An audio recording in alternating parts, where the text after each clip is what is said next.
Chapter 1013. A young girl was standing by the river with a dead wooden pole on her shoulder. After laughing, she turned around and stared blankly at the muddy water. The women of Bailiang were all extraordinarily tall. Chow Wei finally managed to catch a girl shorter than him. Seeing that she had some relationship with the one surnamed Su, he wanted to go up and get close to her. Su Fingnian had no intention of stopping him. Then, Chow Wei, who was skilled in martial arts, was slapped into the river by the girl. Chow Wei didn't even have time to pull out his blade. It could even be said that he didn't even sense the danger. The magnate Yang Guangdou's face was filled with disbelief. Su Fingnian explained softly, during the Battle of the Reed Marsh, Wang Yin, who was ranked 11th in the world, was killed by her in one blow. Later on, Lu Hao escaped from Shenwu City. She should have secretly killed him as well. Yang Guangdou was both shocked and enlightened.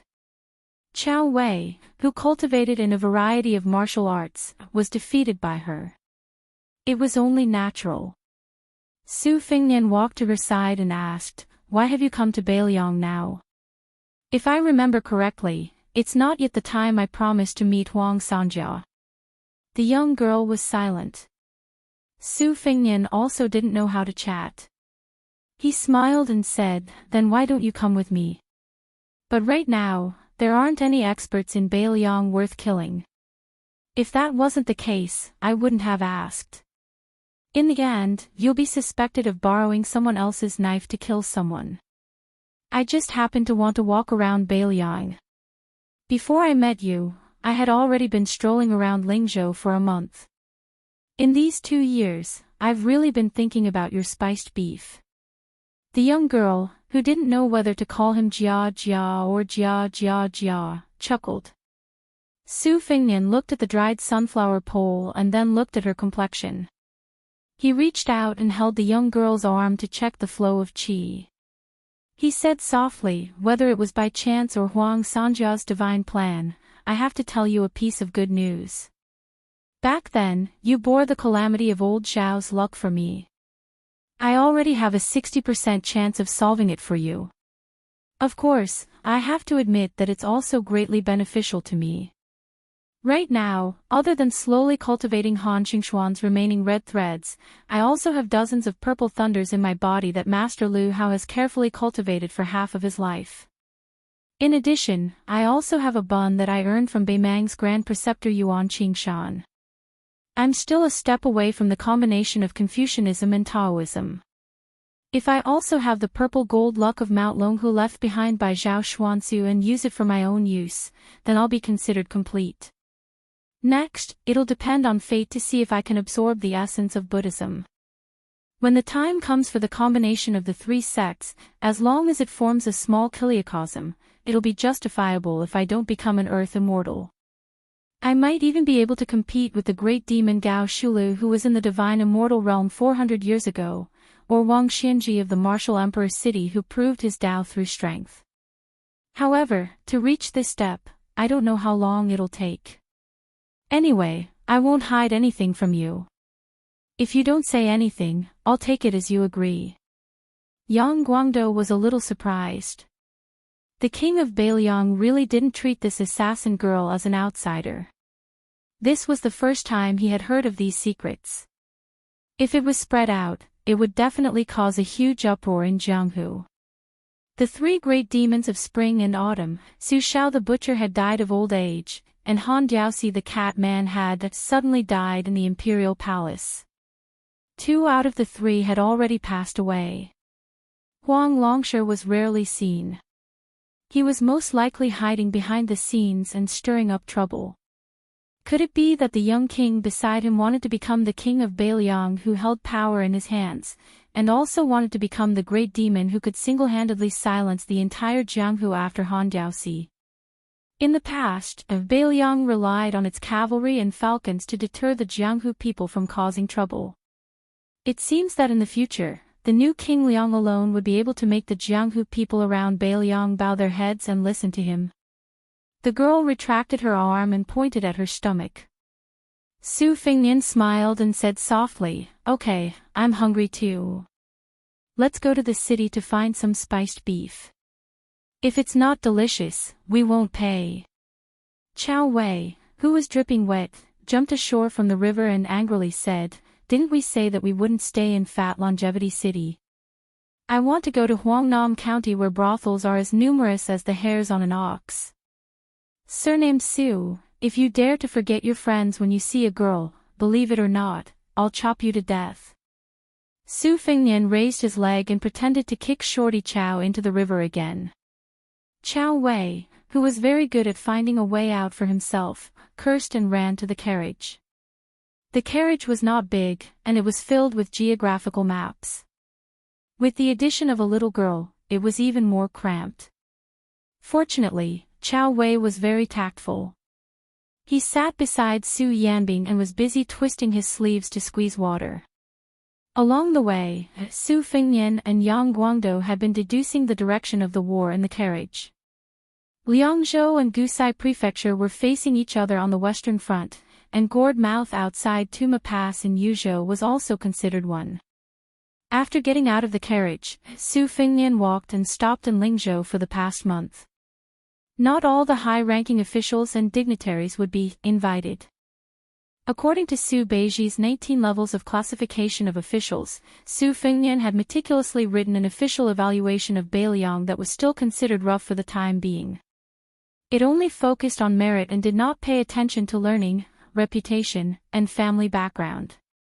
Su Fingnian only secretly met the officials who were honored with this evaluation.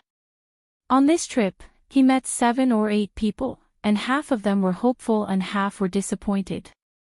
The officialdom of different sizes was like a sieve that every household had. Whoever held it in his hands, this person's taste was destined to determine the specific selection method. The emperor of the Zhao family was selected under the management of Zhang Jiulu and Zhao Yuling. In the hands of Su Fingnian, it was the selection of Beiliang. Compared to the Liang imperial court, it was less calm and composed and more utilitarian. In the hands of Su Beiji, it was the selection of Lingzhou, and so on and so forth. In the end, those who could stand out and sit on the fishing platform steadily would not be idiots. Once Su Fingnian finished visiting Lingzhou, he would go to Yuzhou. If Liangzhou was the eldest legitimate son of Beiliang and the rich Lingzhou was the son of a concubine raised by his stepmother, then Yuzhou, which had less military power than Liangzhou and was poorer than Lingzhou, would be in an awkward position. However, Yuzhou was the real focus of Su Fingnian's secret trip this time. In fact, Yuzhou had the biggest grudge against him, the king of Beiliang. Especially after Su Fingnian accepted the title of the pillar of the state, he did not reject the imperial edict like he did when he rejected Su Zhao's posthumous title. There were a lot of military officials in Yuzhou who tried their best to jump around. They vaguely resonated with the general families in Lingzhou who were imprisoned in Lingzhou. When Su Fingnian was a general in Lingzhou, for the first time, he did not start a massacre. He was quite amiable with everyone. Many people felt that he had a woman's heart. This time, when he went to Yuzhou, which was controlled by Yan Wenluan, Su Fingnian felt that it was time to chop off some heads. If you want to play with him, you can, but you have to play with your life. The female assassin suddenly asked, "Do you know a person called Zhao Zhu?" Su Fingnian stilled. "Of course, I am very familiar with him. This guy is the heir of the king of Yan, and likes to use other people's heads to build statues. Not long ago, I met him on the Spring God Lake." The little girl holding the sunflower pole with both hands casually said, "There is also a person surnamed Nalan. I have seen them all." Yang Guangdou's hands uncontrollably trembled as he stared at Su Fingnian. Su Fingnian made a sound of acknowledgement and did not continue. She had seen them all. This naturally meant that Huang Sanja had secretly met with Zhao Zhu and Nalan Yusi. Previously, Su Fingnian was still fighting with Yang Guangdou, and Chow Wei joked that Chao Chongqing would go north to Great Peace City. That Nalan Yusi secretly hid in His Royal Highness, Zhao Zhu's thousands of light cavalry, and ran to secretly meet with Huang Longshi. Wasn't this also a more silent but more shocking move to the north? The girl's words were not going to stop until they shocked people to death. She casually and lazily said, after old Huang was drunk, he said that the current emperor of the Zhao family is not bad, but his son is not good. He likes to achieve great things, and, haha, I forgot, the corner of Yang Guangdou's mouth twitched. Su Fengnian's heart was in turmoil. Why did Yuan Qingshan use the world's most expensive bun to ask for the copper coin from him? Because when this land immortal was free and unfettered, the disciple who was in seclusion was Zhao Zhu. Now, not only did Zhao Zhu have his father Zhao Bing's hundreds of thousands of soldiers as his family's property, he also had Nailan Yuxi's full support, and he also had the one-coin agreement with Beiliang. In addition, Huang Longshi had most likely placed a huge bet on this guy. Su Fengnian smiled and said, Nailan Yuxi has painstakingly managed the Yan Qi Taoism, and has already given Zhao Zhu the geographical and human conditions. He has been waiting for the right time. Now, it is finally the right time. Su Fengnian immediately asked and answered himself, but will Yuan Benqi wait for death? Impossible. Chapter 10:14. The carriage casually strolled around Feishou's South City. It was not difficult to find a beef shop. Chao Wei did not know why this girl looked so sloppy. Later, he caught a glimpse of her eating beef and casually wiped her greasy hands on her body. Seeing this, Chao Wei could not help but roll his eyes. The man surnamed Su did not let Chao Wei misjudge him. He did not hide his preference for women over friends. He even personally went to the silk shop to buy some bright clothes for the girl. Not only that, when he saw the girl staring at a pile of colorful rouge boxes, he took out a lot of money. This made Chao Wei somewhat unable to bear it. He thought to himself, you are a guy whose words and actions are related to the rise and fall of Northern Liang. How can you have the leisure to accompany a girl to eat, drink, and play?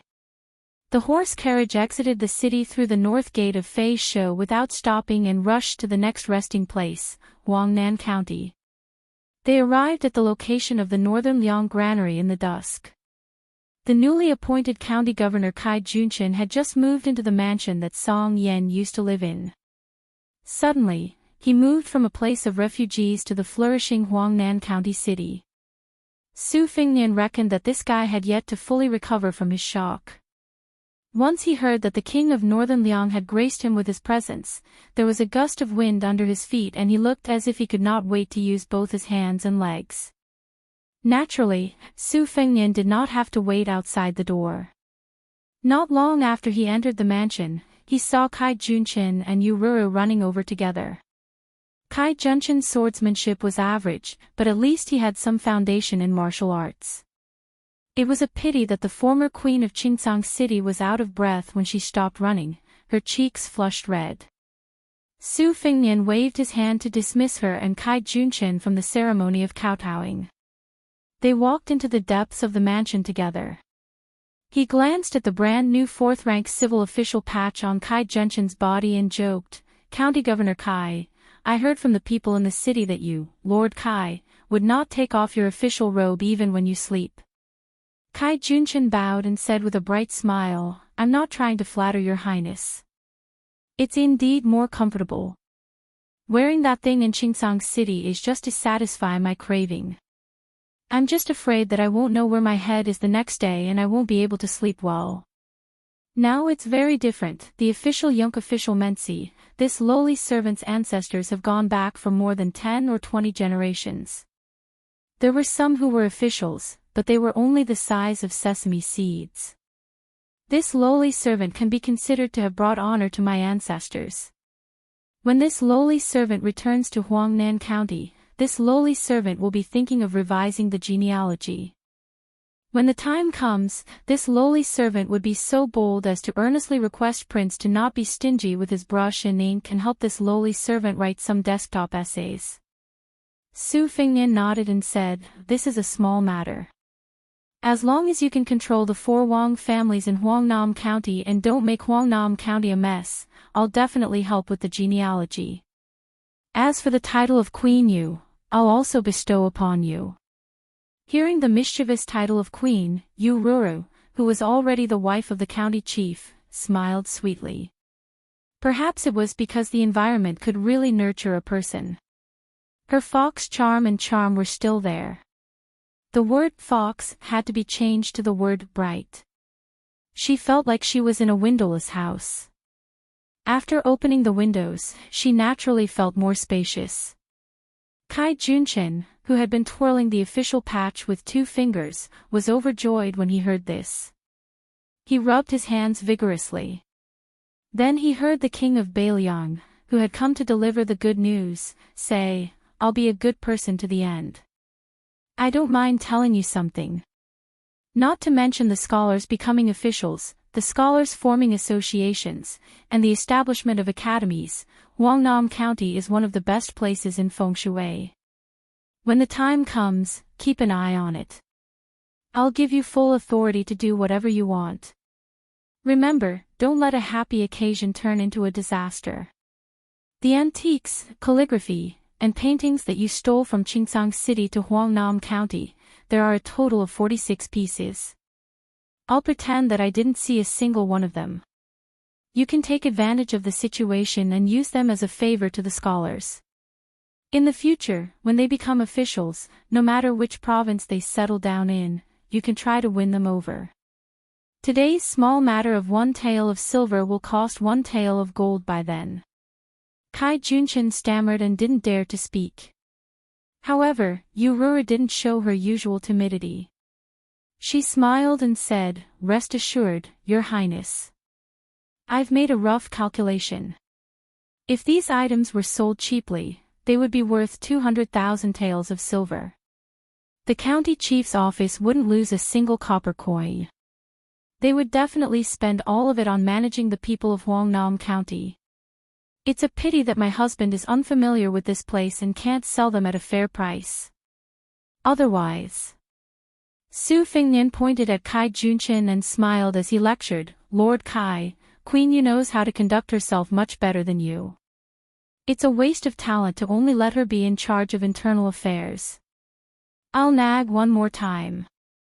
You can only put half of your heart at ease.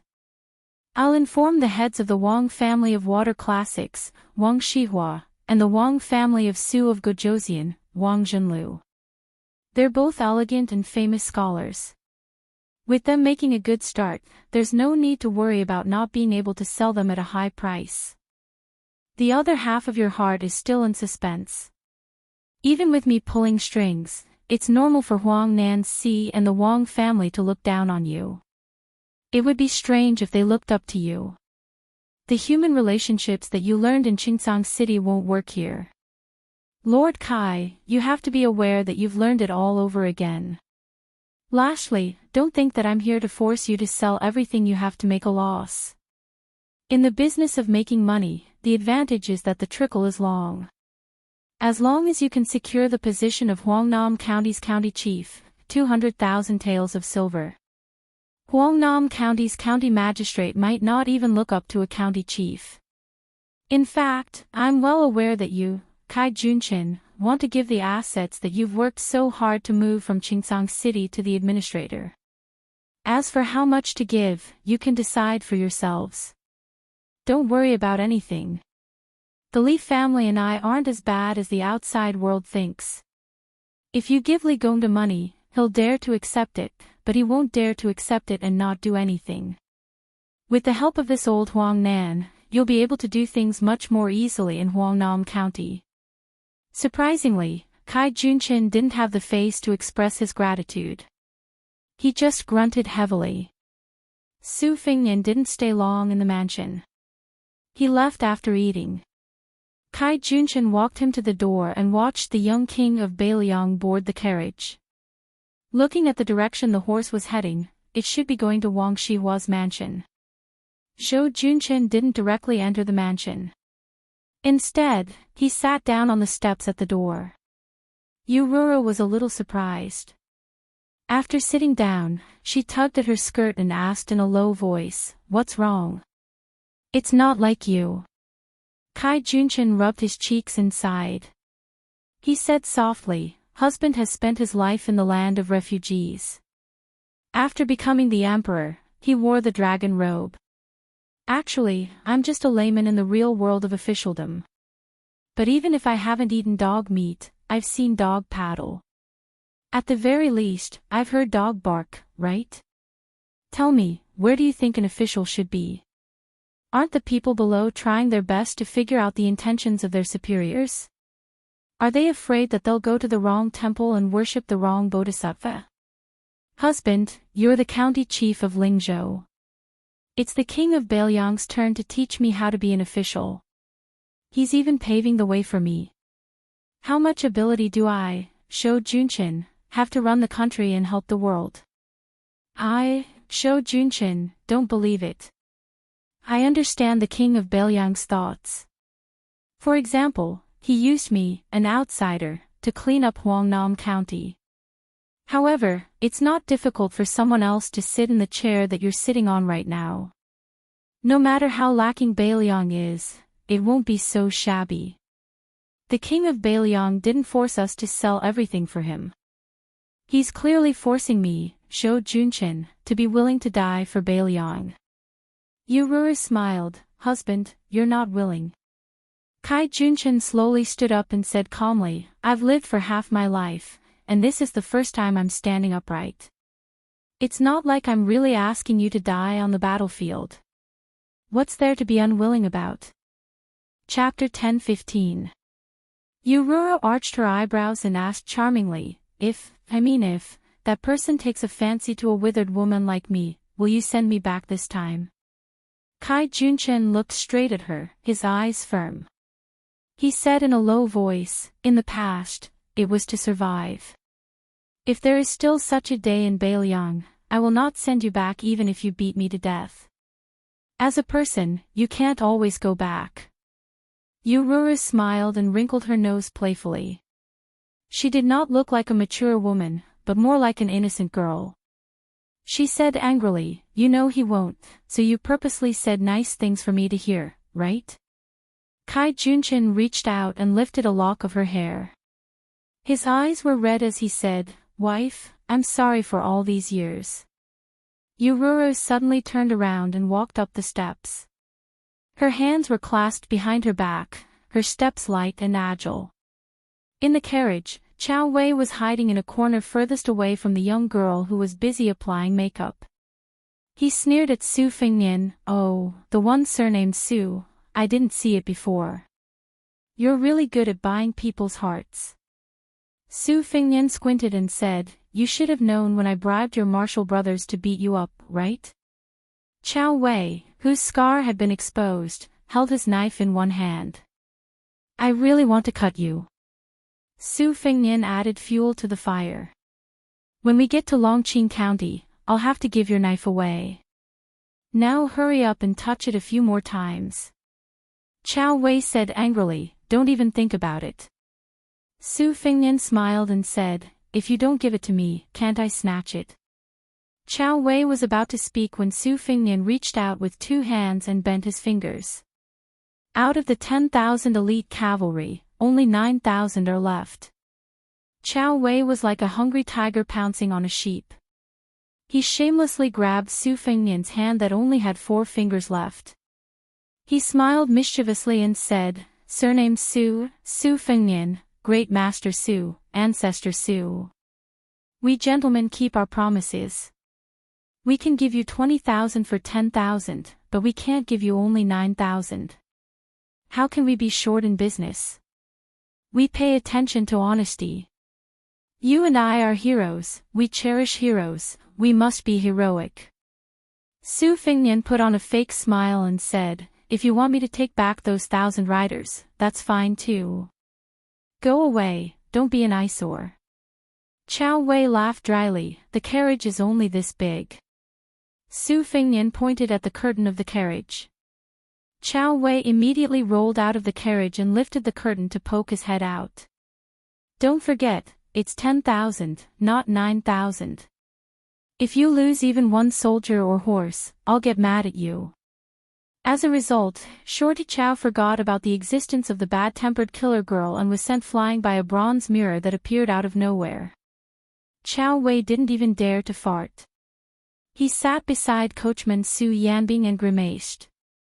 Bored to death, he played the same old tune and asked the world's top master with a smile, "Master Su, do you think I'm more handsome than the one surnamed Su?" Su Yanbing remained indifferent. Chow Wei refused to give up and asked, "It doesn't matter if you don't admit it. I'm taller and more powerful than the one surnamed Su.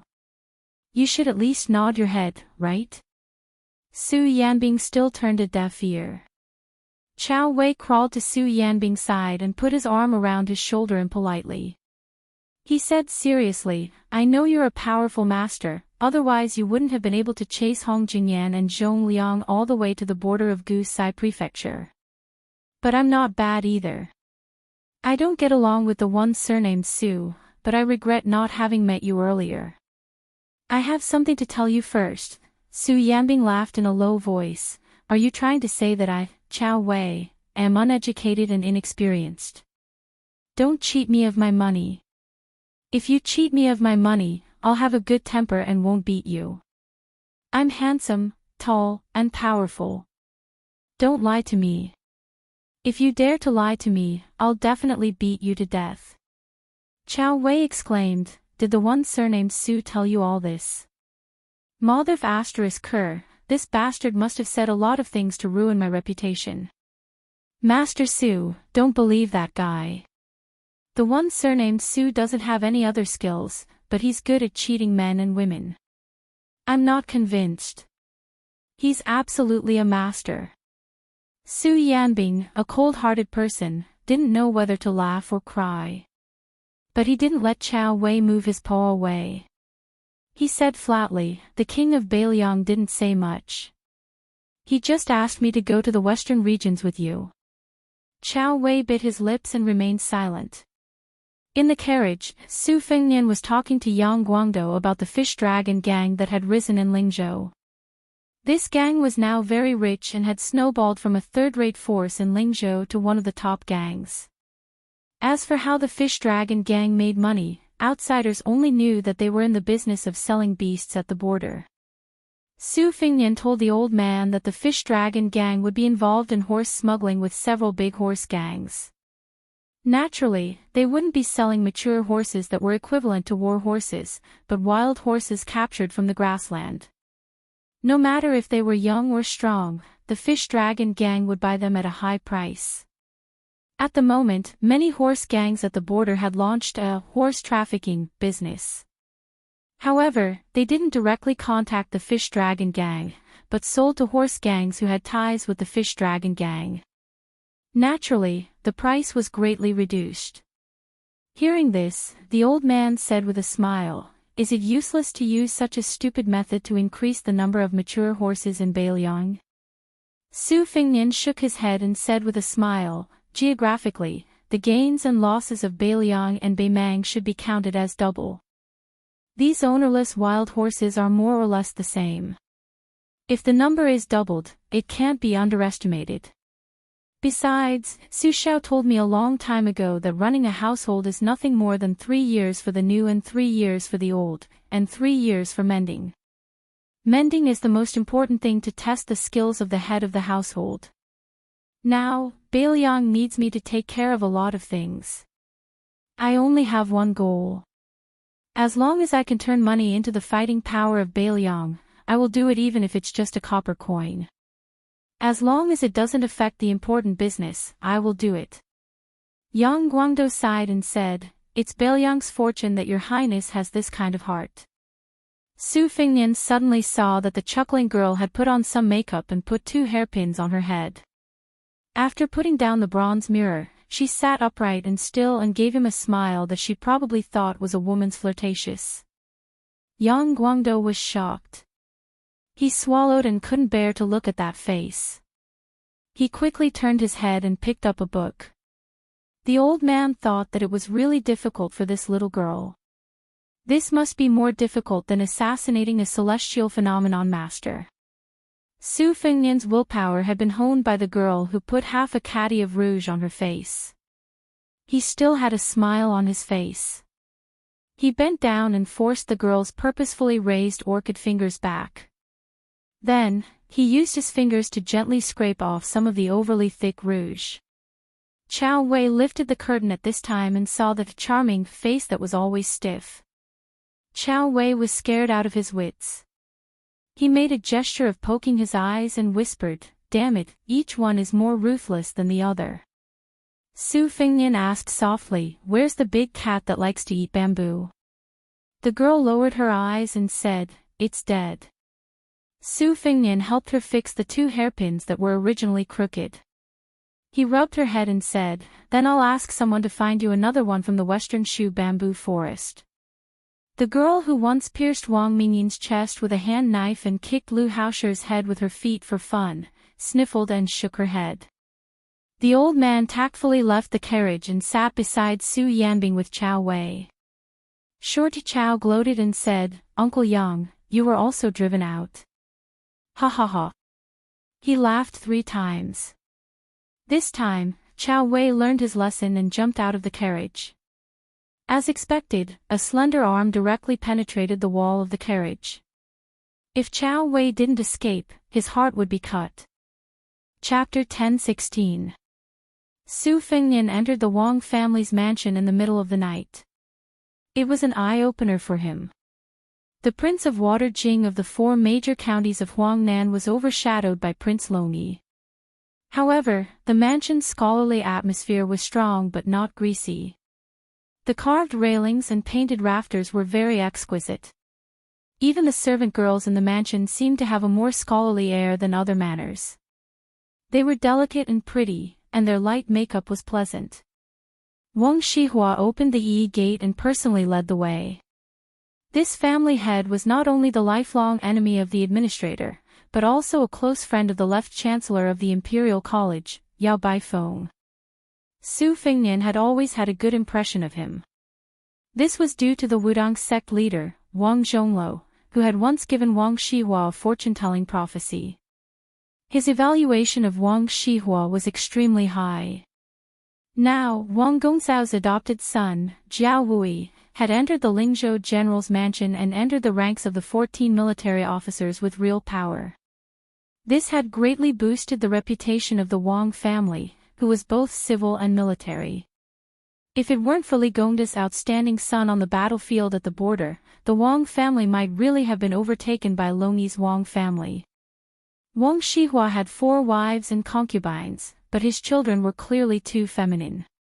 His only son, Wang Yunshu, wasn't at home tonight.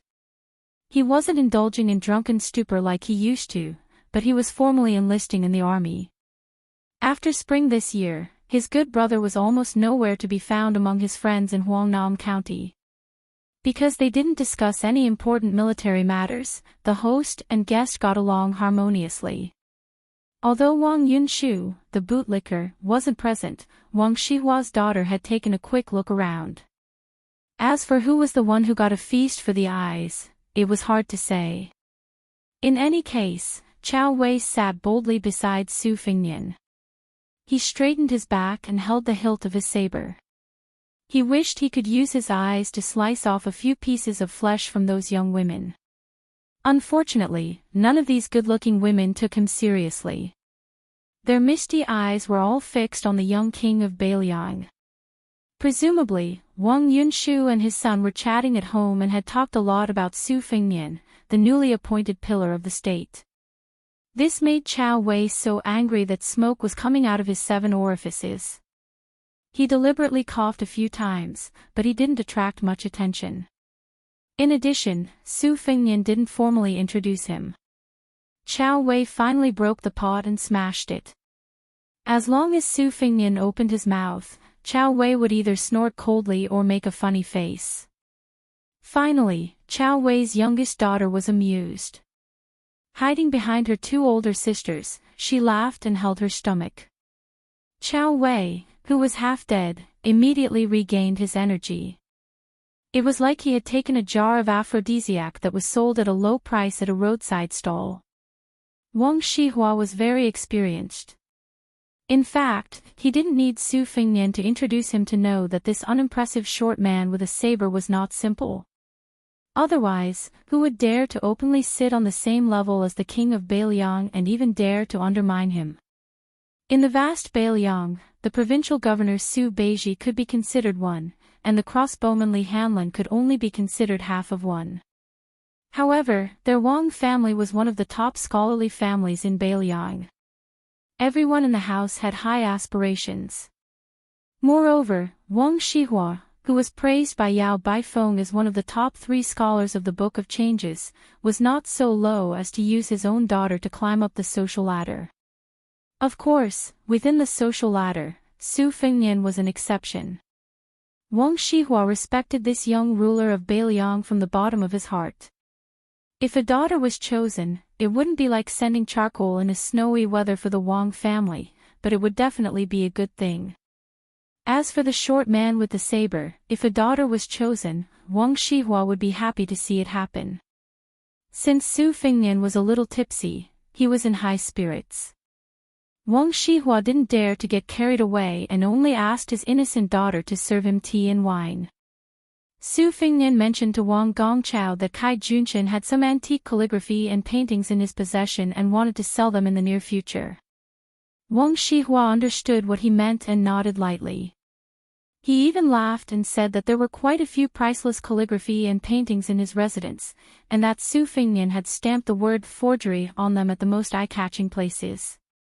Su Fengnian felt a little embarrassed for the first time. When he was young and frivolous, the Wutongan residents used to have several precious private seals, one of which had the word forgery engraved on it. Back then, the Wang family's treasured calligraphy and paintings were all in excellent condition, but none of them could escape the clutches of His Royal Highness. Su Fengnian had long been influenced by Li Yishan's knowledge and achievements, so he had put in a lot of effort in appraising calligraphy and paintings. His eyesight was amazingly accurate, and those forgeries were, without exception, genuine. From this, one could see that Su Fengnian's rebellious nature in the past.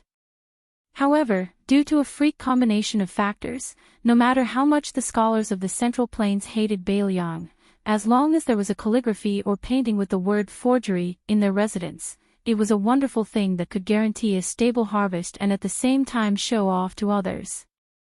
Before Su Fengnian left the residence, Wang Shihua gave him a piece of calligraphy. It was personally written during the awakening of hibernation. It could be considered an incomplete copy of the Wang family's teachings on water. The 3 bosom friends, the 3 strangers.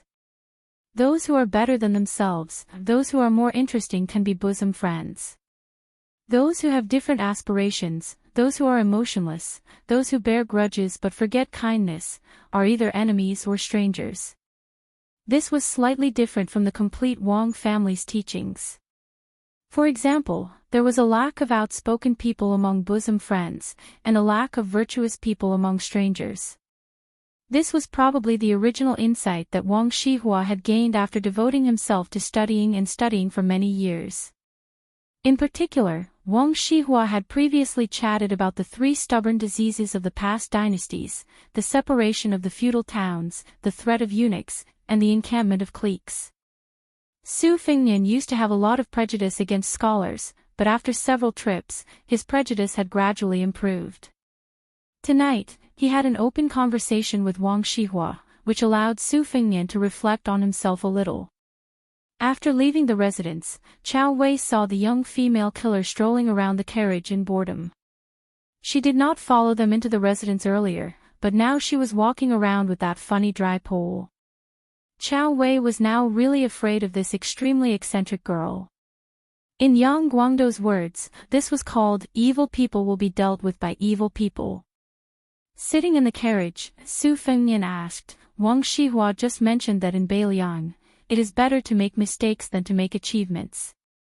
What do you think, Elder Yang? Yang Guangdou patted his sleeves and smiled. If I had said this 3 months ago, it would have been easy to say. There are as many bailiffs and officials as there are hairs on an ox. Many of them do nothing, and few of them can do real work. They are replaced by scholars, which is the general trend of Beiliang. Wang Gongxiao's original intention was just to worry that the situation in Beiliang would be unstable. But since the land of refugees is going to be a new Liuzhou, this idea makes sense. Could it be that Gong Chao has also found some clues? Trees die, people live. Since it was not easy to get rid of Song Yan, but he still could not become the governor of Huangnam County, then he might as well run to Liuzhou to find an opportunity. Besides, Wang Gongchao is not a pedantic scholar. If he goes to Liuzhou, it will be a good thing for both himself and Beiliang. If the officials who make mistakes in Beiliang, Dao, and Old Three provinces are all thrown to Liuzhou, there will be Wang Shihua, who is skilled in governance and has an excellent reputation to appease the people. Everyone will give him face. With the young prince's 30,000 Long Xiang army holding the fort, perhaps Wang Shihua really can become the next governor of Liuzhou. Chapter 1017. Su Fengnian smiled and nodded. The candidate for the first provincial governor of Liuzhou had already been decided a long time ago.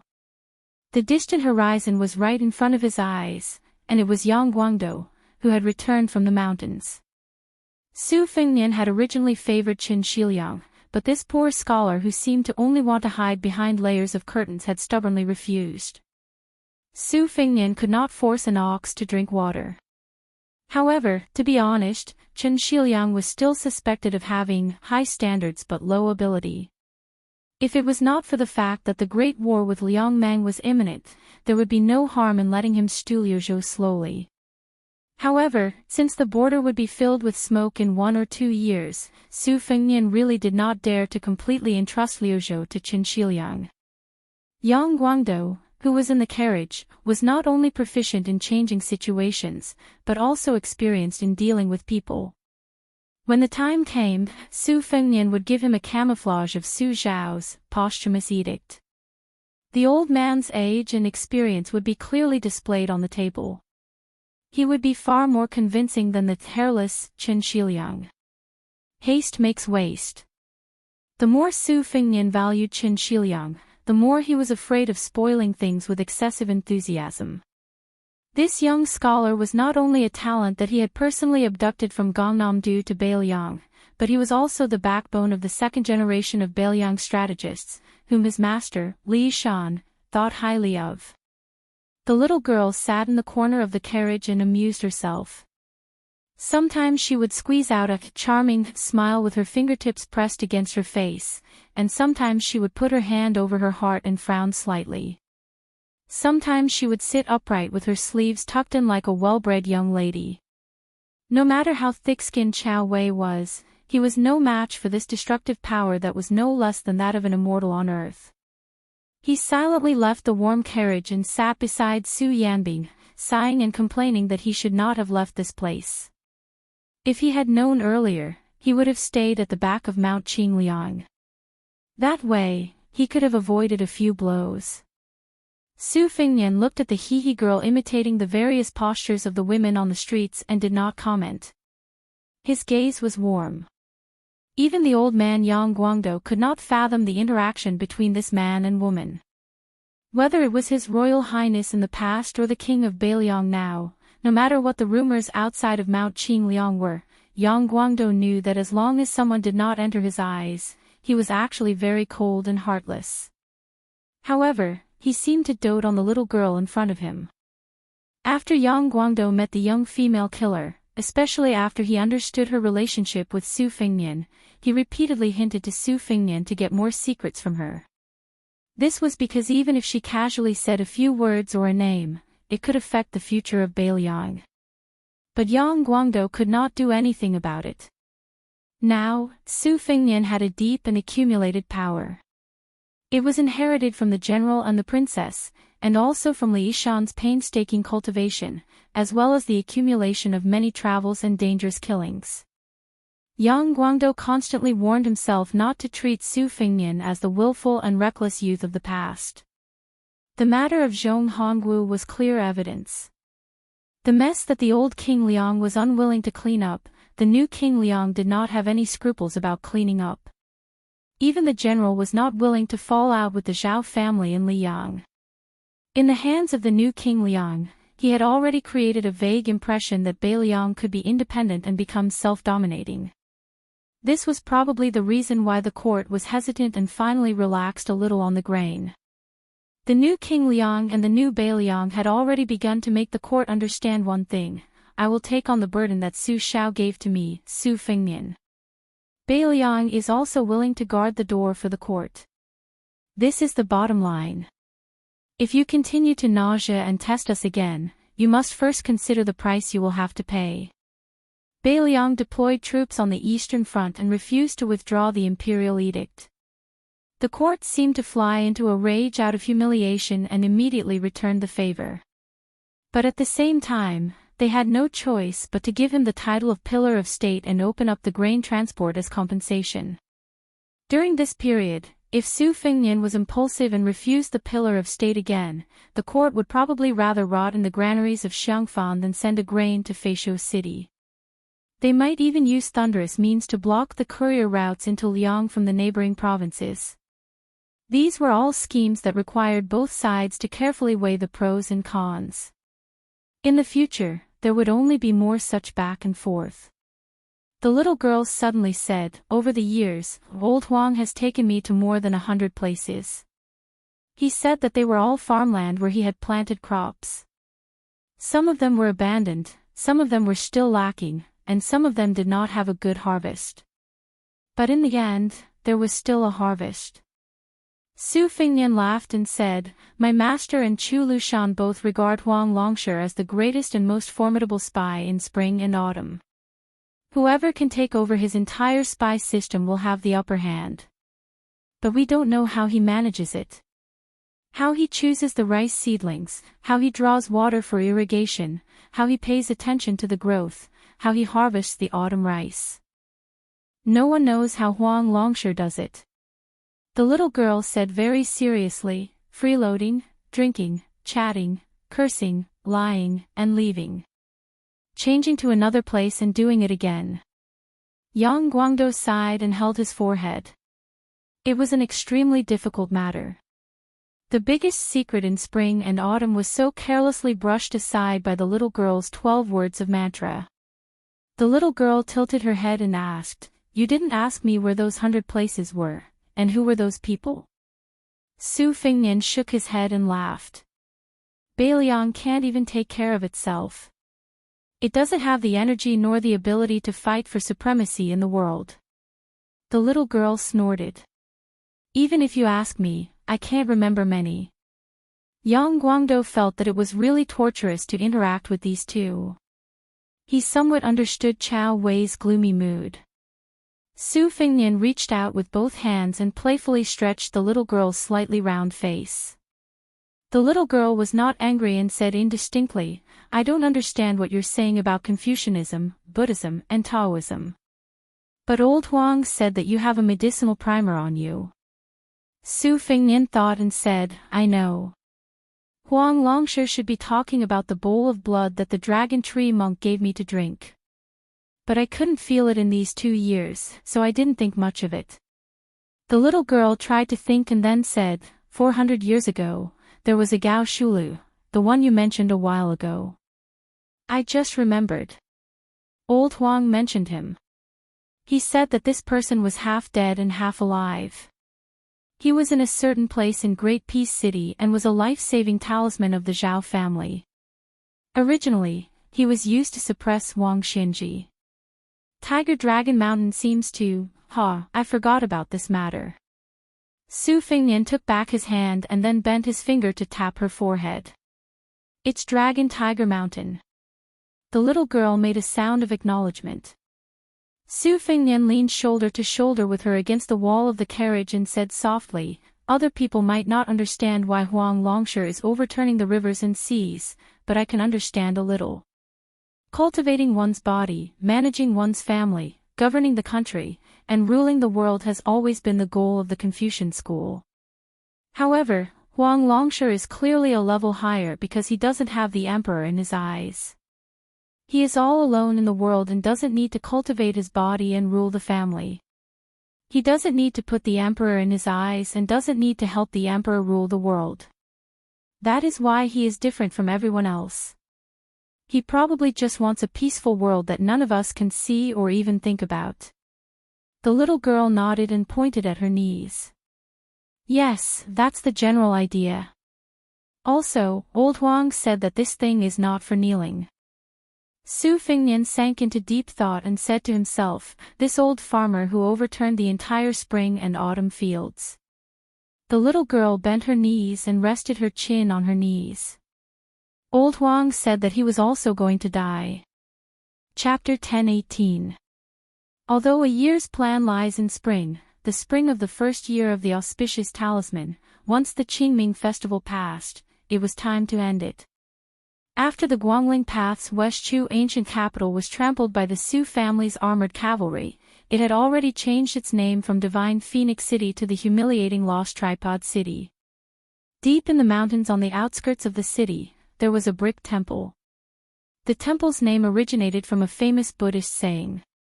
This caused the increasingly heated topic of meditation during the spring and autumn period to cool down. Because the abbot of the brick temple said that grinding bricks could not become a mirror, how could meditation become a Buddha? At dawn, the birds were singing. The three of them walked on a tree-lined path. The old man was very old, with white hair and snow-white eyebrows. He climbed the mountain with a bamboo cane. Stepping on the mountain path paved with cobblestones of different sizes, he staggered but didn't need anyone to support him. The green-robed monk was not young either. His hair was white, but his aura was especially elegant and otherworldly, forgetting the secular world at first sight.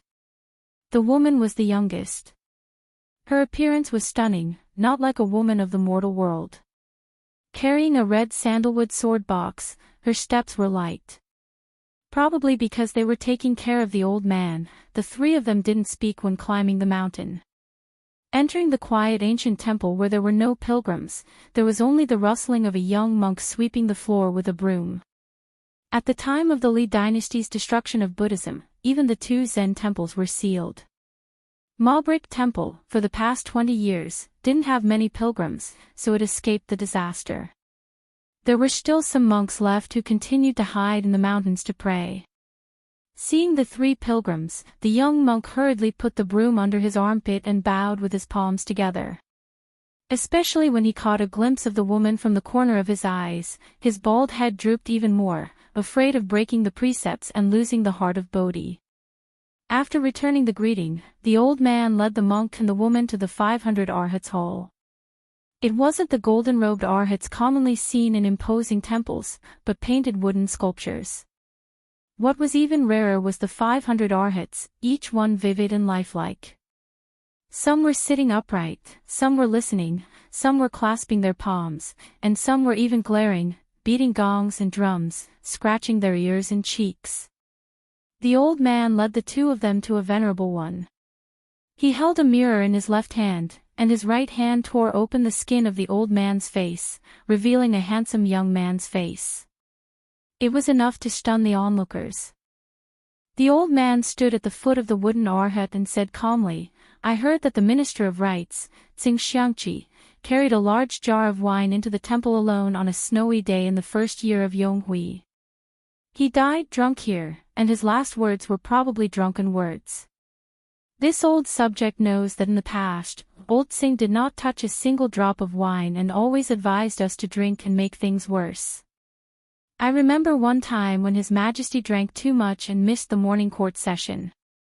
Old Tsing angrily rushed into the palace to scold His Majesty. If it was not for the Empress stopping him, His Majesty would have almost fought with this old fellow. After that, His Majesty was still angry and privately told this old subject that during the celebration banquet the night before, this old fellow was the one who was the most unkind. Since he did not drink, he poured wine for others and did not even let him off. In the end, old Tsing turned hostile the next day. Who would have thought that this old thing, who hated the smell of alcohol all his life, would drink himself to death in the end? Minister of Rites, Tsing Xianglin, was naturally not a second-level official in Liyang, but the last Minister of Rites in West Chu. He was a fellow disciple of the Grand Chancellor of Shangyin Academy, Qi Yonglong. He was also the teacher of Wang Mingyang, who had guarded Xiangfan for 10 years. The old man reached out to stroke the slightly cool R-head pedestal and said softly, "Old Seng must have come to find Minister Tang of the Ministry of Revenue." Tang Jiahe was the most knowledgeable in this group of people. Originally, he looked down on Buddhism, a foreign religion, the most. Unexpectedly, he fled to Moshio Temple. As for whether he truly devoted himself to Buddhism or was disheartened, only God knows. Old Seng and Tang Jiahe did not have the same political views all our lives, but that was still considered a dispute between gentlemen. Dechu's party struggle was not a struggle between officials for power and influence, nor was it a struggle between gentlemen and villains. Looking at it now, it was more like a dispute between gentlemen. The hearts of the people were, after all, still on the side of the Jiang character, the common people. It was just that each of them took different paths, and it was inevitable that scholars would despise each other, which led to a disaster. However, Tang Jiahe said two things that were very insightful. He said that all living things in the world could die because of love. Martial artists died on the battlefield, civil officials died in the palace. Men and women were not the only ones who were obsessed with each other. Since people could only die once in their lives, they should always keep it in their hearts and die with kindness. A man is still a blade of grass, he also thinks about the 5 winds and 10 rains. Moreover, people are not plants. However, if Tang Jiahe really wanted to die, he would die. He was not willing to live an ignoble life. But in the end, this Minister Tang, who had once lost to our side, Chao Tuxiu, 16 games in a row, also went back on his word. He fled from Moshio Temple for a few years. Later, perhaps he was afraid that old Seng and I would find him, so he fled even deeper into the mountains. No one knows whether he is alive or dead. The white-haired old man continued, Great General Song Yuan, who was often lectured by His Majesty to be more literate, should not always be blind in the palace and make a fool of himself. This stubborn old urchin has really gone crazy. The only grandson in his family, who had originally secretly passed the Jinshe exam in Yonghui's 6th year, was burned alive by him. He also burned himself to death in a dilapidated library that did not have many books to begin with. When our Dechu was at its peak, martial artists did not have saber chi, scholars did not have the air of poverty, women did not have the air of cosmetics, mountain people did not have the air of clouds, and monks did not have the air of incense. It was publicly recognized by the world as the most prosperous era in the 800 years after the Great Qin dynasty. Liang was only a small dynasty that originated from the barbarians in the north. It had been independent for 50 years, and its eunuchs had been involved in politics for 50 years. The head eunuch Fan Gongliang had killed 1 emperor, 2 princes and 6 concubines in his lifetime, yet he was still able to live out his remaining years in peace. How could such a dynasty, who did not understand etiquette, suddenly change after 50 years and inexplicably become the princess of the world? And Erdechu, how could it perish just like that? The monarch was wise, but the fault did not lie with the monarch. The civil and martial officials were loyal, but the fault did not lie with the officials. The common people worked hard, but the fault did not lie with the common people. Thus, this old official, Sun Shiji, wanted to know what had happened. Since dying with remaining grievances was an extravagant hope, he wanted to have peace of mind before he died and know an acceptable answer. This old official was not afraid of bearing the infamy of being a servant of 2 surnames. Just like that, I stood in the court of Great Peace City and coldly watched for a dozen years. But in the end, I still could not understand why Dechu had lost, and lost so miserably and so quickly. However, this old official recognized 2 people. One was the butcher Su Shao, the other was the blue-eyed Zhang Julu. It was them who made this old official accept his fate. Su Shao had done the right thing. A good saber, as long as it was in the right hands, the faster the saber, the less blood the common people would bleed. Zhang Julu had done very well. He had braved the risk of being called the Emperor of the War with Han Xingxian in private and repaired the Zhao family's courtyard until it was airtight. This old official had already accepted his fate, but Chongqing asked this old official to come see you, so this old official came. Not for anything else, but for an old man like me to die in his homeland. That is better than anything else.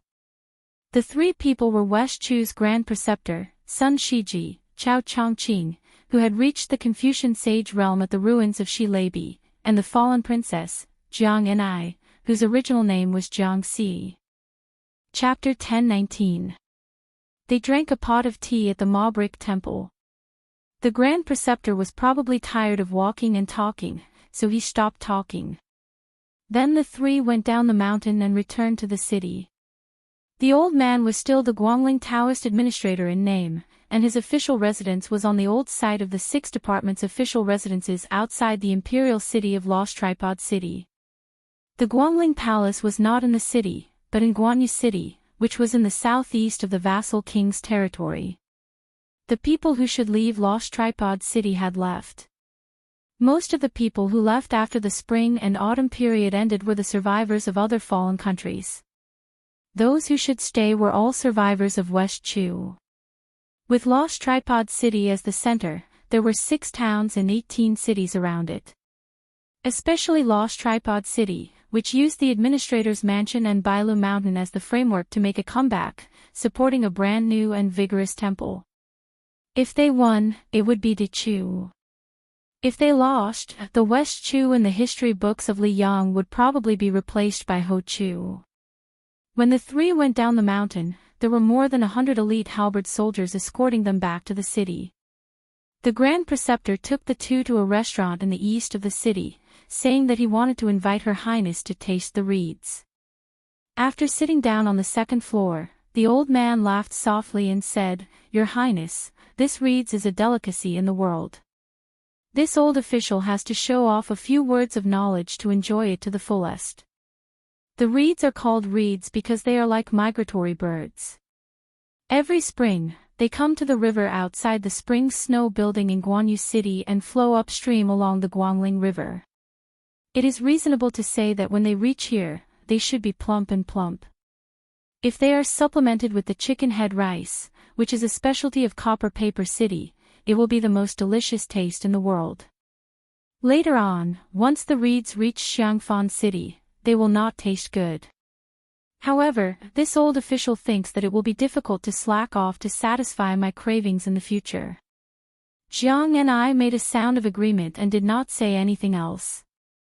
When the food was quickly served, she picked up her chopsticks and was about to pick up some food.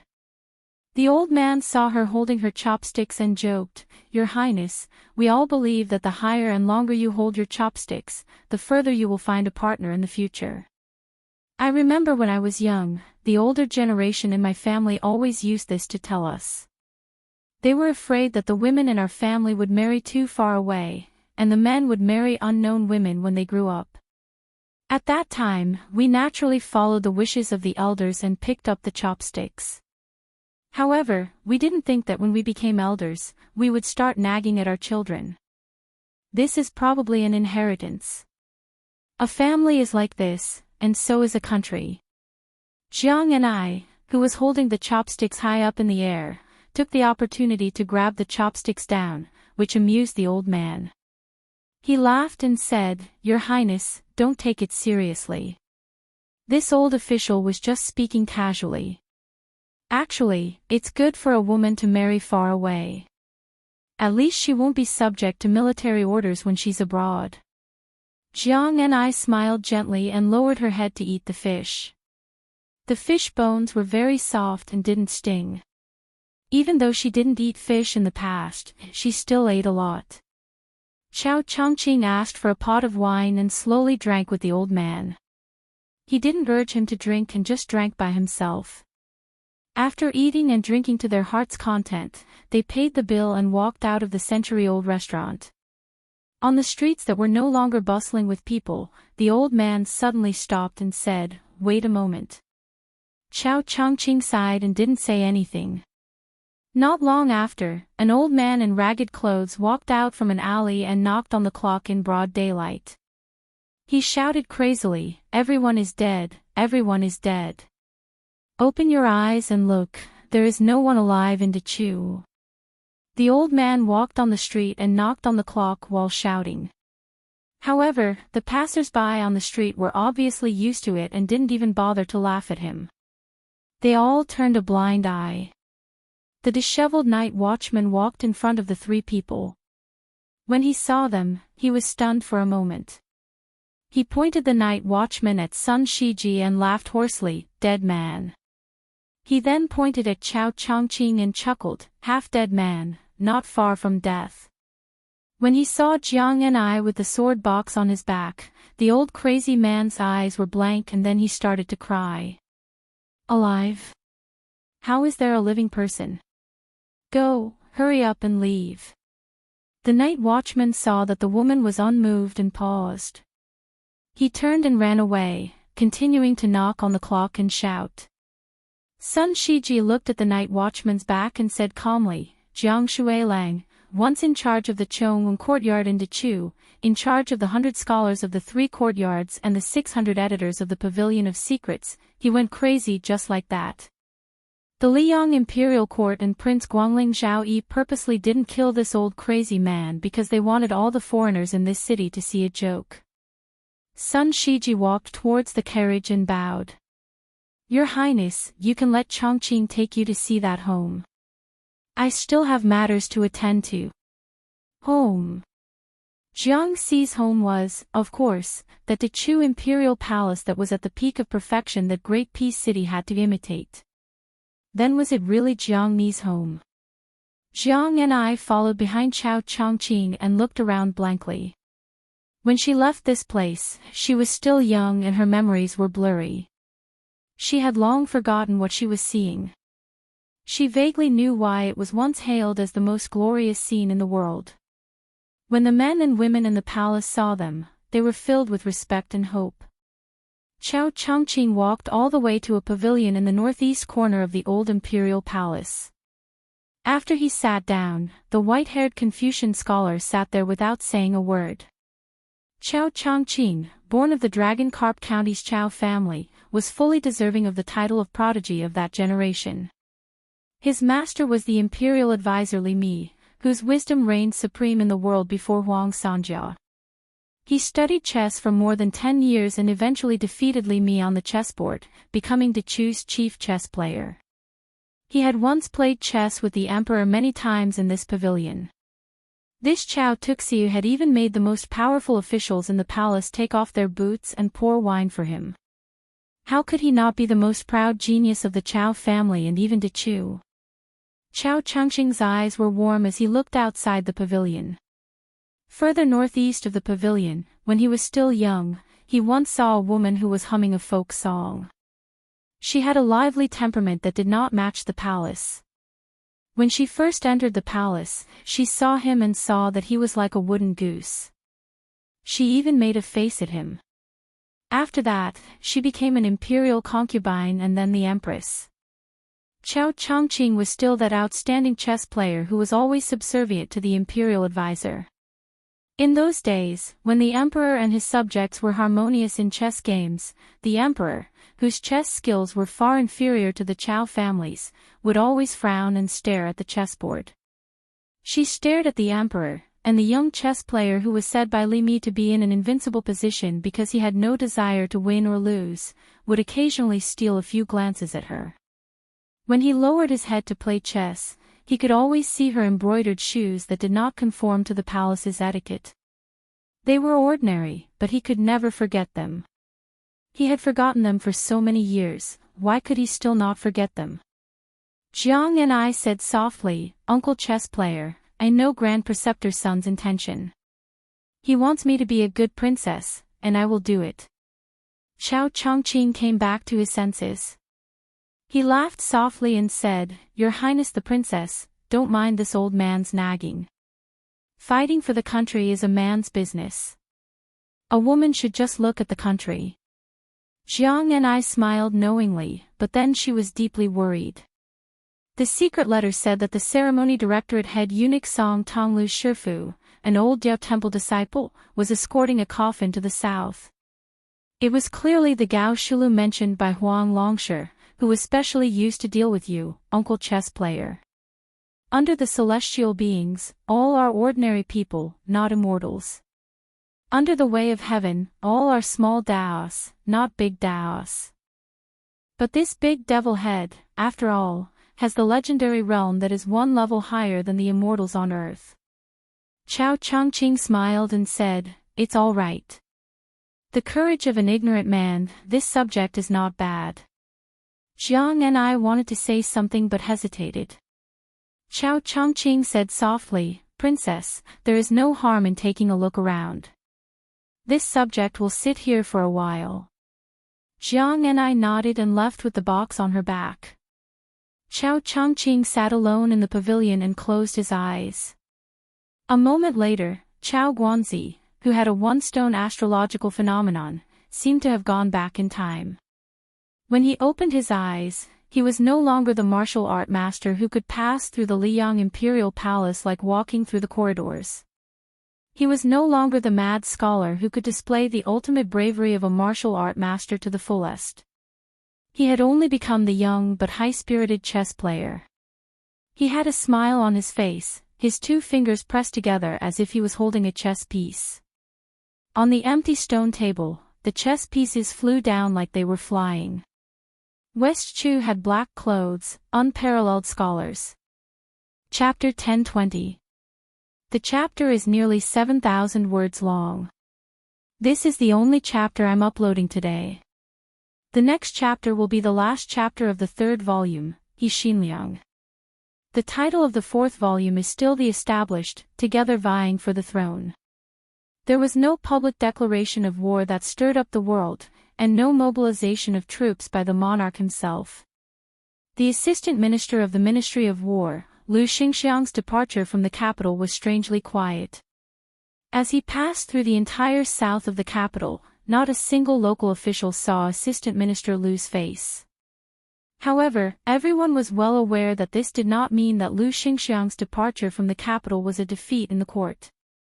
Lu Xingxiang had first lost to Lu Baijie, who had also been an assistant minister, and lost the fight for the position of Minister of War.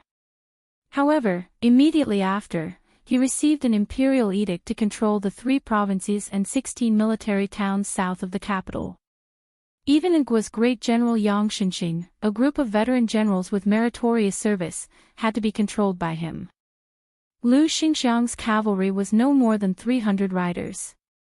In this half-open, half-hidden expedition to the south, the court had temporarily not mobilized a single soldier of the capital's military strength. As for West Chu's eagerness to make a move, it seemed that they were still observing from the sidelines.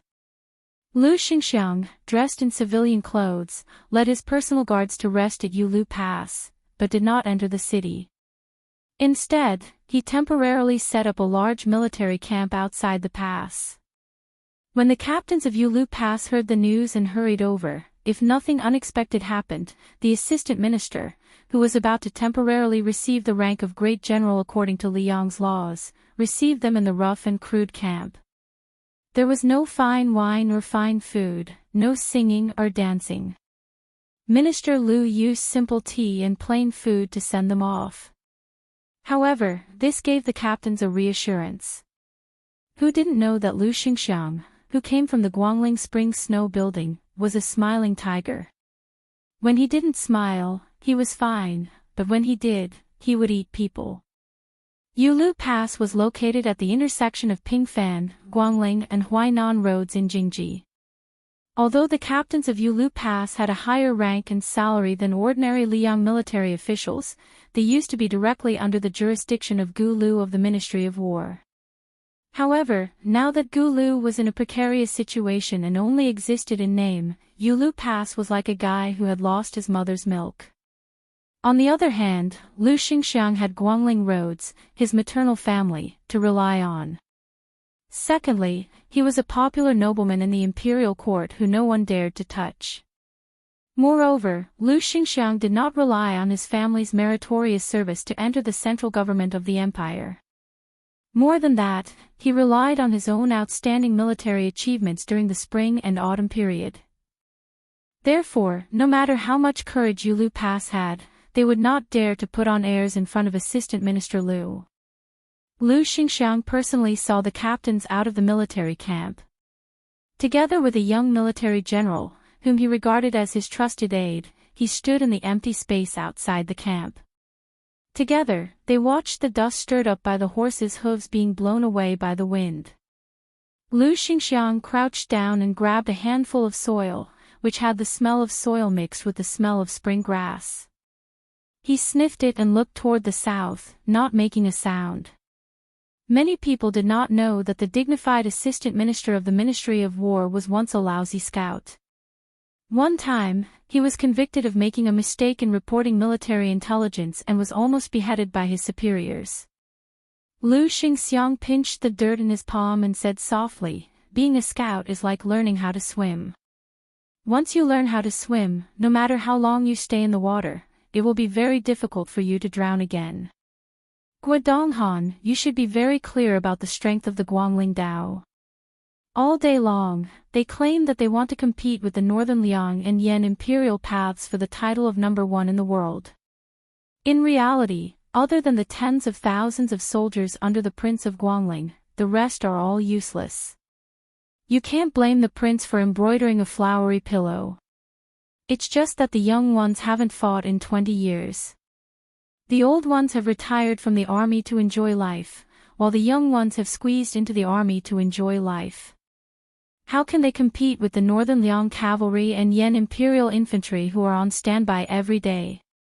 The spring snow house racked their brains to get the latest weapons and the best armor from the imperial court. They even dared to snatch the horses that Gu Jiantang wanted. What I'm worried about now is not what the so-called knowledgeable people in the imperial court think.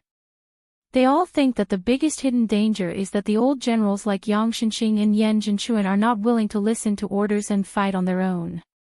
I'm afraid that the Western Chu that doesn't have enough soldiers at the beginning of the war will be able to fight with momentum as soon as they start fighting. Like a rolling snowball, they will be able to wipe out the elite soldiers of the Guangling Dao. They will have weapons, armor, and even the morale of the army. In a place like the Guangling Dao, the remnants of Western Chu have occupied all the land and resources. From the end of last year to the spring of this year, the Ministry of War and the Imperial Court kept sending news of the sudden deaths of military officers and lieutenants. Without exception, these people were the thorns that the Imperial Court planted in the Guangling Dao. In the end, they all died mysteriously. Some were strangled to death by their concubines in bed, some were poisoned to death by their maidservants when they were drinking, some were stabbed to death by their aides when they were discussing matters, some were hacked to death while patrolling the camp. Even Grandfather Huan, who had always been kind to Gu Lu, was furious. He came to the Ministry of War and scolded me and Lu Baijie. In the end, he even scolded Great General Gu. He scolded the entire Ministry of War as a bunch of good-for-nothings. He said that the management of the Guangling Dao's northern border was a mess. The military officers that were sent there had only been scraping the land for 20 years and not a single one of them had won the hearts of the people. He also said that the heads of the spy agencies set up by the imperial court should be executed. Our Minister Lu can still be considered unyielding. He talked back to Grandfather Huan on the spot and was almost kicked by him. What can I say? I can only watch. But I really didn't expect that Grandfather Huan, who is already so old, would almost kick Minister Lu in the chest. It seems that he still has a few more years to live. This is a great thing. Lu Xingxiang put the soil in his hand back on the ground. After laughing, his expression became serious again. They haven't even fought a single battle, yet they are already thinking about how to celebrate and receive rewards, and how to divide the military merits. I don't know where their arrogance comes from. The honest young general stood beside Assistant Minister Lu. He laughed and said, Ren Tu is dead, but the imperial court still has one of the four great generals of the spring and autumn period, Gu Jiantang. There is also Chen Jibao and Yu, a genius in the art of war. How can they not be confident? In addition, several of the vassals are on their way to quell the difficulties. Guangling Dao already has Xiao Yi, who has a powerful army in his hands, to suppress the situation. If I wasn't familiar with the foundation of Guangling's elites, would also think so. Lu Xingxiang dismissed it with a laugh. He reached out and patted the ground. He sighed and said, "The waves are formed between the waves, and the wind rises at the end of the green duckweed. After the awakening of the hibernation, 100 insects swarm out and move at the sound of the wind." Guodonghan smelled the cool breeze on his face. He chuckled and said, "This general smells the scent of blood." Lu Xingxiang stood up, as if he wanted to vent the pent-up anger in his heart. He forced a smile and said, "Yang Xinqing and the others all think that it will take at least 3 months and at most half a year. With a light kick, they will be able to crush West Chu, this dead but not yet dead spring insect, between summer and autumn. No matter what I say now, they won't listen. It would be better to let them rush up and give Chao Chongqing a slap. Only when they feel the pain will they understand who is the one who can truly give orders in this protracted war. However, this also has its drawbacks. In half a year, I will be mediocre and unaccomplished. I am destined to be barked at by hundreds of dogs in the capital. Who knows, there might even be dead officials who will splash dog blood all over me. Back then, I saw with my own eyes what kind of situation Su Xiao was in. Therefore, this time, I have some confidence. The key is whether or not His Majesty the Emperor has enough patience. If you are unlucky, you can pack up your things and prepare to go with me to the Tu Liao to make up for your mistakes. But if you are lucky, when the time comes, as long as my Lu family's light cavalry can display their skills to the fullest, you will be able to become a third-rank general with real power." Guodonghan grinned and said, "All right. In any case, this general only believes in one thing in this life. If I follow the general, I will definitely have meat to eat." Lu Xingxiang did not comment. Guodonghan suddenly asked carefully, "I heard that during this trip to the south, His Highness the Crown Prince leisurely went to Dragon Tiger Mountain and Earth Lung Mountain, and many other places. In Guangling Dao and Gongnamdu, he made friends with many people. Everyone in the court praised him endlessly. TSK, he has the style of a crown prince. Moreover, there are rumors that His Highness does not agree with the heavy taxation of Guangling Dao. He also has some slight objections to the destruction of Buddhism. In private, the Imperial College says that His Highness already has the air of a benevolent ruler. That great chancellor with the surname Jin seems to be quite close to His Highness the Crown Prince. This guy originally had a bad relationship with Yao Baifeng and was kicked out of the house by the Grand Secretary and Grandfather Huan. He was very miserable. Many scholars were so scared that they did not dare to go to the Jin mansion to drink. Who would have thought that he would make a comeback?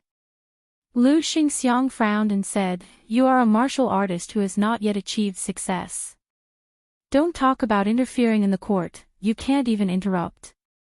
In the future, if I hear this kind of nonsense again, you can go be a coachman." Guodonghan said with a bitter face, "I will remember." Lu Xingxiang suddenly laughed coldly and said in a low voice, soft-hearted and not practical. Compared to his old man, he is thousands of miles away. If the court succeeds in removing the feudal vassals, he can still make do. Otherwise, if they hand over the country to him in a hurry, I think it will be difficult. The impatient Guodonghan hurriedly nodded and said, "Like I said, His Highness the Crown Prince's shrewdness is not shallow, but he used it in the wrong place." Lu Xingxiang was indeed a smiling tiger. He put on a fake smile and said, "In any case, there are no big battles to fight in half a year. You can go be a coachman for half a year." Guodonghan was stunned. Just as he was about to make a scene, Lu Xingxiang had already turned and walked towards the barracks.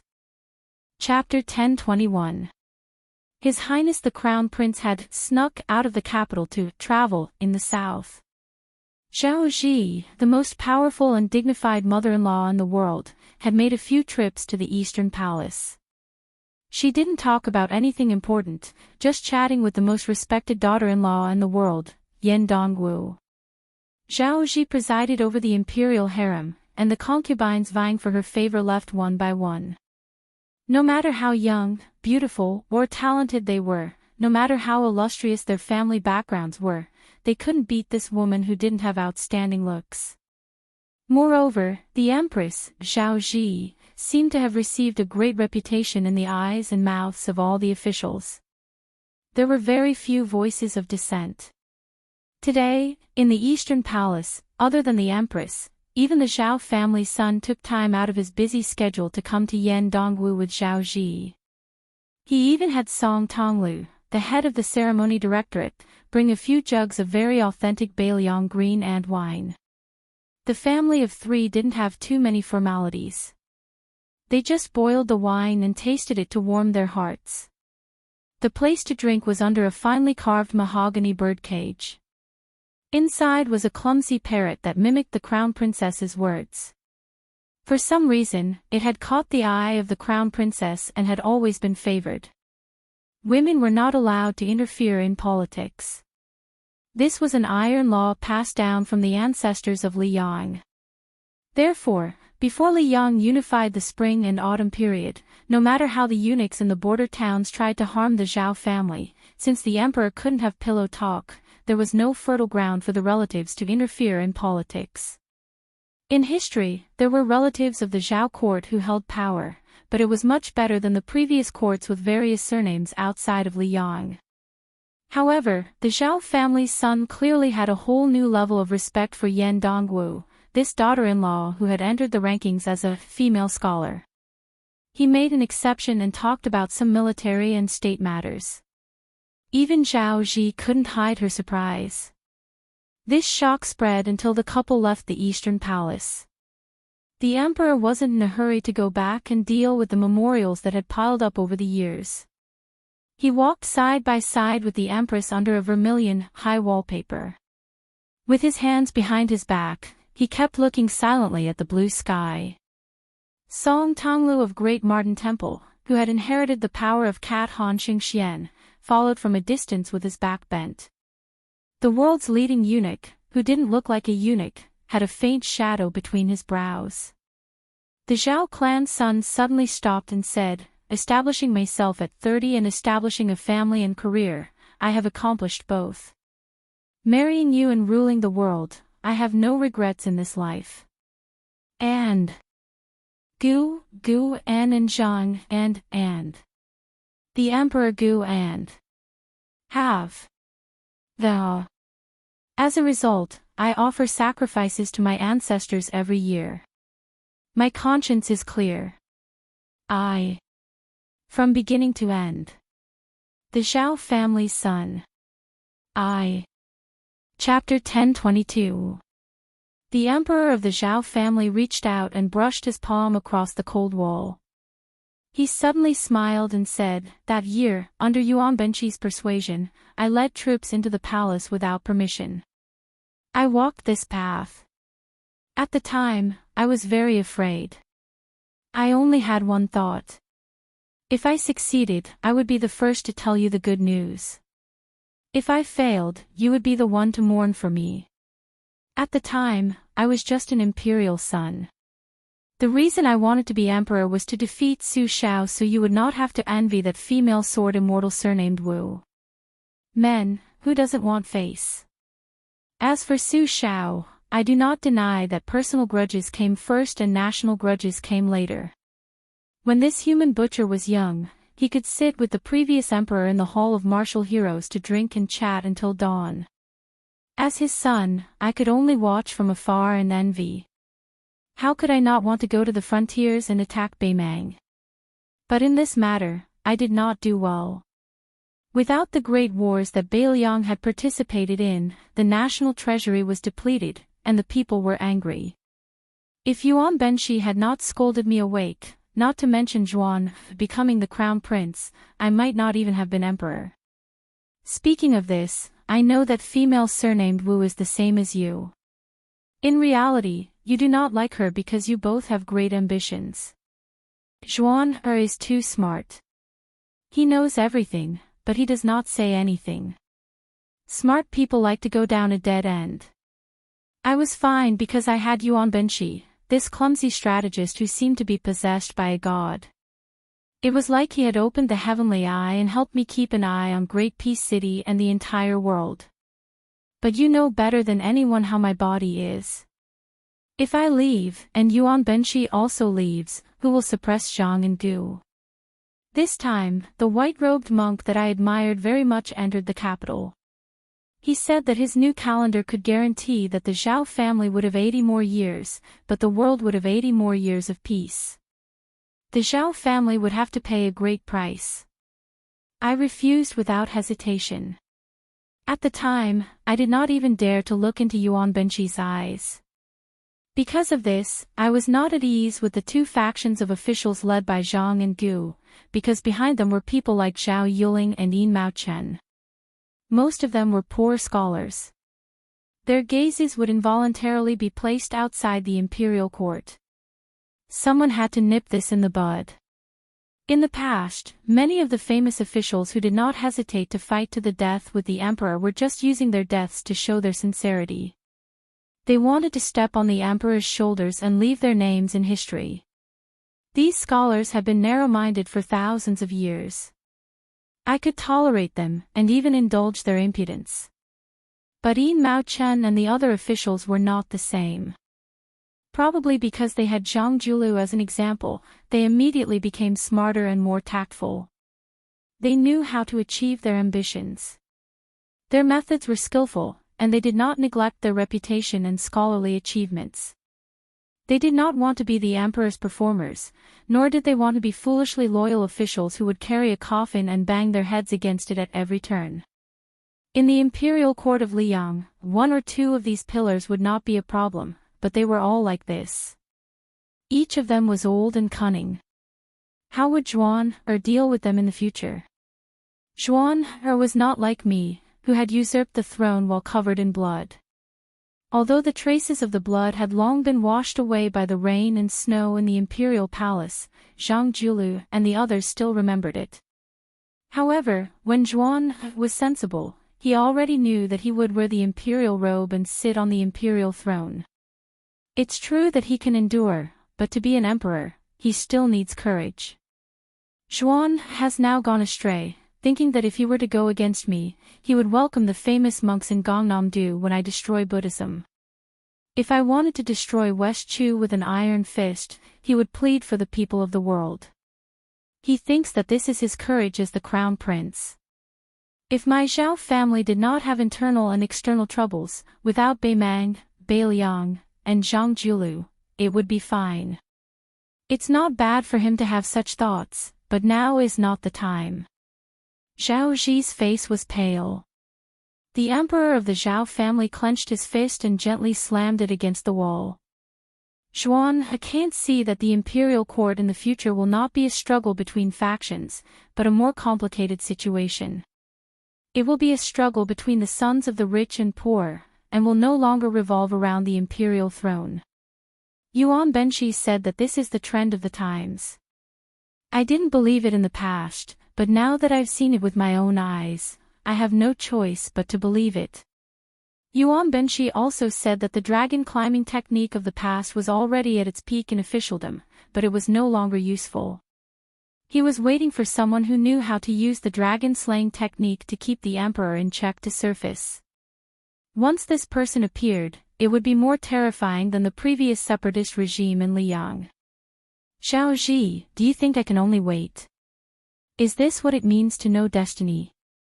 So even if Yuan Benshi can't find this person, and I can't see this person, I have to first take down Zhang Julu, who opened the dragon gate for the poor people in the world. Since the door is already open, and the general trend is like this, I don't want to go against the trend. But as the reigning emperor, taking down Zhang Julu, who is in the capital, and increasing Zhuan's chances of winning can't be more difficult than dealing with Su Xiao, who was far away in Beiliang back then, right? Zhao Zi's lips trembled as he asked, when? The emperor of the Zhao family took a deep breath and said gloomily, the remnants of West Chu are all dead. A young man with a grass root in his mouth looked at the yellow mud jars and felt a little depressed. He glanced at the handsome man beside him who wore a yellow crown and was dressed in black with large sleeves. It was somewhat unexpected. Mr. Nayland, who had a morbid obsession with cleanliness, didn't show the slightest bit of anger even though he was stained with so much yellow mud. Instead, he reached out and pinched off a piece of mud that hadn't dried yet and gently crushed it with his fingertips. In addition to countless mud jars that were said to be sold for 3 taels of silver, there was also an old man who was sitting on a small wooden stool and kneading mud to make the embryo of a jar. He was covered in mud. When he saw Zhao Zhu and Mr. Nayland, who came from afar to see this old man, he didn't say anything. It was obvious that he was determined to finish the work at hand. The bored young man raised his gaze and looked at the old couple standing in the distance. Mr. Nayland said that one was a remnant of the Southern Tang royal family, and the other was a local. They were indeed ordinary people who had been dealing with mud jars all their lives. Mr. Nayland also asked him to guess who was the spy and who was the ordinary person. Zhao Zhu's intuition told him that the old woman who was faintly charming in the past should be the old Southern Tang royal family. As for the silly old man beside the old woman, he didn't seem to be a top master who could escape Zhao Guo's search. Mr. Nayland Yusi, who was known as the real king of Southern Jiang, took a few steps forward and squatted at the feet of the old man on the small stool.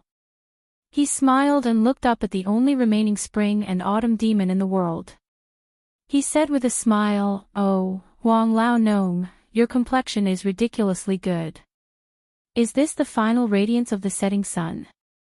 The old man glanced at Nayland Yusi and said flatly, "Curse me to die. Is this the etiquette of asking for help?" Mr. Nayland, who was as gentle as a beauty, smiled and said, "I'm almost kneeling down. What else do you want?" "I, Nayland Yusi, have never knelt down to anyone in my life except for my parents." The old man sneered and said, "Do you want me to expose your background in front of Zhao Zhu, that little bastard?" Zhao Zhu rolled his eyes. Nayland Yusi hurriedly waved his hand and begged for mercy. "I'm afraid of you, the omniscient Huang Sanjiao. Just take it that I'm bragging. I beg you to keep your mouth." It was Huang Longsher, who occupied the top 3 of the spring and autumn 13 grades, and he sneered, "You guys came early. It's not the right time. Is it your idea or that little bastard's idea?" Nayland Yusi thought about it carefully. "Yes. We have to give face. It's not like we're here to fish in troubled waters. We're just here to witness Chao Zhangqing's final glory. If we miss this, how boring would it be to live?" Huang Longsher sneered and said, "Why don't you die if you're bored? You only know how to disgust people. No wonder you can't compare with Li Shan in your life." Nayland Yusi shook his head and smiled. "It's hard to say who is stronger between Li Shan and me.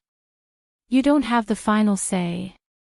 Huang Longsher had a strange and sarcastic look. "You have to go to the underworld and listen to him personally, right?" Nayland Yusi stretched out his hand and touched his eyebrows expressionlessly. Huang Longsher waved his hand and intentionally or unintentionally threw a few drops of yellow mud on Nayland Yusi's face. "Go away. I have a few words with the little bastard you like." Nayland Yusi gently wiped away the stains, stood up, and beckoned to Zhao Zhu. This distinguished strategist who wore the spring and autumn double armor was actually only 1 armor less than Huang Longsher slowly walked away. Huang Longsher squinted at King Yan Qi, who was standing in front of him, and His Royal Highness, Zhao Zhu, who do you think you are? When I see your father, he has to obediently sweep the bed to greet me. Squat down. Zhao Zhu smiled mischievously and simply sat down. "I don't listen to you, but I have enough etiquette, right?" Huang Longshi's words were playful. You're quite similar to someone's temperament. Okay, I know the answer. You can get out of here. Zhao Zhu stared and said, What? Surnamed Huang, I took the risk of being stripped of my hereditary title by the imperial court to come to see you. Are you just teasing me like this? Huang Longshi glared back, Are you going to get out or not? Zhao Zhu looked like he had eaten too much but couldn't shit. He stood up angrily. Just as he was about to turn around and do something, he heard Huang Longshi say, Want to fart? You have to take off your pants first. Otherwise, you should consider the consequences. Zhao Zhu muttered. He ran to Nalan Yusi's side and asked curiously, Can this old man really predict the future? Mr. Nalan, who was standing on the edge of the mud tank pile, looked at Huang Sanjia and said calmly, I don't believe it, but he did it almost every time. Zhao Zhu made an oh sound. Nalan Yusi habitually pinched Crown Prince Yan Qi's earlobe and chuckled softly, It doesn't matter. He's not a real immortal. He's an arrow at the end of its flight and is about to die. Why are you angry with him? Let's just respect the old. Zhao Zhu looked helpless and gently patted away Mr. Nalan's slender and white hand. Huang Longshi suddenly stood up and gave Nalan Yusi an extremely evil prophecy. Nalan Yusi, you have to die in front of me and Yuan Benshi. Zhao Zhu's face changed dramatically, and Nalan Yusi was silent. Nalan Yusi closed his eyes and fell into contemplation. Then, he bowed to Huang Longshi, who had already sat back on the bench and disappeared. Respect to him, respect to himself, respect to Li Yishan, whom he once admired when he traveled to various countries. Respect to them was also the last spring and autumn. Chapter 1023. Insignia Mountains Dragon and Tiger Mountains Confrontation.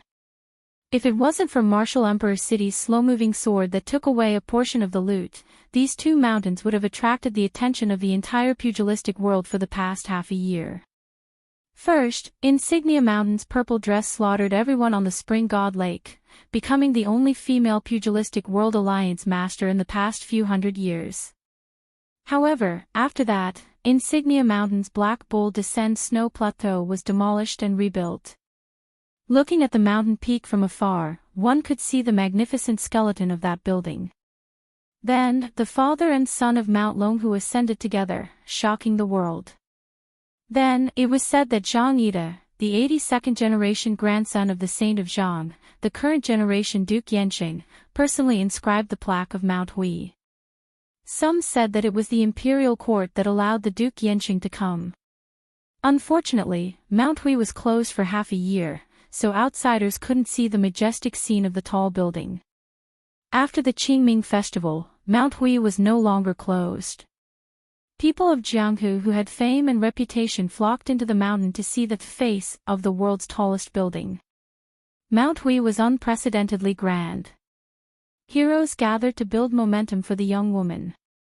Visitors who came down the mountain all praised the nameless building's imperial aura, 18 stories, reaching into the clouds. When it was cloudy, climbing to the top was like falling into the sea of clouds. This building was at the top of a giant rock, glazed with golden tiles, red lacquered sandalwood pillars, and white jade railings. It was enough to overshadow the many halls of the martial palace of Great Peace City. As a result, people followed the crowd and spread rumors. Especially, there were two things that stimulated Jianghu the most. One was a woman, a beautiful woman. The other was a master, a top master. It just so happened that Xianyuan Qingfeng possessed both of the purple robes of Mount Huishan. Those young talents at the foot of the mountain, who were as numerous as carps crossing the river, could easily imagine a peerless beauty in a purple robe who was a celestial phenomenon cultivator, standing at the peak of the world and overlooking the world. Moreover, she was still single. Did this mean that they had a chance to be her subordinates? Men of Jianghu flocked into the mountain like crazy, and some beautiful women were no exception. They wanted to see with their own eyes whether the woman was really as proud and charming as the rumors said. However, many people only knew that Mount Hui was divided into two mountains after they went up the mountain, with the memorial arch under the snow plateau as the boundary. It was even more wishful to want to see the Wulin leader. However, Mount Hui was adjacent to Mount Longhu, the ancestral court of Taoism, and it was also beautiful. Heroes gathered on the mountain from all sides, so no one felt disappointed. In this gloomy twilight, the mist on Mount Hui was thick. A group of people climbed up the stairs. After the Xianyuan family of Mount Hui encountered the heavenly thunder tribulation on the snow plateau, Xianyuan Qingfeng turned the tide and single-handedly raised the prestige of Mount Hui to the peak. The Xianyuan descendants also put on airs. Regardless of whether they were high-ranking officials or heroes of Jianghu, they never welcomed or sent off guests on the mountain. They put on an attitude of whether they wanted to come or not. This group of people was not too eye-catching in the weaving of tourists. 5 or 6 people were escorting a handsome young master in luxurious clothes and jade belt at the front. 2 of them were of slightly higher status, and they followed closely behind him on the left and right. One of them was a quiet scholar, and the other was an exquisite old man. From the details of their clothing to their expressions, they all had a feminine air of nobility. The last 3 people who kept a distance behind him had sabers at their waists, but they were wrapped in satin. The leading young master stopped and looked back at the vast river at the foot of the mountain. He took a light breath and waved his hand. The old man had a tacit understanding and hurriedly took a few steps back. The rest of the retainers tacitly formed a fan-shaped formation. Only the scholar in his 30s took a few steps forward, but he still did not dare to stand shoulder to shoulder with the young master. The young master smiled and did not deliberately let the scholar walk to his side. He reached out and pinched a bright red jade pendant hanging on his waist. He smiled gently and said, "Last year was the triennial Beijing survey year. Zhao Yuling and Yin Maochen were the main and assistant respectively. Their reputations were so great that no one paid attention to you, a servant who was assisting them from the side. But this year is the 6-year survey year. The world is paying attention."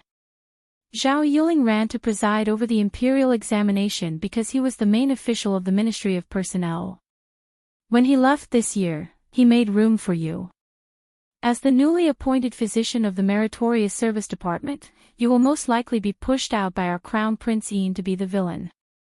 Generally speaking, the Beijing survey year is a time for everyone to chat and drink tea peacefully.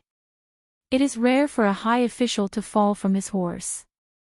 The survey year is different for all the low-level officials, including the prefectural governors. It would be inexcusable if they did not take down 7 or 8 prefectural governors. Do you understand? The scholar replied respectfully and reverently, "When the cart reaches the mountain, it will find a way." The handsome young master who kept calling out Zhao Yuling and Yin Maochen glanced at the mountain path beneath his feet and nodded with a smile. He said, "These words have a double meaning and are appropriate for the occasion. No wonder father always looked at you differently."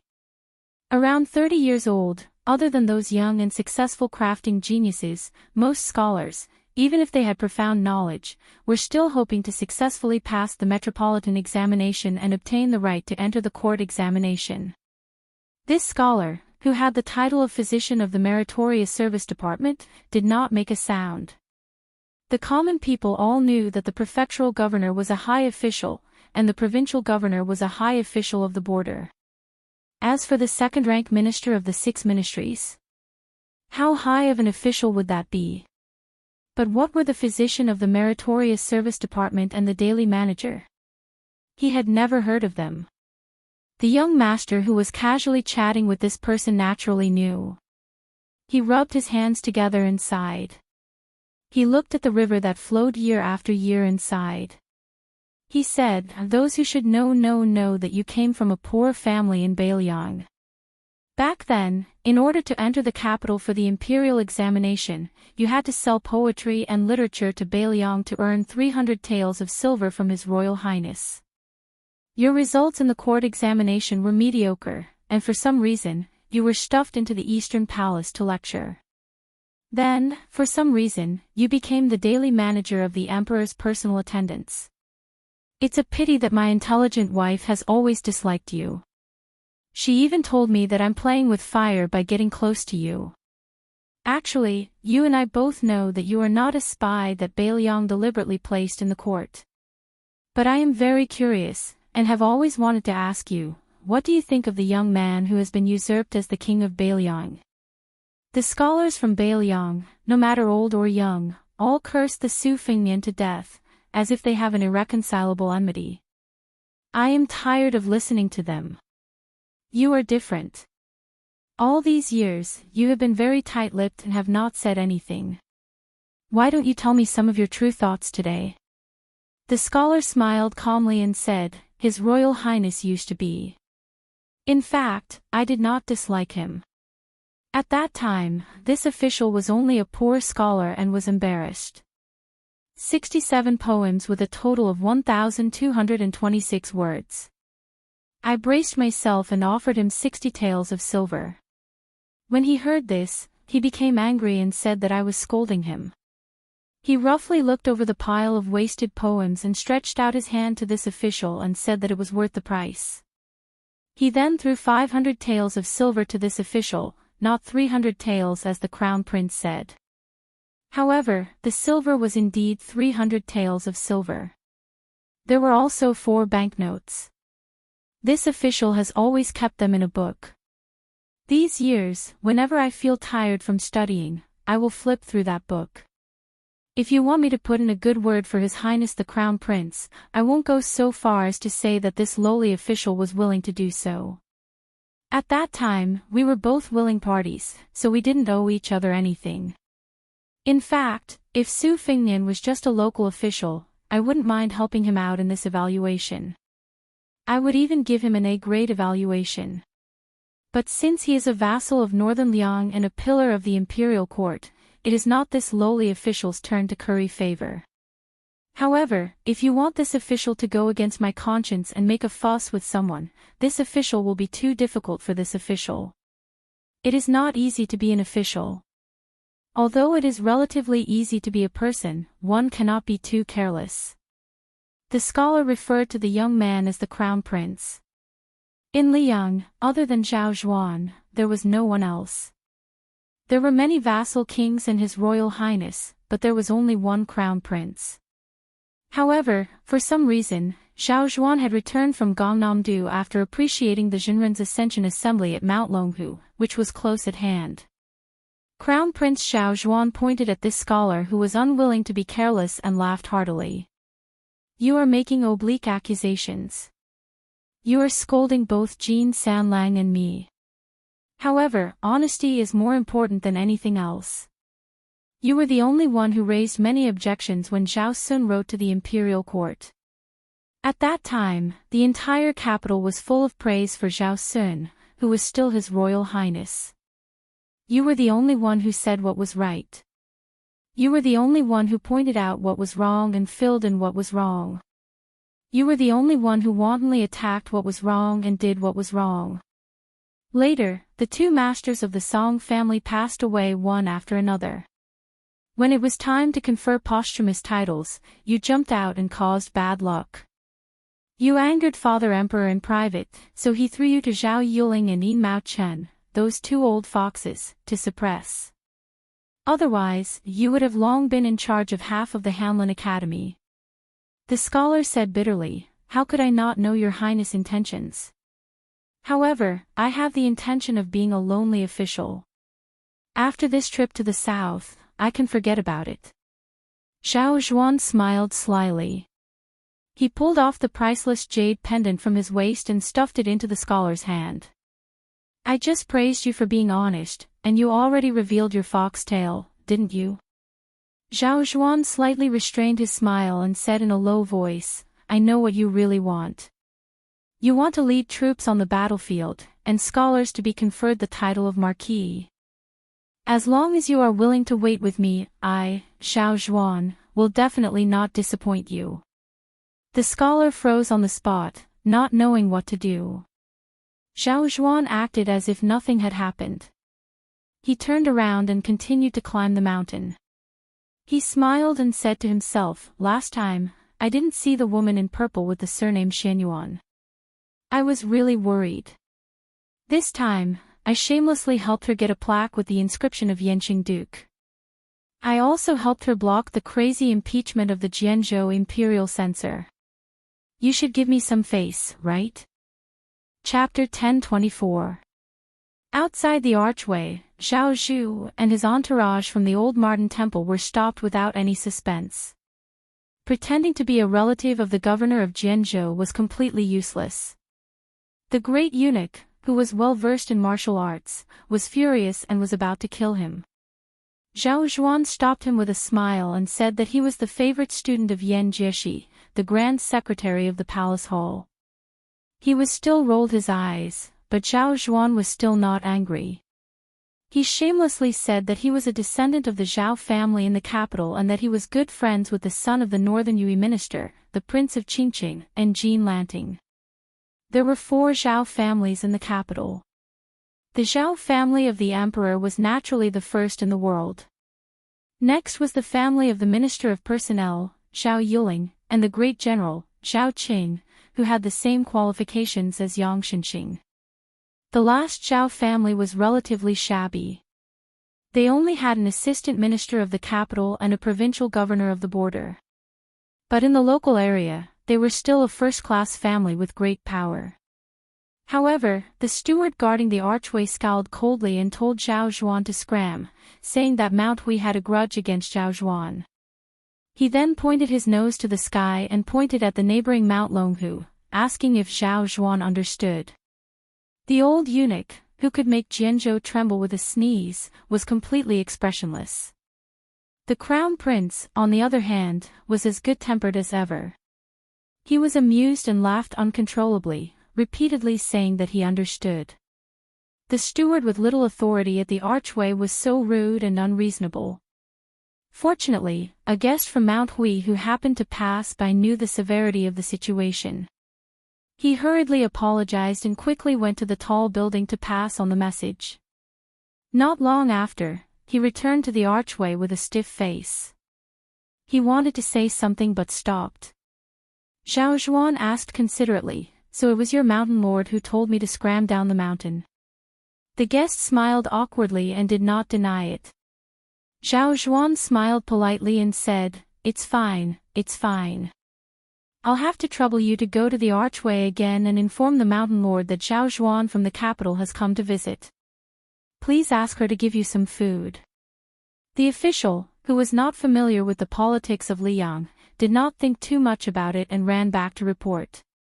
As a result, Zhao Zhuan waited for a long time, but he did not even see the figure of that person. The old Martin Temple said gloomily, "Your Highness, everyone in Mount Hui deserves to die." Zhao Zhuan waved his hand and said with a smile, "It seems that we can only use the plan of breaking through the mountain. Otherwise, we probably won't be able to see that woman." At this moment, Zhao Zhuan abruptly raised his head and gazed into the distance at the peak of the snowfield. On top of a tall building, he could vaguely make out a figure in purple robes. The figure was facing the torrential river with his hands behind his back. Zhao Zhuan thought for a moment and murmured, "This scene is worth it." The scholar asked with a smile, "Are we going down the mountain now?" Zhao Zhuan turned and said, "Let's go down the mountain." On the top floor of Shuoping Mountain, the woman who had parted ways with Bai Liang had become more and more powerful after successfully ascending to the celestial state. She stood until the last ray of afterglow in the west faded away. After sitting on the ground, she lowered her head and tied a knot on the hem of her dress. She probably felt that the knot did not look good, so she untied it and untied it again and again. She suddenly stopped what she was doing and turned her head to look towards the northwest. She felt like drinking. The land of refugees was indeed not easy to deal with. It did not give Bai Liang any peace of mind.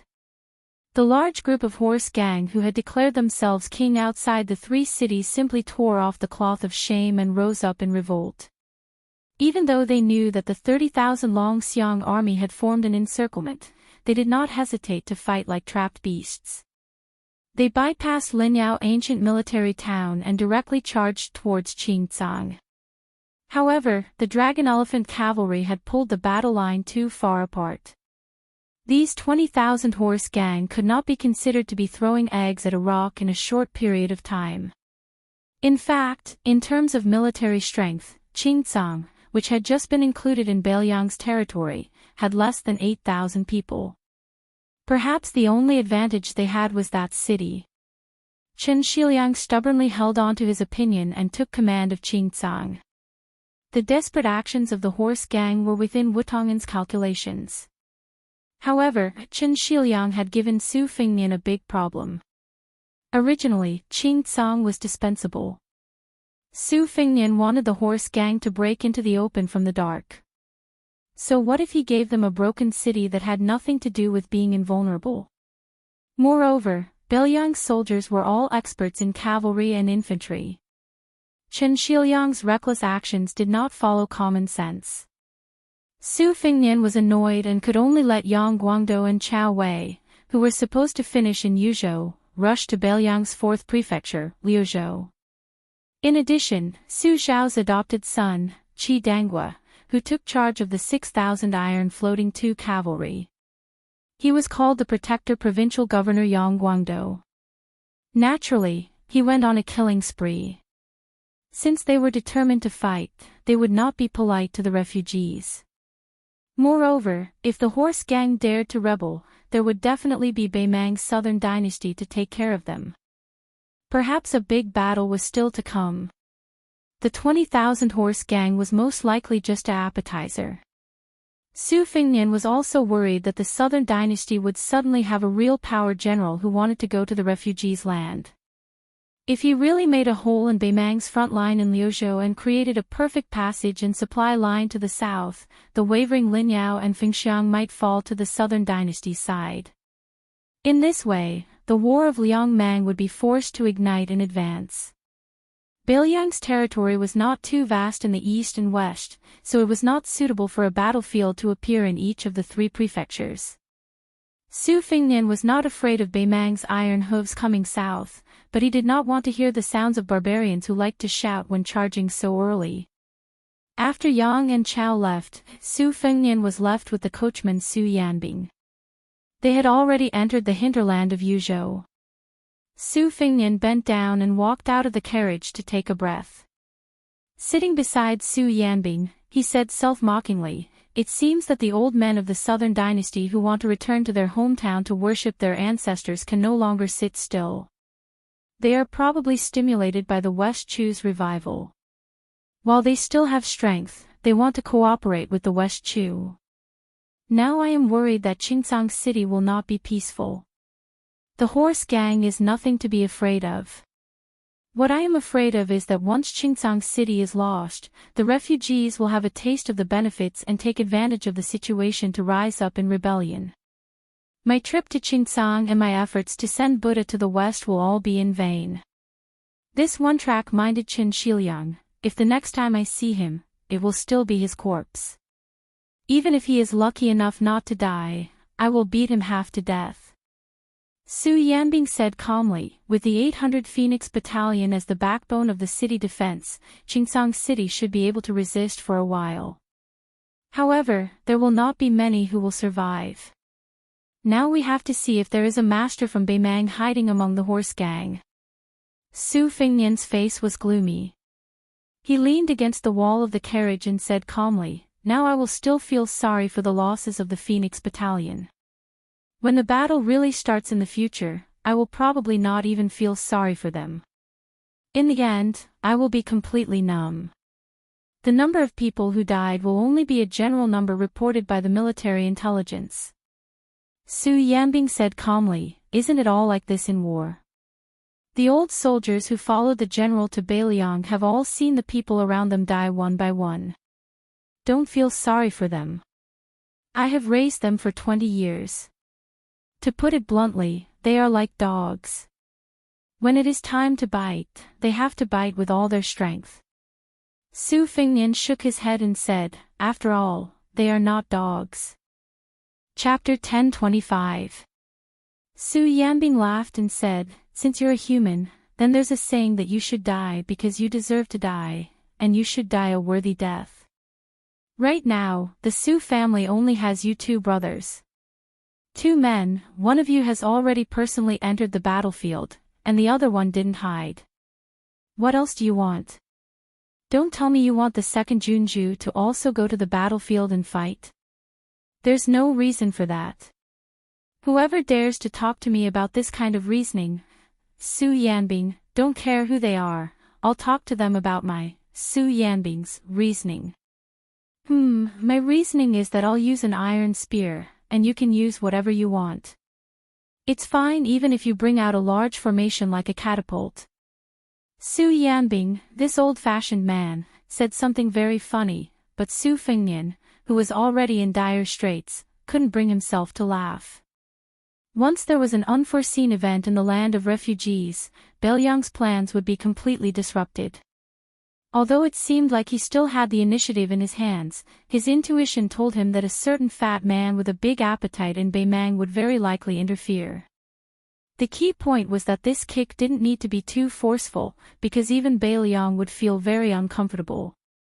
This kind of innate restriction wasn't something that could be resisted by human strength. They could only take one step at a time. Adding fuel to the fire was the fact that misfortune didn't come singly in Mount Qingliang. For example, after Guangling Spring's snow buildings Wutongan lost the green ants and white wine, 2 second-class maids took the initiative to resign from Wutongan. Whether they were disheartened or grieved over the loss of their own kind, they resolutely left Wutongan and became ordinary maids in other courtyards. Fortunately, Lu Qingyan, who had experienced hardships during her trip to Mount Qingliang, resolutely entered Wutongan to fill in the gap. Only then did the operation of Wutongan not be interrupted. As for the elders of the Lu family behind her and the children of the Lu family around her, they were obviously not acclimatized to the new environment. They were unable to quickly integrate into Belyang's officialdom with their status as relatives. One of Lu Qingyan's cousins, who had only been ridiculed by a child of Liangzhou, dragged the elders of the family to the brink of death and almost ran to Mount Qingliang to complain. In Mount Qingzhou, the new head of the Lu family, Lu Dongjiang, who had received the bamboo lantern from Lu Feiqi of Shangzhou State, couldn't make a prompt decision either. He could only stir up confusion and act as a mediator. In the eyes of Su Fengnian, this was undoubtedly the worst decision. Even if he didn't hesitate to support the Lu family, Su Fengnian would still think highly of him. However, at that time, Lu Qingyan, who was still dressed in white, went down the mountain in the middle of the night and found the famous sword that her ancestor, Lu Feiqi, carried when he was studying abroad. In front of her father, she forced her younger brother to kneel outside the ancestral hall. Although the sword was not out of its scabbard, it still beat the mouth of the young man, who was said to be a top scorer in Mount Qingzhou, until it was badly mutilated and several teeth fell out. The woman also sternly scolded him and asked him if he dared to talk nonsense again. The old and young of the Lu family might have mistakenly thought that this was Su Fengnian's order, so they all kept quiet out of fear and could only hide their resentment in their stomachs. In the eyes of the clansmen, Lu Qingyan also became the water that a married woman splashed out. Su Fengnian could treat these trivial quarrels as a joke, but he dared not take the situation in Yuzhou lightly. There was no doubt that there were more advantages than disadvantages in promoting Huang Fujin to be the general of Yuzhou. However, after the disadvantages surfaced, it was no different from adding fuel to the fire. That was, under the influence of some people who wanted to add fuel to the fire, the border army that had formed its own system was still fine, but there were hidden dangers in all levels of the army in Yuzhou. According to the current spy report, Zhong Hongwu, who was unwilling to retire in Longqing County until his death, must have done something. Su Fengnian wanted to know whether Yan Wenluan, the king of Yuzhou, played a dishonorable role. Whether Yan Wenluan was involved directly determined whether Su Fengnian would change the sky of the Belyang infantry. The problem was that even if the Yan family army was successfully changed back to the Su family army, the loss of the veteran Yan Wenluan, who was good at fighting, was still a huge loss that Bailiang could hardly bear. Even if great ancestor Gu, the first famous general of the old southern Tang, could replace Yan Wenluan, it was undeniable that Bailiang needed Yan Wenluan to stabilize the morale of the border army, and more importantly, they needed this old man's loyalty to defend Yuzhou. But was this possible? Yan Wenluan had been an important member of Yang Kai, Xiao Qiangling's faction back then. He had hoped that Su Xiao would establish himself as the emperor, so that they could take advantage of the situation and become the country's founding heroes. Su Fengnian knew better than anyone else about Yuzhou. A large group of Bailiang elites, including Yan Wenluan, had been thrown into the cold palace by Su Xiao. For example, Yan Wenluan had been transferred from his familiar cavalry army to an unfamiliar infantry army. There was also the uncle that Su Fengnian had gone to Beimang to find back then.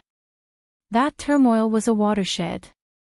From then on, Xiao Qiangling and Yinkai Li Shan, who had been on good terms with each other, started to become strangers. The cavalry and infantry armies and the Bailiang army became more and more distinct as time passed. However, Xiao Qiangling had died 30 miles from the imperial city of Shishu. Without this Yang Kai presiding over the situation, Bailiang did not devolve into the worst situation where the infantry and cavalry were like fire and water. Mountains were hard to rule. This had been the case since ancient times. Especially those military leaders who had blades in their hands. If you beat them lightly, they would be thick-skinned. If you scolded them too heavily, they would not be afraid. If you scolded them too harshly, they would rebel. Bailiang without Su Xiao was like the difference between heaven and earth. Even if Su Xiao was so old that he could only lie on his sickbed, as long as the butcher did not close his eyes, the scene under Bailiang's table was chaotic. But a rebellion on the table. No one was willing, and no one dared.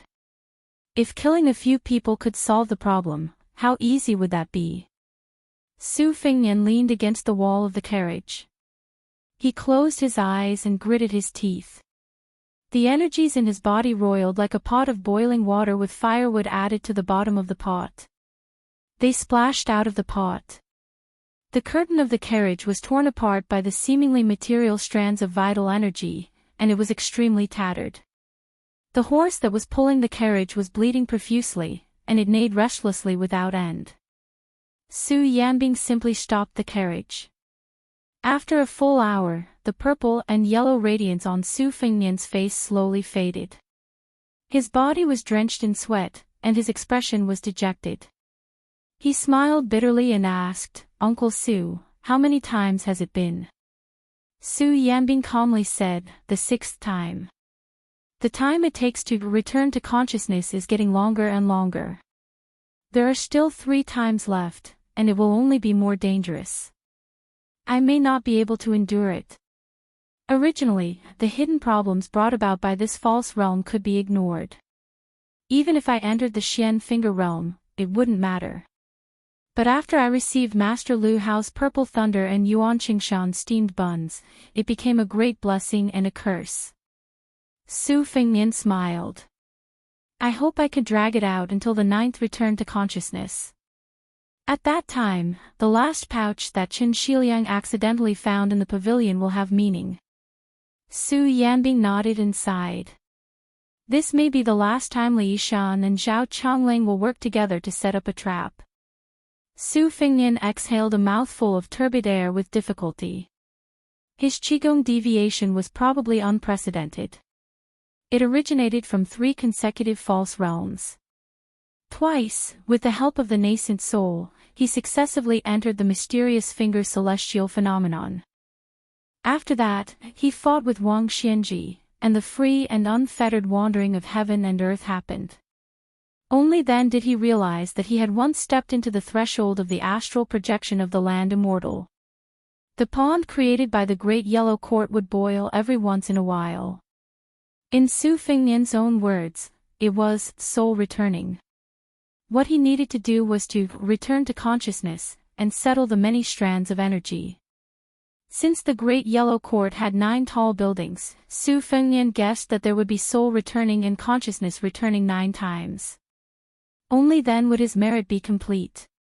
But such a completion would have the power to fight against Xian Finger Realm experts, but he had no chance of victory against Wang Xianji.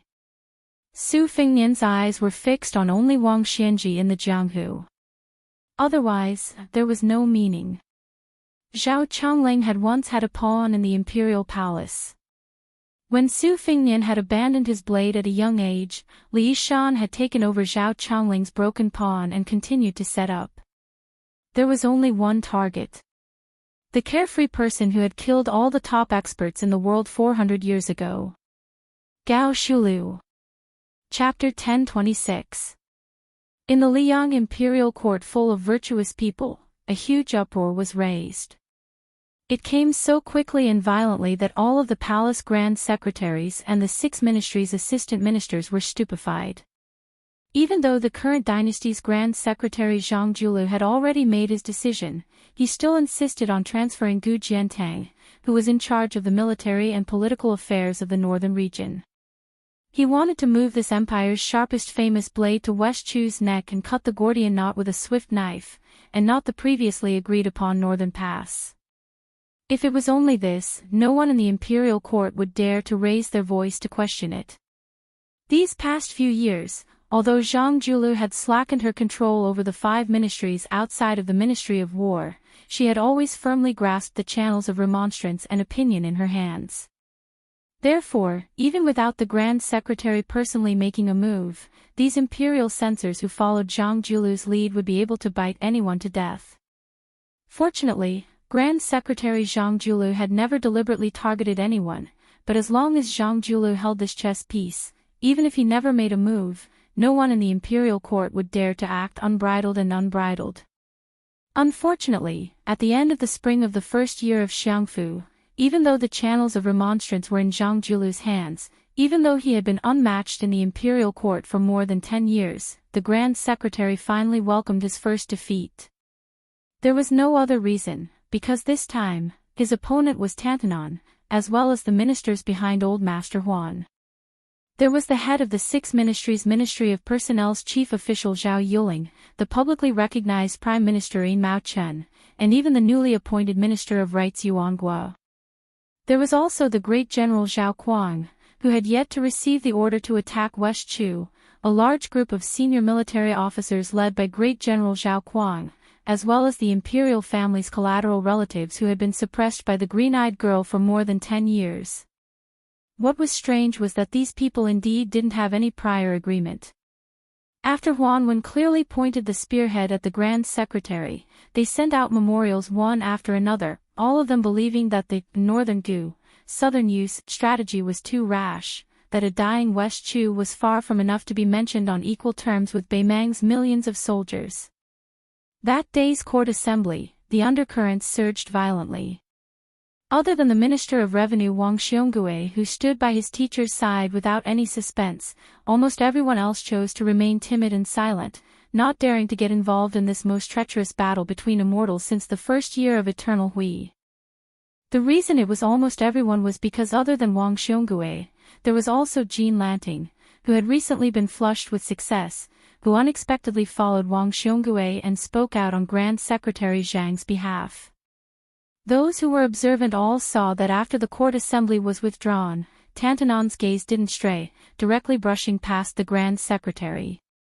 Wang Xiongui, who was in a daze, followed behind the Eternal Hui seat master with an indifferent expression. On the contrary, it was Jean Right Chancellor, who had never taken the initiative to get close to the Grand Secretary, who walked with firm footsteps at Zhang Julu's side. Today's fluctuating court situation left the onlookers unable to take in all of it, yet they were also baffled. When the court assembly was withdrawn, they unexpectedly only heard the sound of pearls and jade being struck, not a single word of loud discussion or whispering. This was a strange scene rarely seen in the past 20 years of Liang's court assembly. Zhang Julu slowly walked down the white jade steps. He didn't look at the young Right Chancellor at his side whose brows were tightly furrowed, quietly saying with a laugh, "Jean, third young master, this time I'm afraid you've made the wrong bet. The bearded and ambitious Jean Lanting shook his head and said, Junior didn't make a risky bet, purposely becoming the enemy of the entire court's civil and military officials, borrowing this opportunity to curry favor with Grand Secretary Sir. It's just that a real man has to do something, that's all. Zhang Julu smiled, slowed down his footsteps, and went straight to the point. At first, I had the intention of pulling you into Zhonglu, and then you could help me control the flow of that flowery speech. But later on, since His Majesty had a whole new level of respect for you, as a subject, I also didn't want to seize the monarch's beauty. Unwilling, but not impossible. Even the walls have ears, not to mention that they hadn't left the palace city yet. Not far from the two of them, there was no lack of civil and military officials who were walking slowly. Zhang Julu said indifferently, looking at the history of the struggle between gentlemen and villains, most of the courtiers who had the reputation of being gentlemen lost miserably when they were alive. At most, after they died, they would be conferred a posthumous title by the next monarch. To the country and the people, they didn't benefit at all. This kind of empty reputation left in the annals of history, it's fine if we don't want it. Regarding the struggle between parties, there's no secret that can't be revealed. The more one cares about the common people, the more one needs to have a gentleman's party, and even more so, there needs to be a clever evil dog among the colleagues who can bark and bite. It's not like the whole group of people are there with their sleeves clean and only know how to act impulsively like scholars. In the end, it's nothing more than writing a few lonely grave poems on the way to being exiled and banished, which would make the later generation scholars shed tears all over their lapels. It's quite boring. Jean Lanting smacked his lips and said self-mockingly, Junior also can't escape from the same old pattern. Zhang Julu turned around and patted Wang Xionggui's shoulder, I'm not on duty today. You go sit at Zhang Lu's place. If a colleague asks, just say you don't know. Wang Xiongui nodded and left with quick steps. The purple-bearded, blue-eyed man who wielded the power of a dynasty walked leisurely with Jean Lanting. Together, they crossed the threshold of the palace. Zhang Julu suddenly smiled and said, the first time I saw you, it reminded me of my own situation back then. I was also as flustered and helpless as you, feeling wronged in every way. However, to be honest, you're still much worse than I was back then. You're only slightly better than me at making rice paper. Jean Lanting smiled knowingly, to be able to make the Grand Secretary willingly admit defeat and pay with his mouth, that's enough. Jean Lanting wanted to say something but hesitated. Zhang Julu said indifferently, are you wondering why that old fellow fought with his own family? Even though Jean Lanting was a favorite official of the Son of Heaven and a favorite by the Crown Prince's side, his future was destined to be bright. This right chancellor didn't dare to say half a word. He didn't even dare to make wild guesses. Zhang Julu said, Huan Wen and I both have a scale in our hearts. Neither of us has ever looked down on the restoration of West Chu. It's just that the weight of both ends of the scale has always been different these past few years. I value West Chu more than Bei Mang, while he values Bei Mang more than West Chu. He has his own plans and foresight. He insists on using Bei Liang to exhaust Bei Mang's national strength. He's afraid that once Gu Jiantang goes south, Bei Mang, who has already decided to first swallow Bei Liang and then attack Liang, will change course and mistakenly believe that there's an opportunity to exploit. When the time comes, from Northern Pass all the way to this great peace city beneath our feet, smoke will be everywhere. Zhang Julu pointed to the south. Not only does the old fellow see the north, other than the stubborn Bei Liang, Tantanon also sees the seemingly indecisive Yen Imperial Dao, as well as those fallen spring and autumn kingdoms that can't withstand the spring wind. His apprehensions are naturally understandable. I'm afraid that West Chu will become a quagmire and lead to the revival of the fallen spring and autumn kingdoms. He's afraid that Bei Mang will go south from the east and cause the entire world to become a quagmire. Between him and I, it was a real gamble. Even if you stand at the center of the dynasty, you won't be able to see these things. This is because in the imperial court, everyone has their own plans. Martial artists want to be conferred the title of Marquis in general, while scholars want to be worshipped at St. Zhang's temple after death.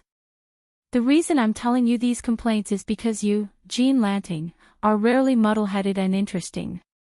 After all, it's not strange to be scolded by old man Huan, but it's rare to be beaten. Jean Lanting subconsciously touched the cheek that Tantanon had slapped. As if it was scalding, he quickly withdrew his hand. Zhang Julu said softly, "Let's stop here." Jean Lanting tactfully stopped in his tracks, only to hear the Grand Secretary say, "In the future, associate more with the new minister." Jean Lanting was stunned. New minister? Was it Yuan Guo from the Ministry of Rights or Liu Baijie from the Ministry of War? Or was it both? Liu Baijie was Gangnamdu's sword immortal Tang Shi. Yuan Guo was a famous figure who could get along well with anyone and call them brothers. Neither of them cared much about winning or losing. They looked down on many things that others considered precious. In the imperial court, both of them had excellent reputations. They didn't make any enemies and didn't belong to any obvious factions. They were both once honored guests of Tantanon and had also been scolded by Tantanon. They'd met the emperor, entered the two huts, and endured Huan Wen's scolding. If one wanted to become a powerful official in Liang imperial court, they had to go through 3 big steps. These 2 ministers had obviously gone through them. The 2 returned to the Zhao family's hero's urn outside the palace. Liu Baijie didn't immediately return to the unusually busy Ministry of War. Instead, she followed Yuan Guo to the Ministry of Rights, which had a very different atmosphere from the Ministry of War. In the yamen of the Ministry of Rights, where scholars and celebrities gathered, she even dared to tease her superior, the minister. This was because when Yuan Guo, this old wine bug, took the initiative to bring a large chest, not containing books, but more than 20 bottles of Jianan spring wine that the emperor had bestowed upon him. As a result, the emperor, who had graced the Ministry of Rights official residence with his presence, bumped into him. Afterwards, the emperor took the initiative and began to share the wine with the officials.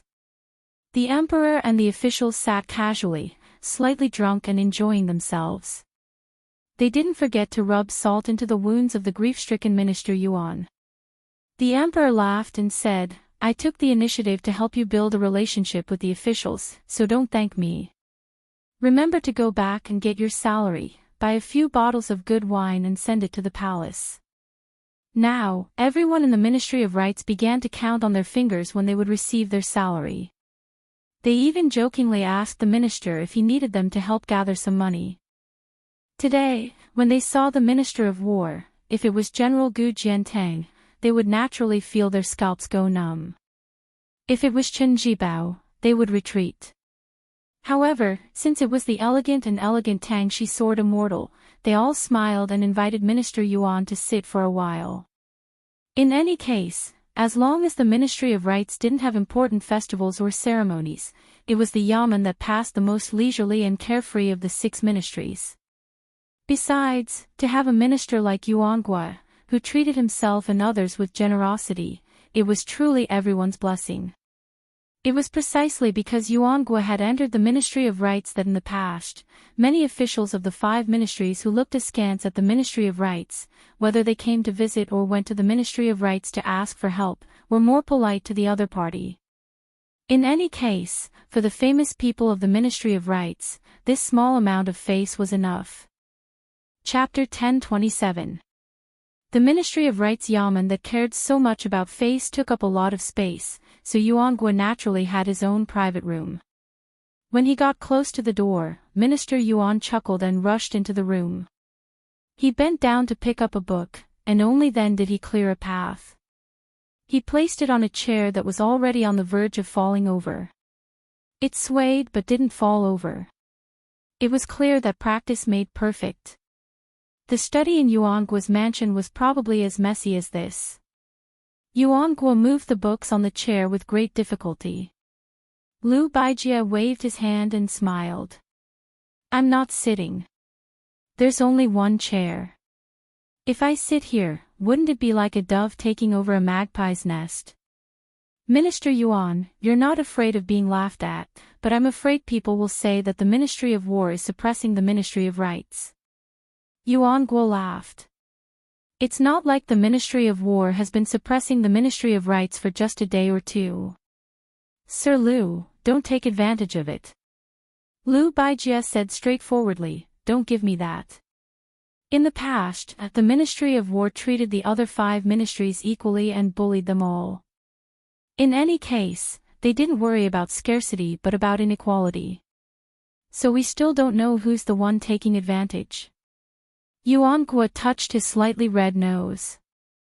I didn't care in the past, but in the future, if the Ministry of War dares to come to the Ministry of Rights to scare people, I'll go to the Ministry of War and curse people in the streets. Liu Baijie didn't comment. He looked around and sighed. Liu Baijie was born in the Liu family of Yangzhou, which had the reputation of a dazzling lineup. His brother, Liu Daolin, had resigned from the Imperial College and profited from the misfortune. He became the Minister of Rights and was the previous owner of this house.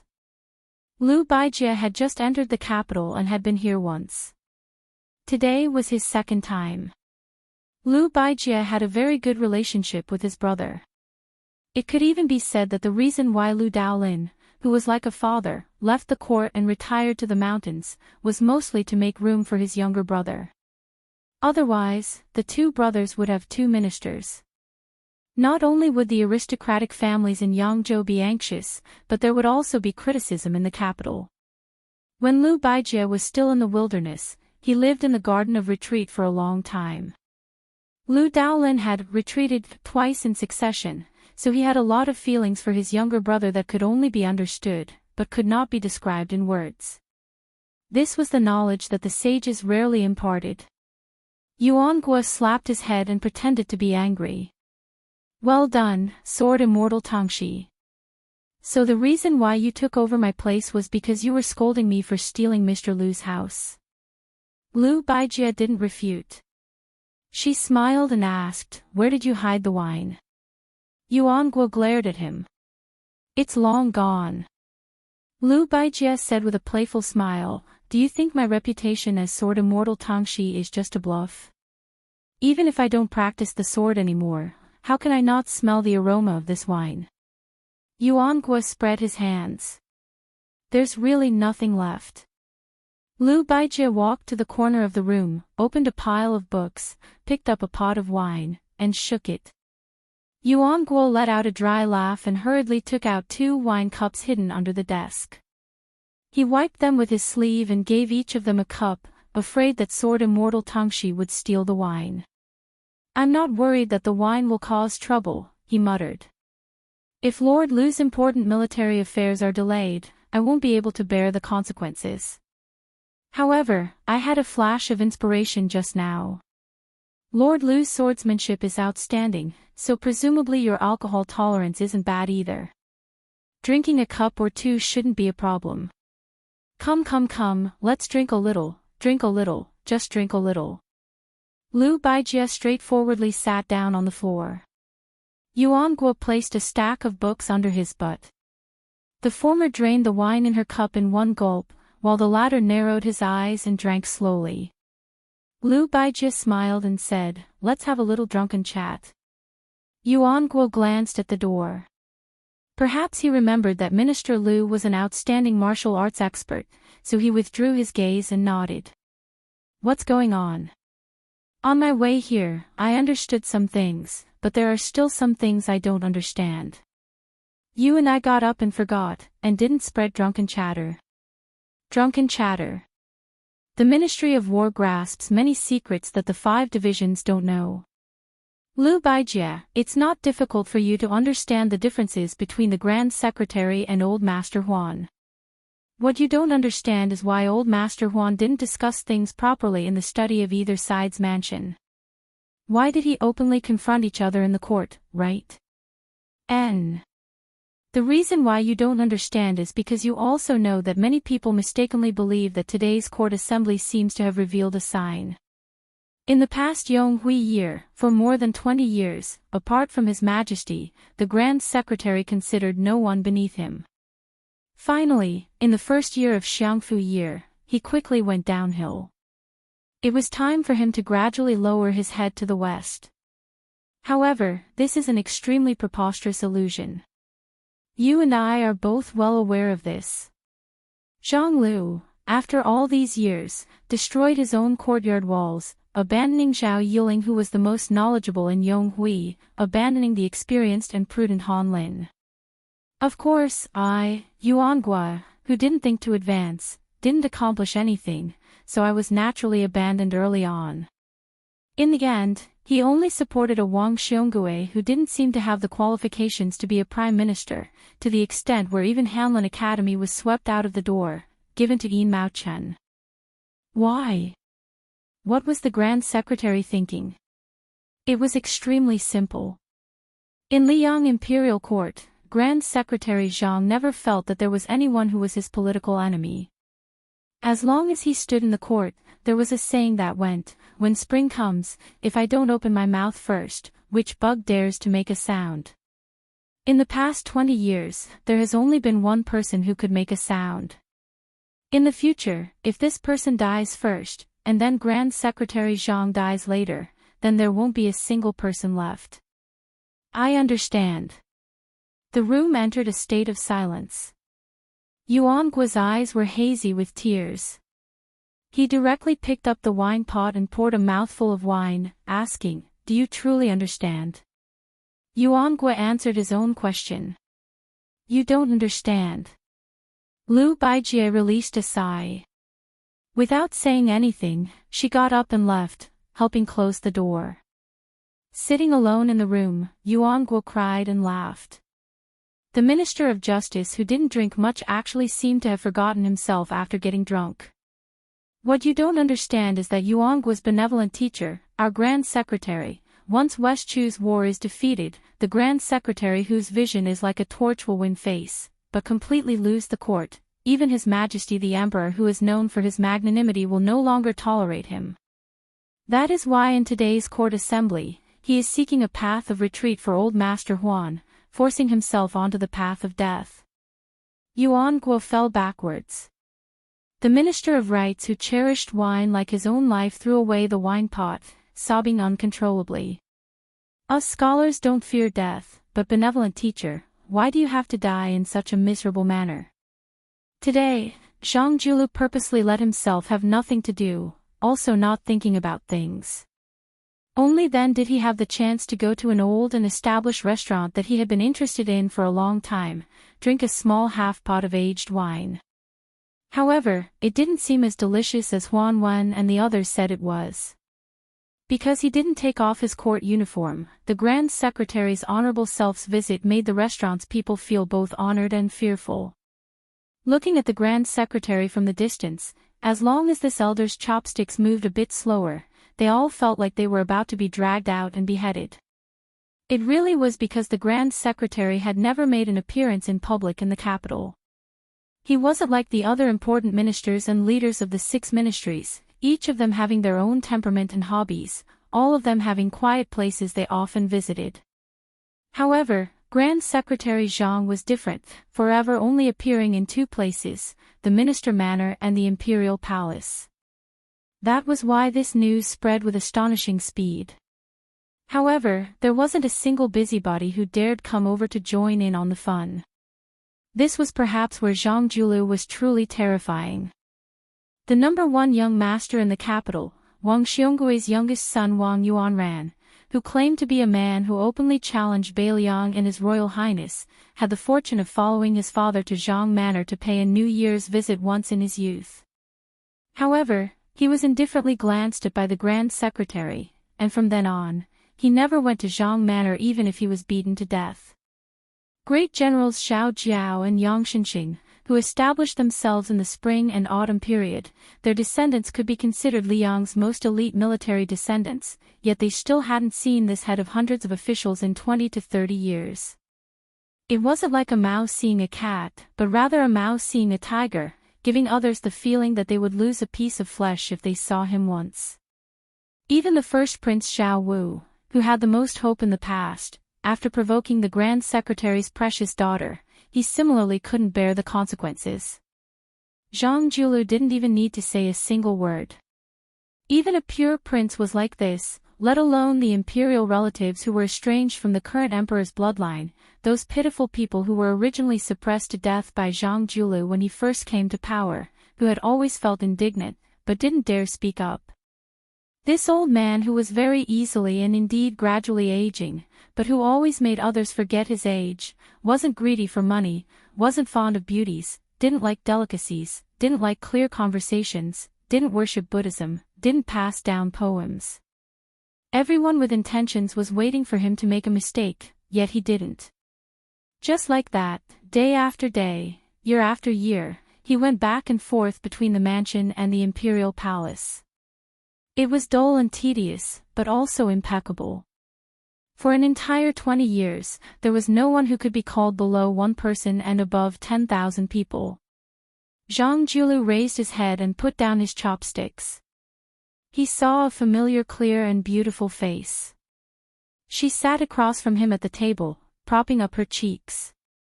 She had the same charming smile as her mother when she was young. The Grand Secretary laughed softly and said, "My drinking has even startled the great heroine Zhang." Zhang Gaoxia still propped up her cheeks with both hands, blinking her eyes. Zhang Julu smiled and said, "Speak, other than looking at father, what else do you want from father? This time, I'll make an exception and agree to it first."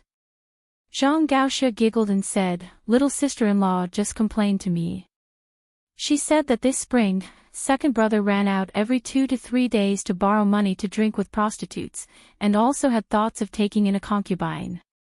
Taking in a concubine is one thing, but that woman was from a brothel. Little sister-in-law couldn't persuade the stubborn third brother, so she could only pull me into her camp.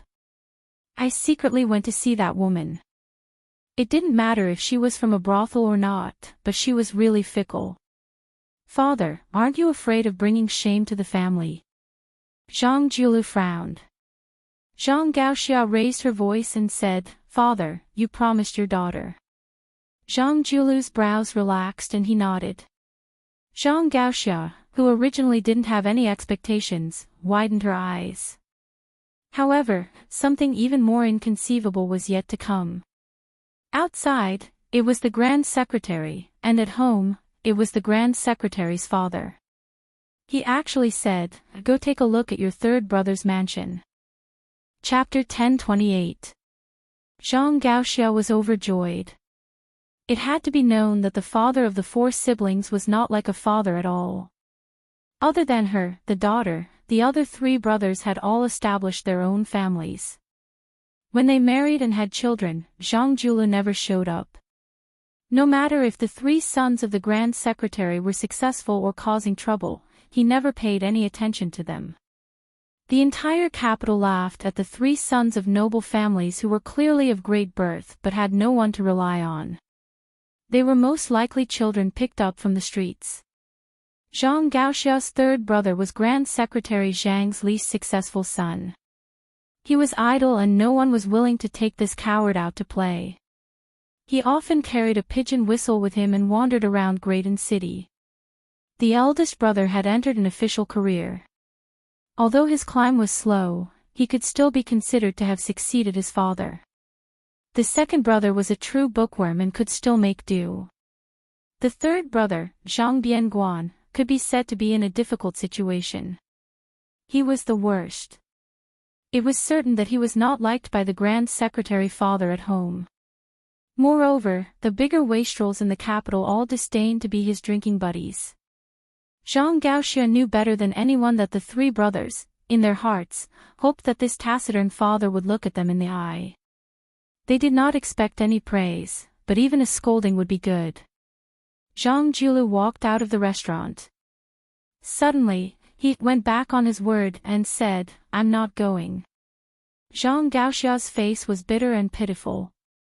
Zhang Julu smiled and said, "Although he's not going, you can pass a message to the border. It's not good to rely on his eldest brother and second brother's salary to indulge in wine and women every day. didn't he want to enlist in the army? Father can tell Gu Jiantang to let him go to Liaodong. Also, the family doesn't raise idle people. You ambitious girl, go out of the capital and play. As for where you go, you can go wherever you want. Just don't write a letter to father asking for money. Zhang Gaoxia's eyes lit up. She said excitedly, really? Zhang Julu nodded lightly.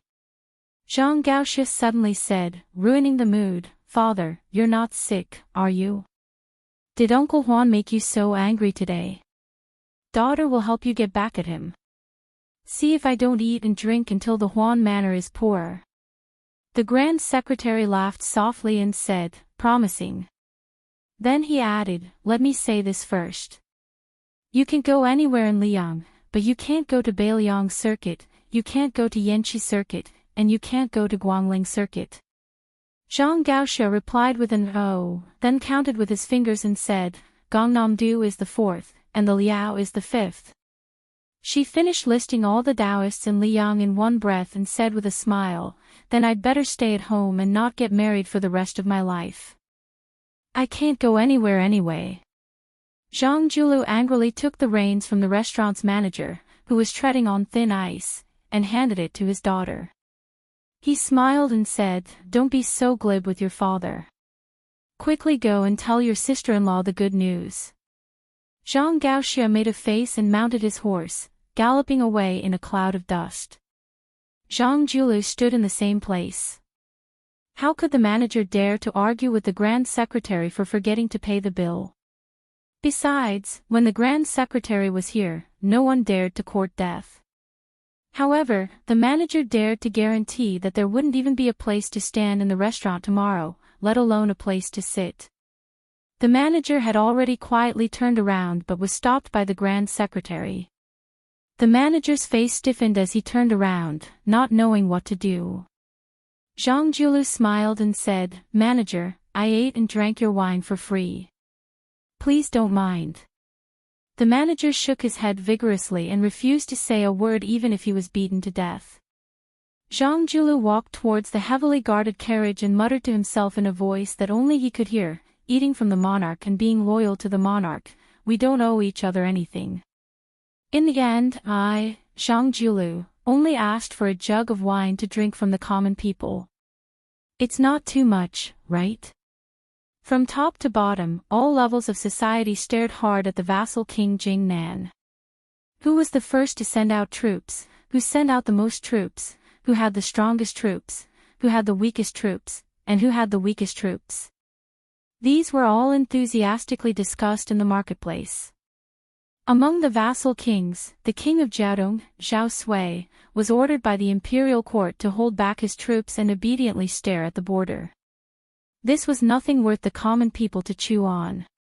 The king of Guangling, Zhao Yi, was a person in the game. The restoration of West Chu happened in his territory, so there was not much room for imagination. The king of Huainan, Zhao Ying, who had always been the weakest and rumored to be crazy, sent out 6,000 troops in full force. This made people look at him in a new light. Yan Qidao was the first to send out troops. However, this vassal king Zhao Bing, who was only second to the king of Liang, actually only sent his royal highness, Zhao Zhu, to Guangling Road with 1,000 cavalry. Moreover, they went all the way north and crossed provinces. It was chaotic and chaotic. The only thing they could talk about was on the streets of Liang. The young king of Jing'an, Zhao Sun, was the last to send out troops. For now, the number of troops was unknown. As for the previous Minister of War, Chen Jibao, who had been conferred the title of King of West Chu, there was no movement at all. Was it because the imperial court was afraid that if he went to West Chu, there would be no one else to do anything? Or was it because the white-clothed immortal soldier did not deign to lead troops there? Other than the great peace city's Minister of War, perhaps no one knew. Beiliang. No one in Liang felt that the new king of Liang, who was younger than Zhao Sun, would be so kind. They all guessed that Beiliang was taking pleasure in their misfortune. It was fortunate that Liang did not hit them when they were down. The horse's hooves moved, the bowstring rang, and 10,000 taels of gold. On the border of Qingzhou, a large group of soldiers and horses slowly advanced to the northeast. A conspicuous rider stopped by the horse river and stood there leading his horse. This young rider wore a bright yellow python robe. In terms of python robes, he was half a rank higher than King of Guangling, Zhao Yi. He smiled at a young and elegant scholar beside him and said, "Mr. Liu helped me save up that little bit of wealth." After this commotion, it came and went in a hurry. "My heart aches."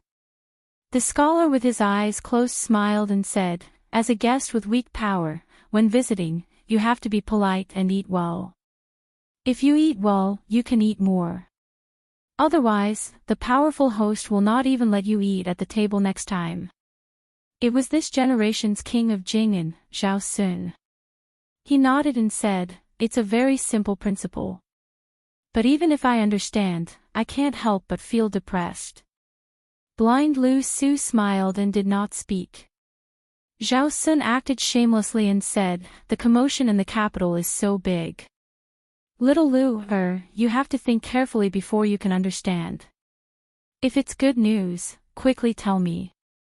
If it's bad news, just pretend I didn't ask. How about it?" Lu Su, who had retreated behind the scenes, hesitated for a moment. He bit his lips and said with a serious expression, "For Qingzhou and the Jing'an Palace, it might be half good and half bad."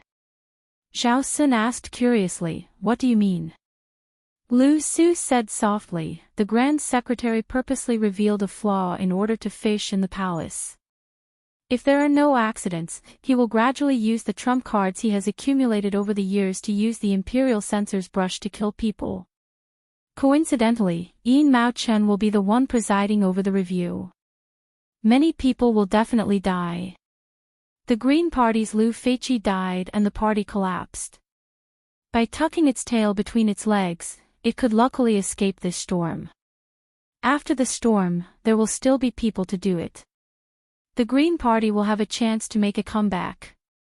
This time, Lu Su earnestly requested the prince's mansion to send out all of its elites to let His Majesty the Emperor and the big shots in the palace know how we eat, so that we can seize the opportunity in the upcoming maneuver. The world was the Zhao family's world.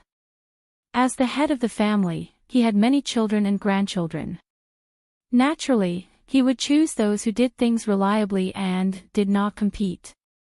Only when the head of the family was happy would he be willing to give them more money, hoping that they would work harder.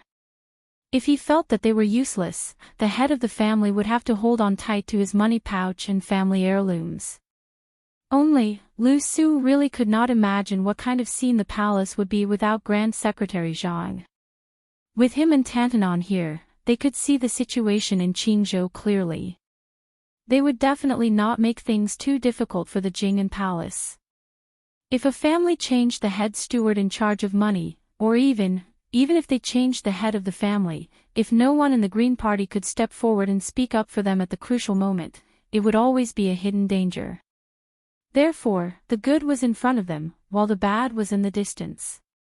Overall, it was still bad news. Of course, everything in the world can change in an instant. No matter how far you can see, first of all, you might not be able to make accurate predictions, and second of all, you can't escape the path of taking one step at a time. As long as we don't make any mistakes, when the time comes and our plans still fail, we can just curse the heavens for not opening their eyes. Zhao Sun said in astonishment, Grand Secretary Zhang is only in his 50s and his body has always been in good shape. How could he retire? And how could anyone make him retire? Lu Su pointed to the sky above his head, not saying anything. Zhao Sun's expression was uncertain. He lowered his voice and gritted his teeth, saying, "That's why you wanted me to make friends with 3rd Prince Jean and the Prince of Qingqing from the beginning?" Lu Suan nodded. He didn't feel the slightest bit of complacency towards his own silent arrangements. Zhao Sun suddenly said with a cold laugh, "Lu, you said that as guests, we have to be careful to show our table manners, but as the head of the family, his table manners are a complete mess." Ha, indeed, sitting in that position, the family rules are the law of the country, family rules are heavenly rules. Lu Su said calmly, Your Highness, don't forget, you are also surnamed Xiao. We are one family, so there is no need to speak like two families. Zhao Sun smiled and put his arm around Zhao Sun's shoulder. You and I, there is nothing we don't dare to say. Lu Su had a helpless expression. Zhao Sun said worriedly, Lu, you really don't want to come with me. Without your help in coming up with plans, I don't feel confident. Lu Su said calmly, I only know how to come up with ideas. I am an outsider when it comes to military formations. Moreover, Your Highness' trip this time isn't for military achievements. Of course, even if you want to, you won't be able to. Once you defeat these 6,000 people in one go, you will meet with that crown prince in ragged clothes in secret. Then, it will be considered a great success. Zhao Sun couldn't bear it. Can't you just leave 2,000 or 3,000 soldiers behind? Can't you just leave 1,000 behind secretly? Lu Xuan's face was expressionless. He turned his head and looked at this king of Jing, and who he had always called His Highness. Zhao Sun hurriedly raised his hands. I will listen to you, okay? Seeing that this Mr. Lu didn't move, Zhao Sun reluctantly whispered, I am really leaving. Lu Su stretched out a hand and signaled him to get on the horse. Zhao Sun got on the horse. Lu Su hesitated for a moment, then looked up and said, Remember, there are only two things for this trip. First, try to win more trust from Zhao Zhuan. Second, use the 6,000 lives to win the hearts of the people. Zhao Sun lowered his head to look at this blind strategist who was doing his best for the Prince of Jing'an's estate. He gave a heavy "n" and urged his horse to leave. The young king had a heroic spirit in his heart that said, I also have Yuan Benshi by my side. Chapter 1029. A large and imposing caravan slowly headed south. The size of the caravan far exceeded that of the newly appointed Ding Ding Great General Lu Xingxiang. Among the 200 or so people, 80 of them wore fine golden sabers. The remaining 100 or so cavalrymen wore black robes and carried different weapons. However, without exception, each of them had an eye-catching copper-embroidered fish pouch hanging from their waists.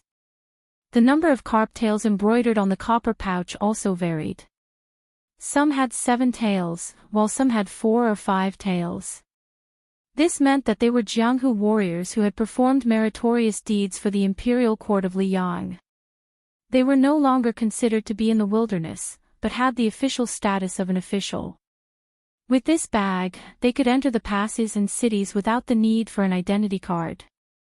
The Jianghu martial artists of Liang were all proud to have a copper-embroidered fish pouch. Lu Hao's pouch was embroidered with 8 golden fish. It was just that the celestial state master didn't carry it with him. In this trip, there were 3 people with 7 carp pouches that symbolized level 1 masters. There were 14 people with 6 carp pouches that symbolized level 2 masters. Dragon Tiger Mountain, Wu Family's Sword Tomb, Dongyue Sword Pool, and all the top sects had sent their trusted subordinates. Most of them were Jianghu martial artists who had been working hard for the Ministry of Justice. They helped the imperial court to gather information and hunt down bandits. The imperial court gave them a talisman to help them in Jianghu. 200 cavalrymen escorted only 1 carriage. This luxurious carriage, which showed the grandeur of the imperial family, was pulled by 4 Fergana horses. Around the carriage, there were more than 20 eunuchs. First-class experts with 6 or 7 tails embroidered on their copper-yellow fish bags were mixed in. Each of them performed their own duties in an orderly manner. They went all the way south and didn't stop after passing through the city. They only camped in the wild.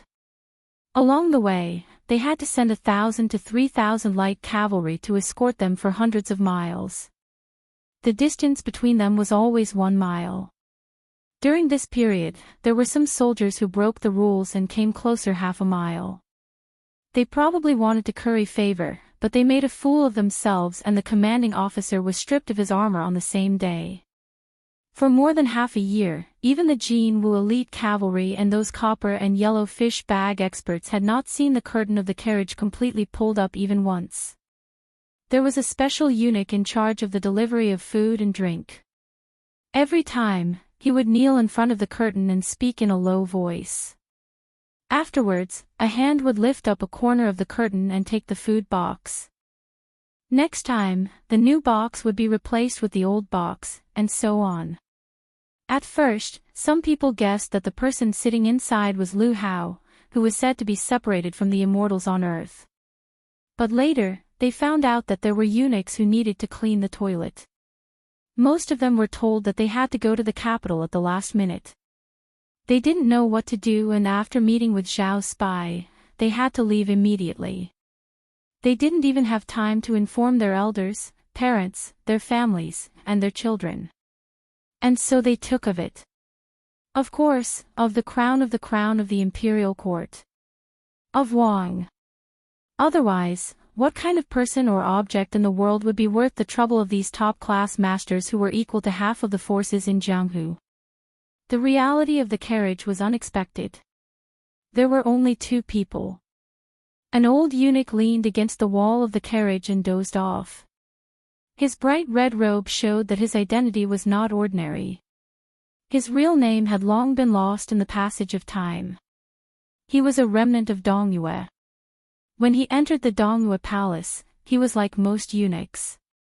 He took a senior eunuch as his adoptive father and was given a name by his master, who had a higher status than his biological father. Only then did he truly enter the door. It must be known that in the chaotic times of the spring and autumn period, there were countless pitiful people who cut off their descendants' roots. They never thought that they wouldn't be able to become eunuchs. This old eunuch who was now worthy of the title of Diao Temple was called Zhao Saiku. He was already in his 40s when he arrived in Graydon City. His second master worked in the Imperial Horse Directorate in Graydon City's Imperial Palace, but he also didn't become a eunuch. Zhao Saiku, on the other hand, was the most inconspicuous of his disciples. He slowly climbed up the ranks. He had been in charge of the Treasures Directorate and the Directorate of Ribbon Insignia, and served 2 emperors of Liang. He was watertight. After so many years, he didn't make a single mistake. Even Han Xingxian was not stingy with his smile when he saw this colleague. Zhao Saiku was indeed one of the few eunuchs who didn't need to avoid the Diao Temple. Zhao Saiku and the master of the current Directorate of Ceremony, Song Tonglu, were best friends. The 2 old eunuchs were rivals and coincidentally died on the same day, month, and year. After Song Tonglu became the head eunuch, he didn't care about old friendships with anyone, including his master. He only treated Zhao Saiku like a junior. 2 successive emperors of Liang had a whole new level of respect for the same person. It was clear that Zhao Saiku's skills were profound. The old eunuch with a frail body sat cross-legged, unable to hide his tiredness as he dozed off. His movements were too big and he woke up with a start.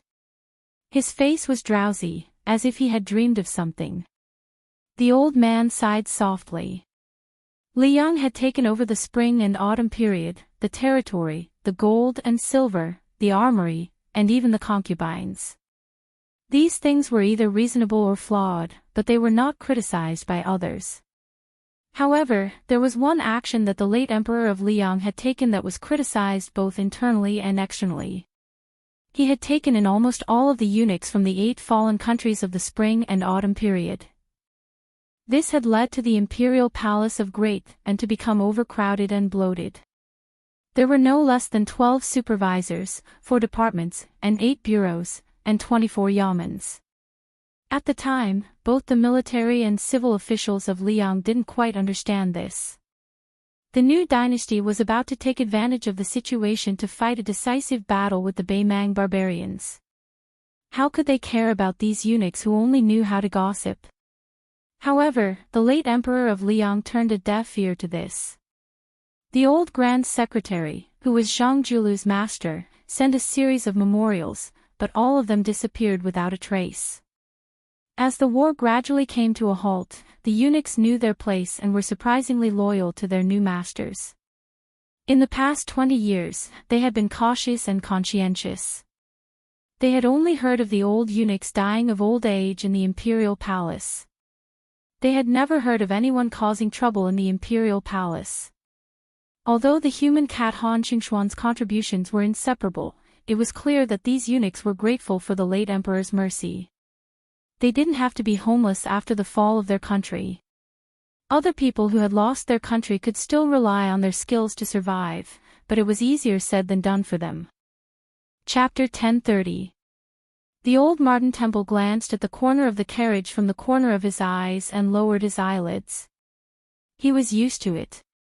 A middle-aged man was sleeping peacefully in the corner. He was handsome and had a vertical scarlet mark between his eyebrows, as if there was another eye in addition to his eyes. 8 years ago, the old Martin Temple was in charge of the Directorate of Ceremonies and was in charge of the imperial edicts and talismans.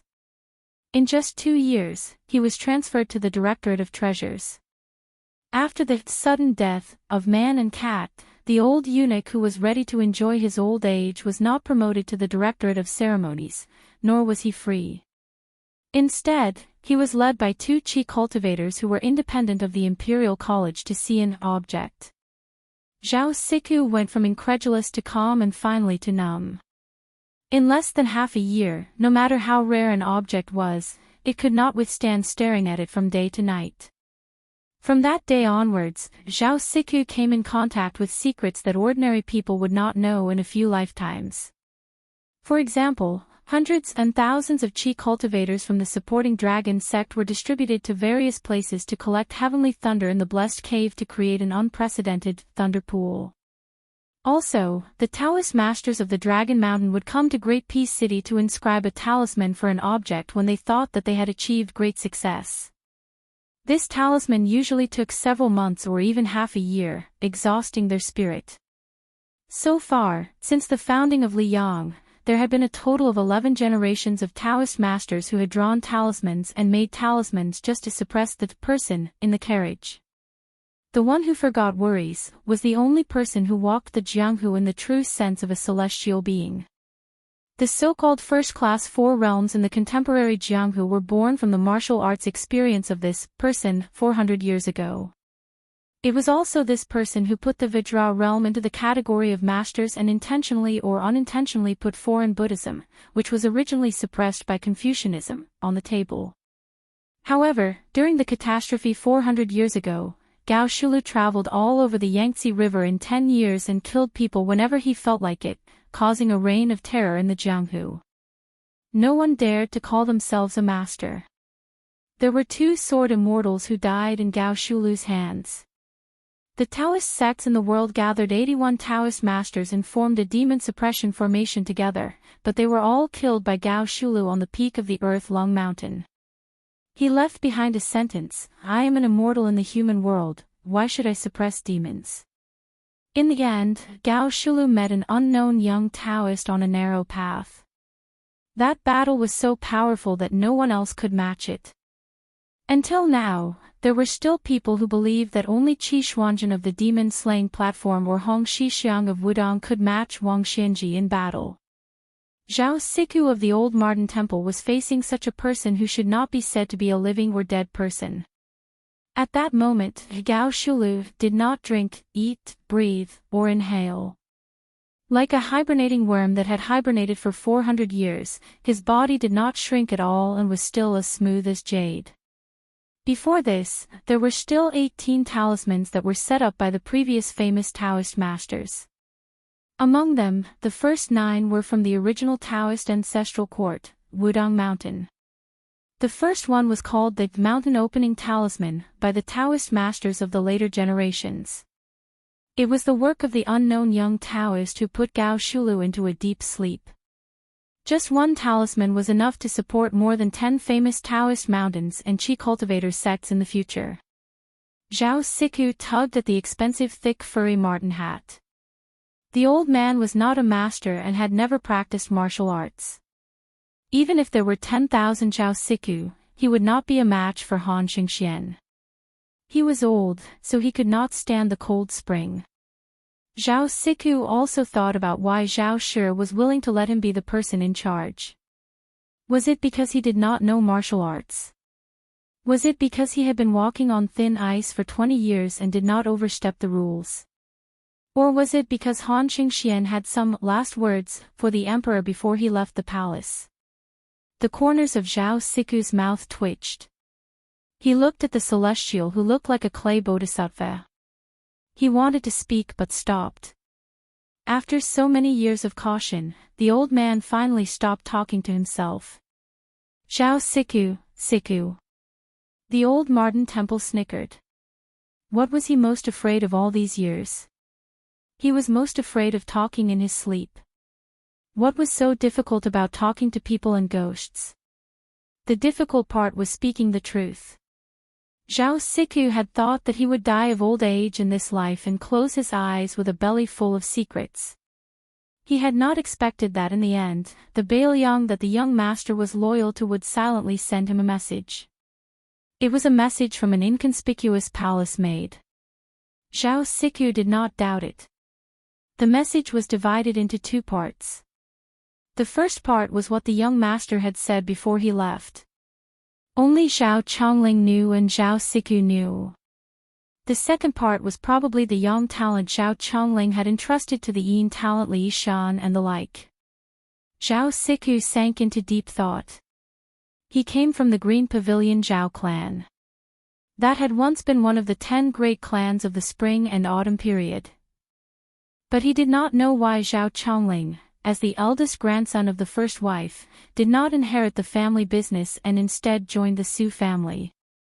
It could be said that without the support of Zhao Chongling's family, the butcher Su Shao would not have been able to stand out so quickly among the generals in Liang. Zhao Siku did not have any loyalty to the Green Pavilion Zhao clan. He only clearly remembered the young master's style, and the favor of protecting him.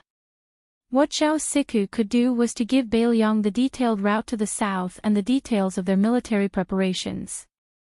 The secret in his heart that had been sealed for 20 years was like a jar of old wine being opened. He drank it all in one gulp and spat it out quickly. Zhao Siku habitually extended 2 withered fingers and furrowed his brows. He really could not understand what Bailiang would use to fight for this celestial. There were 2 keys, and they were divided into 2 parts, opening and unsealing. The method to open it was in his hands. The method to seal Gao Shulu was in the hands of the Qi cultivators in the dark. Even if Bailiang succeeded, it was just a hot potato. No one knew what Gao Shulu would do when she woke up 400 years later. Once the mountain opening seal was torn, who could seal the mountain and barely speak to Gao Shulu? Otherwise, would a madman who killed all the experts in the world be willing to listen to half a word of nonsense? Zhao Siku looked at the middle-aged man who was sitting on the ground with a calm expression and said softly, I, the old eunuch, was given the name Siku by my master. All these years, other than being tired of scheming against each other, I can't say that I've suffered much. You, Gao Shulu, are said to be a celestial being who forgets worries. I heard that the so-called forgetting worries is a Buddhist way of speaking. It's just that other than sealing your 6 senses, you've also sealed 2 other senses. Only then will you be free. This kind of freedom is unimaginable to me, a layman who has been rolling in a muddy vat. But I think that I have been sealed off by so many Taoist masters for 400 years. How can I forget about the 2 words worry-free? Sigh, forget it. Although you can't bear to see and hear, I don't want to add insult to injury. The old Martin Temple was nagging. A sharp screech suddenly sounded. Zhao Siku was not frightened. Instead, he felt relieved. The old man was curious about what Bailiang would use to challenge them. Although they were already at the edge of the southern border of Jingji, if Bailiang had thousands of troops lying in ambush here, even if it was just a temporary instigation, it would be too scary. This was tantamount to an indirect rebellion. The truth must have caught the old eunuch, Li Yang, and even Bailiang unprepared. There were only 3 riders at the end of the post-house road as far as the eye could see.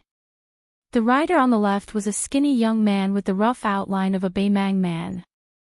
He stared at the 200 riders opposite him with burning eyes and a smile. There was a saying in the Central Plains that said, "Wolves travel 1,000 miles to eat meat." The rider on the right was carrying a broken spear. The rider in the middle was a man in white with a feminine appearance. He was extraordinarily handsome. The group escorting Gao Shulu to the south to target Chao Chongqing did not stop. They continued to move forward. The old eunuch lifted a corner of the curtain and said softly, "Oh." It turned out to be the devil of Zhulu Mountain. Zhao Go had records that the man in white who had blocked the useless monk was Luo Yang, Baemang, and also the world's #1 devil. It was just that for some reason, she had entered Zhulu Mountain. As for the 2 riders beside him, Zhao Go had not heard anything about them. The great Qin had lost its deer for 800 years. The old eunuch with his back to Gao Shulu naturally did not notice that the man behind him who had sealed off the mountain seemed to open his eyes slightly. Chapter 1031. 3 riders against 200 riders. Moreover, behind the 200 riders were 2,000 elite riders from the military town of Defenku, as well as a group of qi cultivators from the northern lands who were hiding in the dark. Therefore, in the eyes of Zhong Guqing, who was near the carriage, this was called courting death. To put it bluntly, this was throwing an egg at a rock. Zhong Guqing had always been a nameless Jianghu expert. Even though he was a first-grade finger xian expert, he did not have much reputation in the Jianghu world. He did not even have a thunderous nickname. When his acquaintances saw him, they would only call him Old Zhong, and the officials would only respectfully call him Lord Zhong. However, he did not care about the weight of his face, but his inner strength was very sufficient. Zhong Guqing, who had a 7-tailed golden carp and copper-yellow fish pouch around his waist, was a first-class guest in the capital's Ministry of Justice. He was also close friends with the #1 swordsman of Graydon City, Qi Jiajie. He had solved many major cases in his hands, and could be considered a familiar face with the Zhao family's son of heaven. Zhong Guqing was the person in charge of this mission on the surface. Everything, big or small, depended on whether he nodded or shook his head. Zhong Guqing's qi observation skill was not weak. He looked at the 3 riders at the end of the road without any contempt. However, he was wary, but this did not mean that Zhong Guqing had a guilty conscience. In his view, in the entire Liang Jianghu, as long as it was not old monster Wang of Martial Emperor City, Dong Tai of the Peach Blossom Sword God, or Chao Chongqing in front of him, other than these 3 people, if it was anyone else, even if it was one of the top 10 people in the new martial arts evaluation, they would not be able to stop his horse's hooves heading south. This was not arrogance, but great confidence. It was the confidence that Great Peace City and Zhao Shi had given Zhong Guqing. However, Zhong Guqing never imagined that the 3 riders he was about to confront at this moment would have such a shocking background.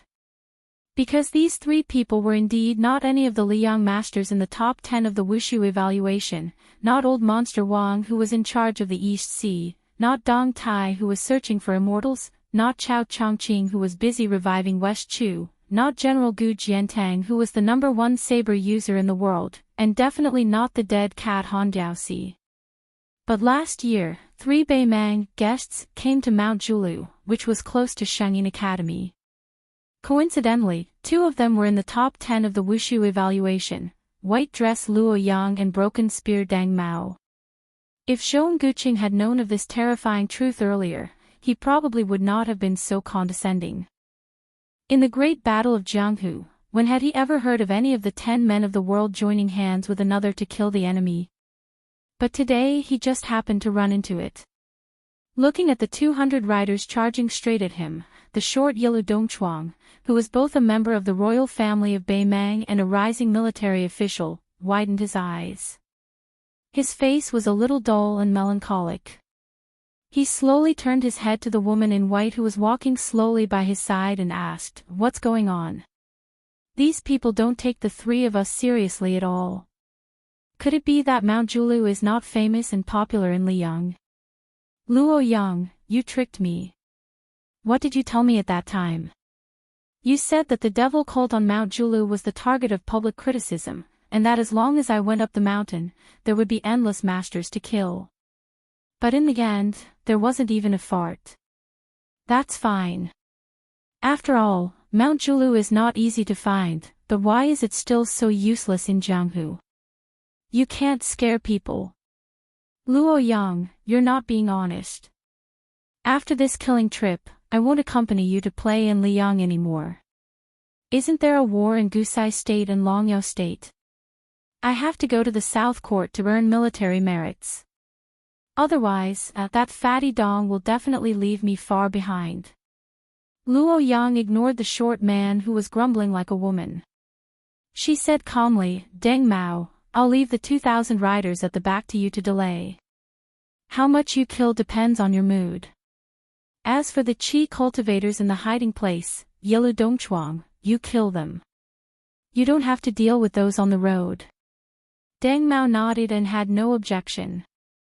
Yelu Dongchuang immediately said anxiously, surnamed Luo, you're bullying me because I'm not one of the 10 men of the martial arts world, right? Are you looking down on me? I'm still young. Let's see who's more powerful 10 years later.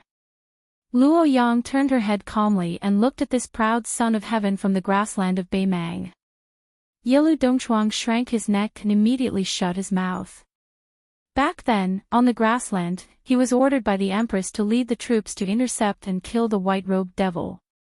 In the end, she almost took the head of the general in the army. Since then, he had been traumatized. He was only afraid of 3 women in the world.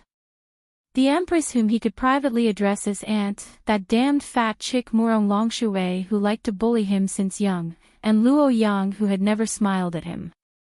Yelu Dongchuang hesitated for a moment. In the end, he still did not have the guts to challenge Luo Yang.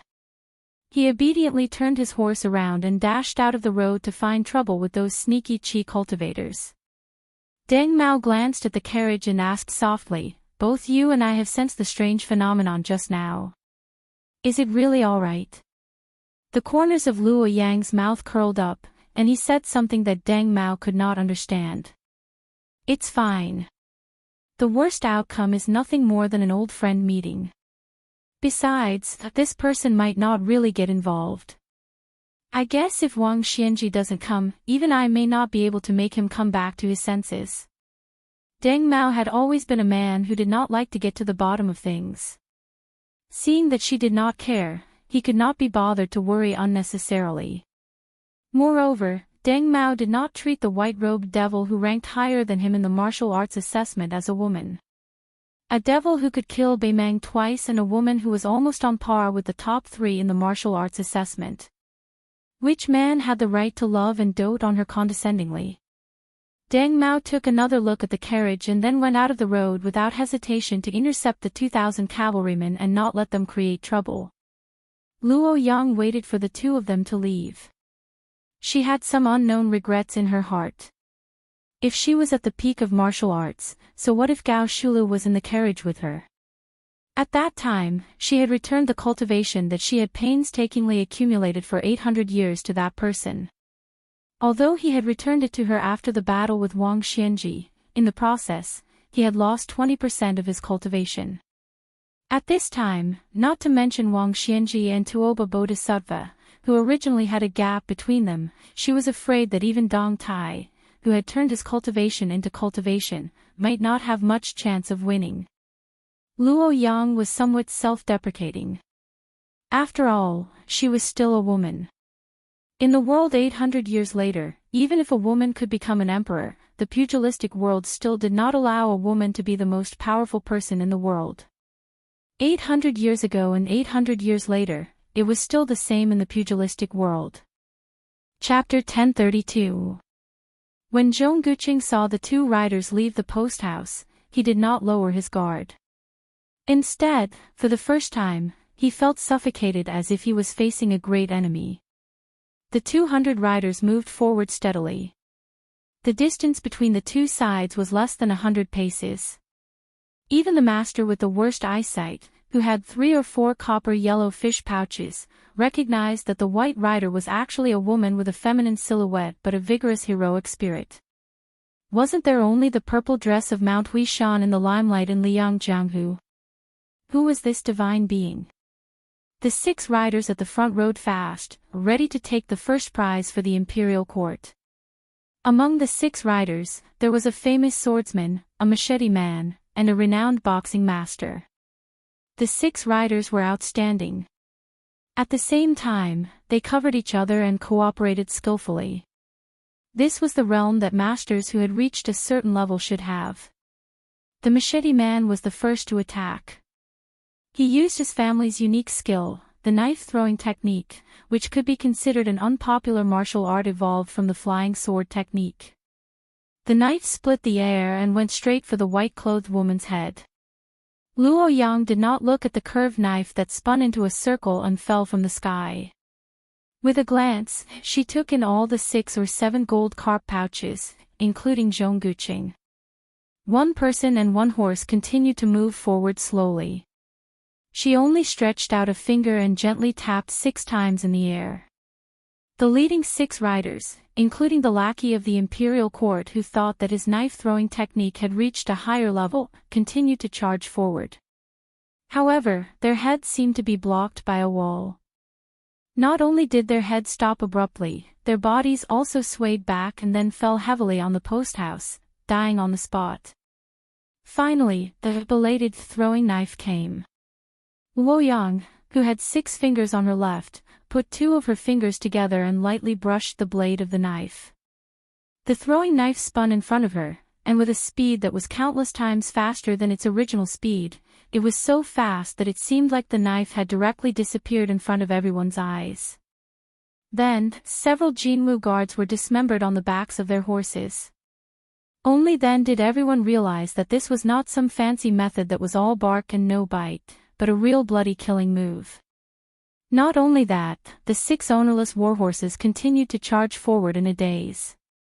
When they were 20 steps away from the white-clothed woman, the ground of the post house shook violently. The 6 horses' hooves were lifted into the air and shattered into 6 masses of scarlet mist. The white-clothed woman casually passed by the 6 pools of blood. That knife was finally stopped by a 6-fish copper pouch expert. Luo Yang was expressionless. Her 2 fingers swiped forward on her shoulder like she was pushing out a 3-foot sword. Then, she formed a 3-foot purple sword energy that flashed. That Master Realm expert did not have time to dodge at all. A hole appeared on his forehead.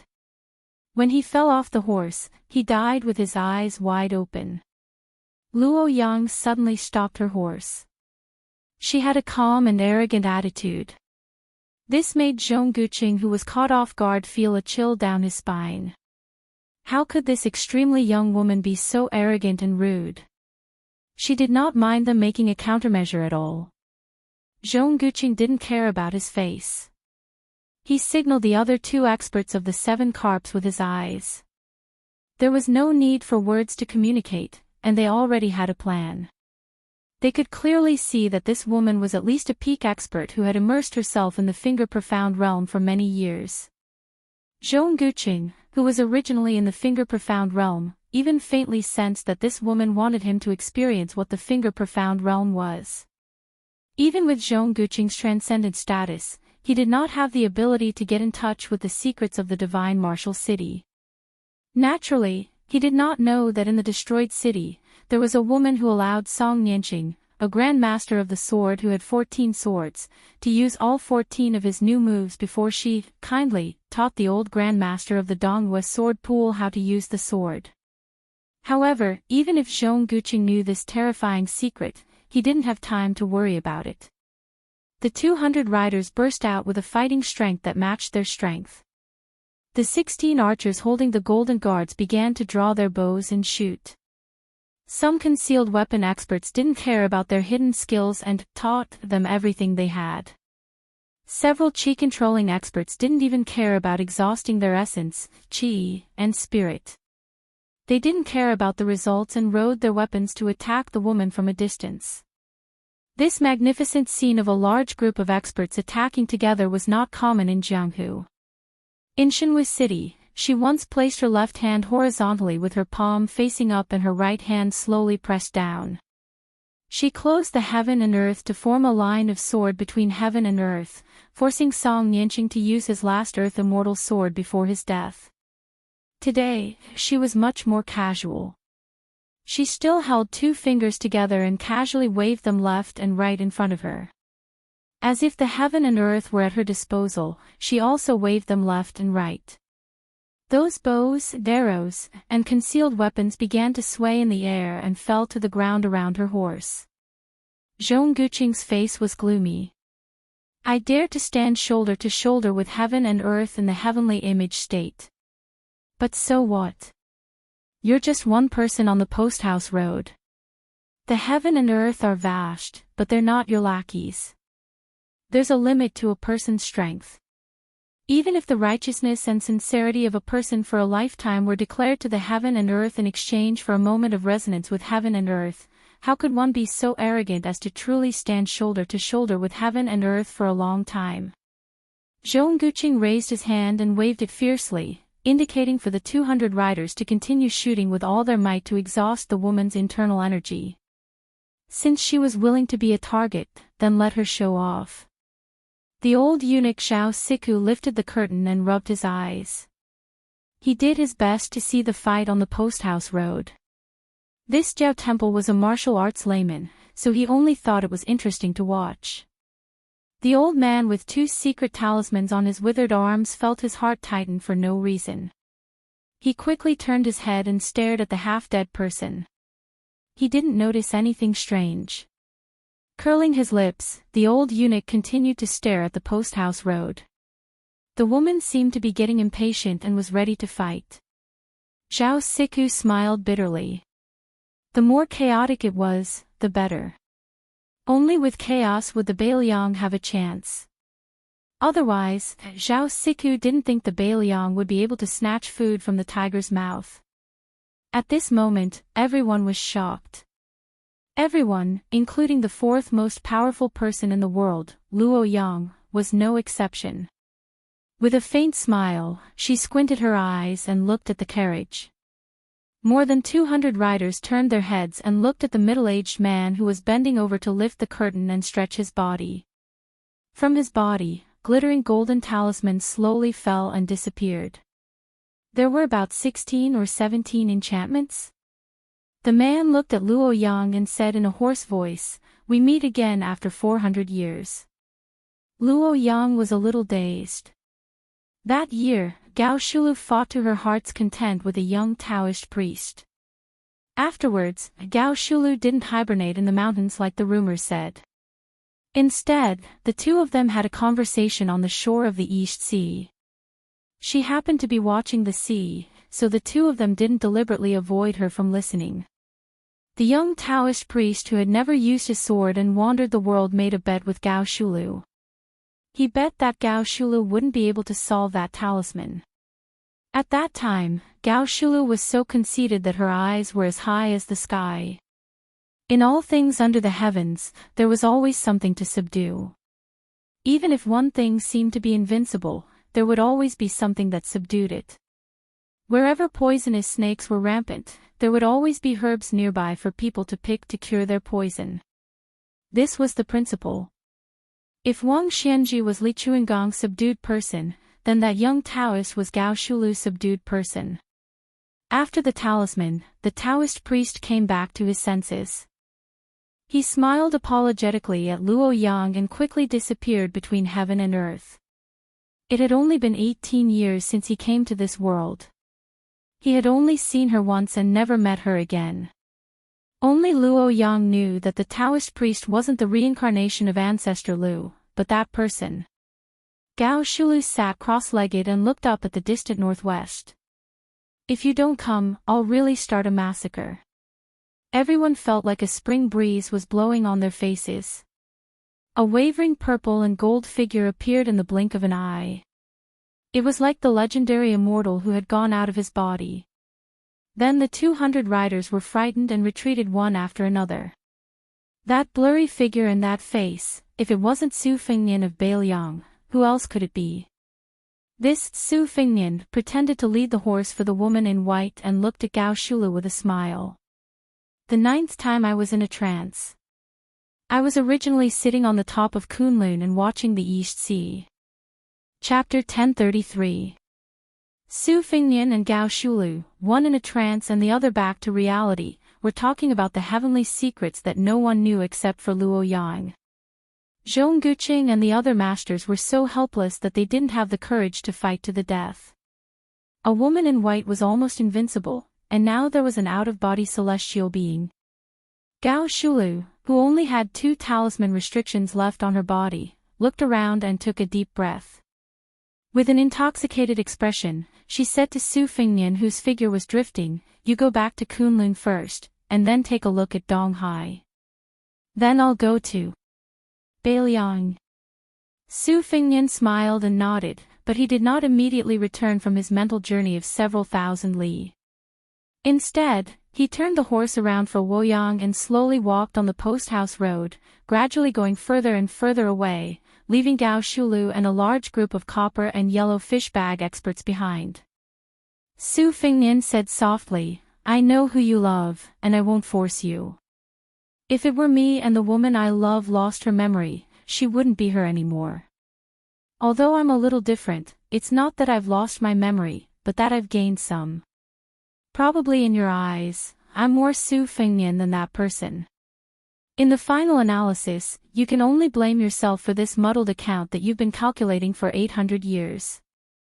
Back then, the alchemists of the Great Qin went out to sea to search for the elixir of immortality and found 2 elixirs of immortality in Donghai. You thought that I was going to share them with her behind your back. Therefore, you deliberately told me that you only had one and destroyed it in front of me. But you secretly hid the other elixir in Long Pearl, so that you could obtain immortality and killed her. Actually, you're wrong." Luo Yang sneered and said, "So what if I'm wrong? Even if I could go back in time 800 years ago, I would still kill that woman, deny you immortality, and destroy your Great Qin's everlasting dream with my own hands." Su Fengnian turned his head to the carriage and said something to the old eunuch before returning to Bailiang with him. Then he turned to look into the distance and said with a smile, "You're still you." Luo Yang sat high up on the horse and let him lead the horse with a clear conscience. She did not forget to say sarcastically, "Unfortunately, she is no longer her." Su Fengnian calmly said, "Yuan Qingshan said that from now on Li Yufu of Wudong will let the affairs of the human world take care of the affairs of the human world, and the people of the heavens will be free and unfettered. I think it's not bad. After my battle with Wang Xianji, there should be an end between us." Luo Yang sneered, "You want to sever the heaven and earth? Then become an ordinary person? 800 years ago, didn't you hate those mediocre mortals the most?" Su Fengnian raised his head to look at the white-clothed woman and dismissed her with a smile. Su Fengnian and Luo Yang turned a deaf ear to the heart-wrenching howls that came from behind. After walking for a while, Su Fengnian released the reins of the horse and said, "Don't forget the 3-year agreement." Luo Yang coldly snorted, "You have to defeat Gao Shulu first." Yelu Dongchuang, who was holding 2 bloody heads under his armpits, trotted over and asked curiously, "Luo Yang, that guy looks very domineering. Who is he? He looks so young, but he can enter the astral state. Could he be a Taoist master with a youthful face, an old man of the same generation as our Qilin state preceptor?" Luo Yang indifferently said, "Younger than you." Yelu Dongchuang was stunned, "Bullshit. There is no one in the world who is more talented than me in martial arts." "Luo Yang, who are you trying to fool?" Luo Yang laughed, "His name is Su Fengnian." "How old do you think he is?" Yelu Dongchuang let out a strange cry and thought seriously for a moment. He smiled obsequiously, "If that's the case, then I won't go back to Beimang. I'll let Fatty Dong experience bad luck first. Luo Yang, I'll hang out with you for another 2 years. I haven't seen enough of Li Yang's great rivers and mountains." Don't misunderstand, I'm not afraid of this new Prince Liang. Deng Mao obviously sensed that something was wrong here. He quickly met up with Luo Yang and Yelu Dongchuang and returned to Zhulu Mountain together. By the time the remaining 1,600 cavalry from Defenku arrived at the battlefield, many soldiers had dismounted from their horses and were vomiting non-stop. There were disgusting scenes of mangled flesh and blood on the post-house road. There were few intact corpses. The commanding officer did not care about anything else. He hurriedly ordered his men to confirm the safety of the carriage. However, there was no one in the carriage. This made the commanding officer feel like he was struck by lightning. Then, dozens of white-clothed she cultivators with yellow jade belts arrived one after another. They looked at each other in dismay as if they had lost their parents. The commanding officer saw that these immortals in the mortal world were so terrified. He was certain that he would not be able to escape death this time. He hesitated for a moment and turned back to look at the direction of Tai and city in the north.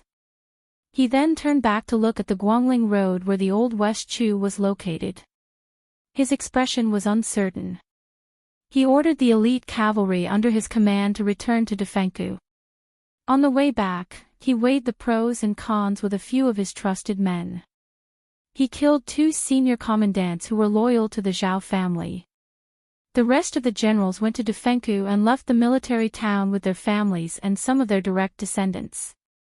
When Gao Shulu brought the old eunuch Xiao Saiku to Beiliang leisurely, a middle-aged scholar in green frowned on a mountain a few miles south of the courier road where the tragedy occurred. An old man beside him who had personally stirred up a pool of spring and autumn water sneered, under this old man's control, the fate of the world flowed from the dynasty into Jianghu. However, it could not support the number of immortals in the mortal world. Therefore, 8 to 9 latrines were already the limit. Whoever wants to poop would have to leave one.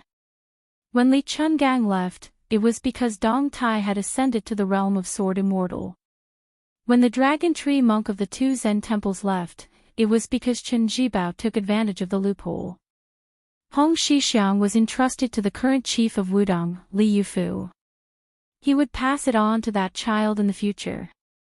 This is also the most admirable aspect of Wudong. They had truly succeeded in passing down the incense from generation to generation. As for Zhao Xuanzu, who exchanged one seal for another with Zhao Huangchao in the past at Mount Longhu, he could not ascend and his soul was scattered. This allowed the little girl you were protecting to have the aura of a master of all the famous swords in the world. Now that Gao Shulu has brazenly appeared, it should have been Chao Chongqing, the Confucian sage, to get lost. Chao Chongqing shook his head and said, I have my own way to compete with Gao Shulu. Chapter 1034. The old man who had the qualifications to speak arrogantly beside Chao Zhangqing's ear was naturally Huang Sanjia. The old man thought for a moment and said, This old man can roughly guess your plan. However, this old man can't understand why you smart people can't see through the word love. The word love doesn't have many strokes and isn't difficult to write. Why is Wang Xianji able to look down on you, Chao Chongqing? Isn't it because you idiots aren't any less talented than her? You, and that Li Chungang, whom this old man truly envies, and that Mount Hui Xianyuan Jingqing, have all spent your entire lives in prison for a woman. Is it worth it? Chao Chongqing's expression was calm. He smiled and said, If we're talking about whether it's worth it or not, then it's not love. The word love is easy to write, but hard to let go. You, Huang Longshi, haven't encountered it yet. You laughed at us for being stupid, but we also laughed at you for being smart all your life. It's not worth it. It's good to have no attachments, but it's also not bad to have attachments. Huang Longshi gritted his teeth and said, Once a smart person is terminally ill, then even the immortals can't cure him. Chao Chongqing turned his head and asked, You, Huang Longshi, claim to be one of the top 3 in the world. Other than pulling up seedlings to help them grow and adding fuel to the fire, what else can you do? Huang Longshi made a sound of surprise. You've guessed it. Chao Chongqing smiled and said, "It's a pity that you and I don't have much time left. Otherwise, I would have a good chat with you." Huang Longshan chuckled and changed the topic. "That Gao Shulu is really ruthless. She killed more than 200 people in one go. Moreover, in this way, although the Zhao clan's vitality cannot be said to be greatly damaged, they will have a flaw that can be exploited. This will be greatly beneficial to your West Chu." Chao Chongqing shook his head and said, "The martial artists of Jianghu are trapped in the battlefield, but that's all there is to it. They have never been able to influence the outcome of a battle. Since the War of the Spring and Autumn period, the army has long been skilled in how to stop and kill masters who charge into battle alone. Of the 200 masters, only about half of them are willing to give their lives to the Zhao family and go to West Chu to fight. Throwing 100 people into the battlefield that will easily have tens of thousands of people is like trying to put out a burning cart with a cup of water. What's more, Zhulu Mountain would also be participating. With just a small group of experts, it would be hard to say who would emerge victorious." "Oh, Huang Sanja, what you really want to talk about is the desertion of the Defenka commandant. This was a good thing. Pulling one hair would affect the whole situation. After nearly 20 years without the smell of gunpowder, the thousands of miles of territory south of the capital was filled with women. It far exceeded the imagination of the Zhao clan's son and the civil and military officials of the court." Recognizing this point, the head of the civil officials, Zhang Julu, opened his mouth to speak. Unfortunately, no one believed him. The most powerful of the military officials, Chen Jibao and Gu Jiantang, were not willing to speak nonsense. Lu Xingxiang knew that it was useless to say anything. This is where the opportunity lies. Huang Longshan also shook his head. It seemed that he was not optimistic about the final outcome of West Chu.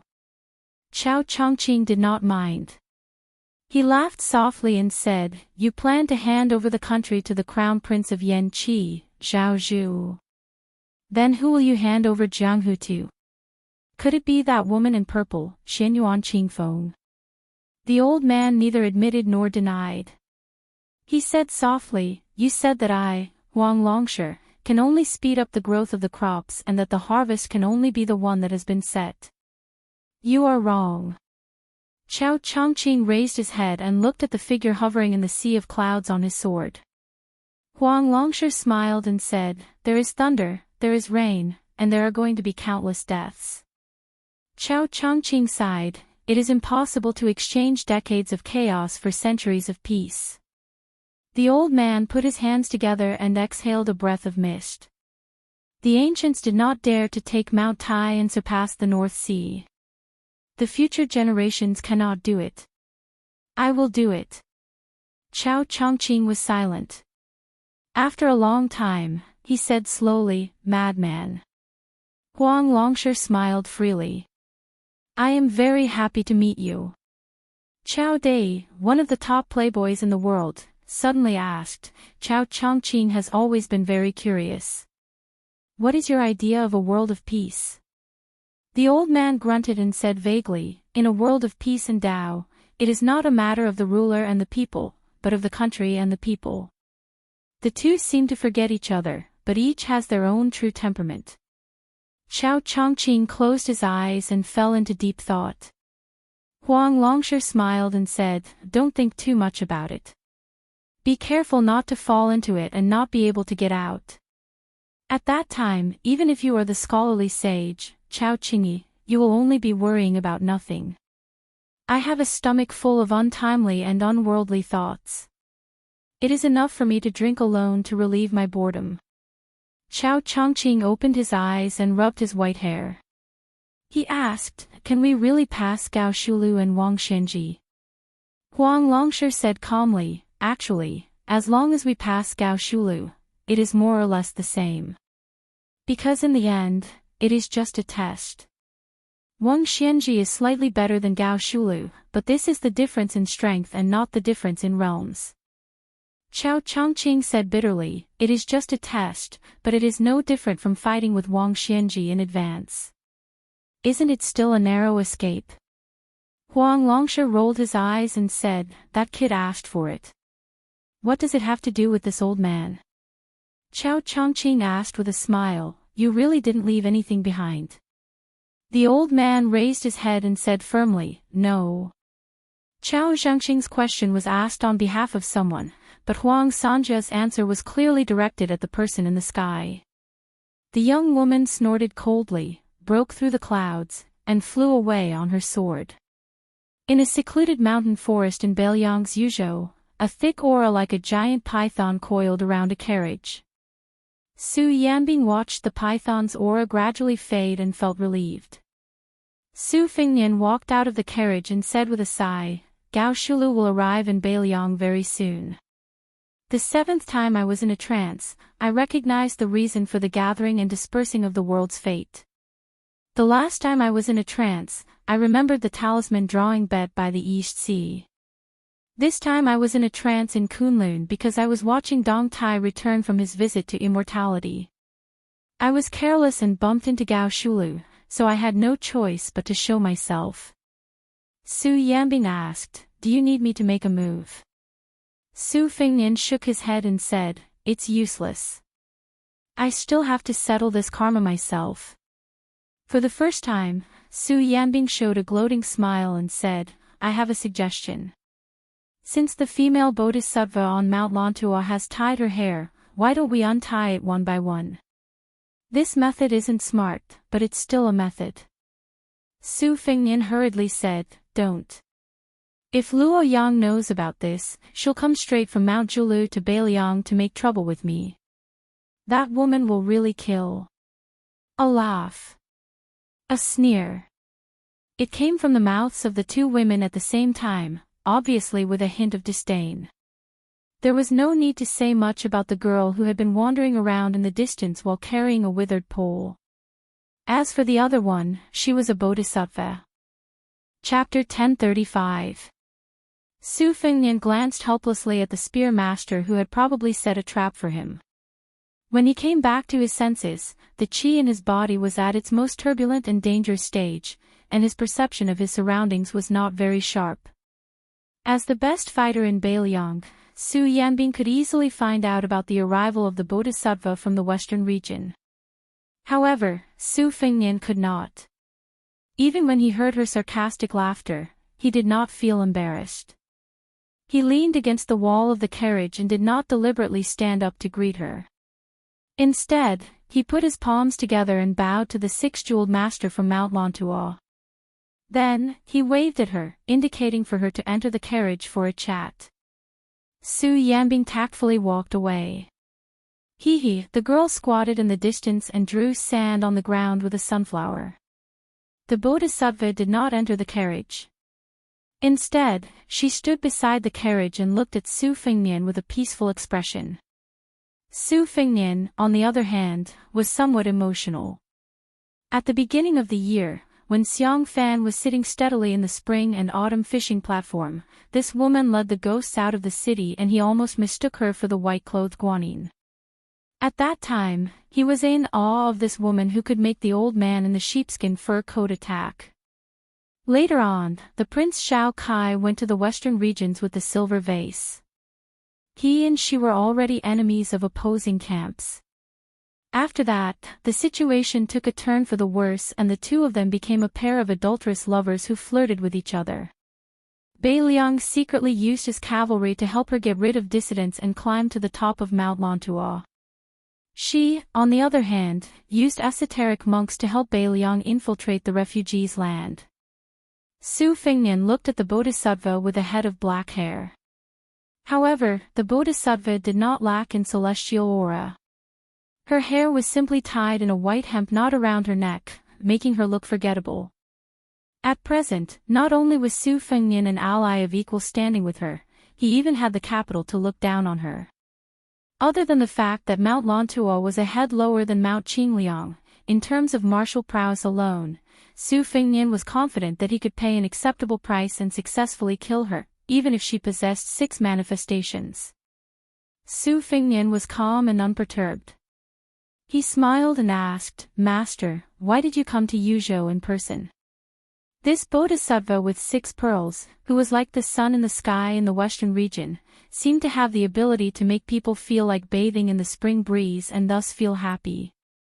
Her smile was tranquil, just like the celestial being on the mural.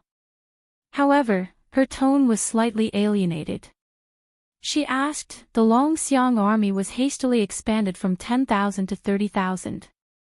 Can you guarantee that the western region will not be invaded by Beimang?" Su Fengnian twitched the corner of his mouth. It was said that there were 20,000 horse gangs besieging Qingzhang city for more than 10 days. They could not break through the city and only left 2,000 corpses. In the end, 6,000 horse gangs slaughtered 12,000 horse gangs in 3 days. They chopped off heads until everyone changed to cold knives. In the end, only a few hundred people escaped. Finally, we know what 20,000 people are.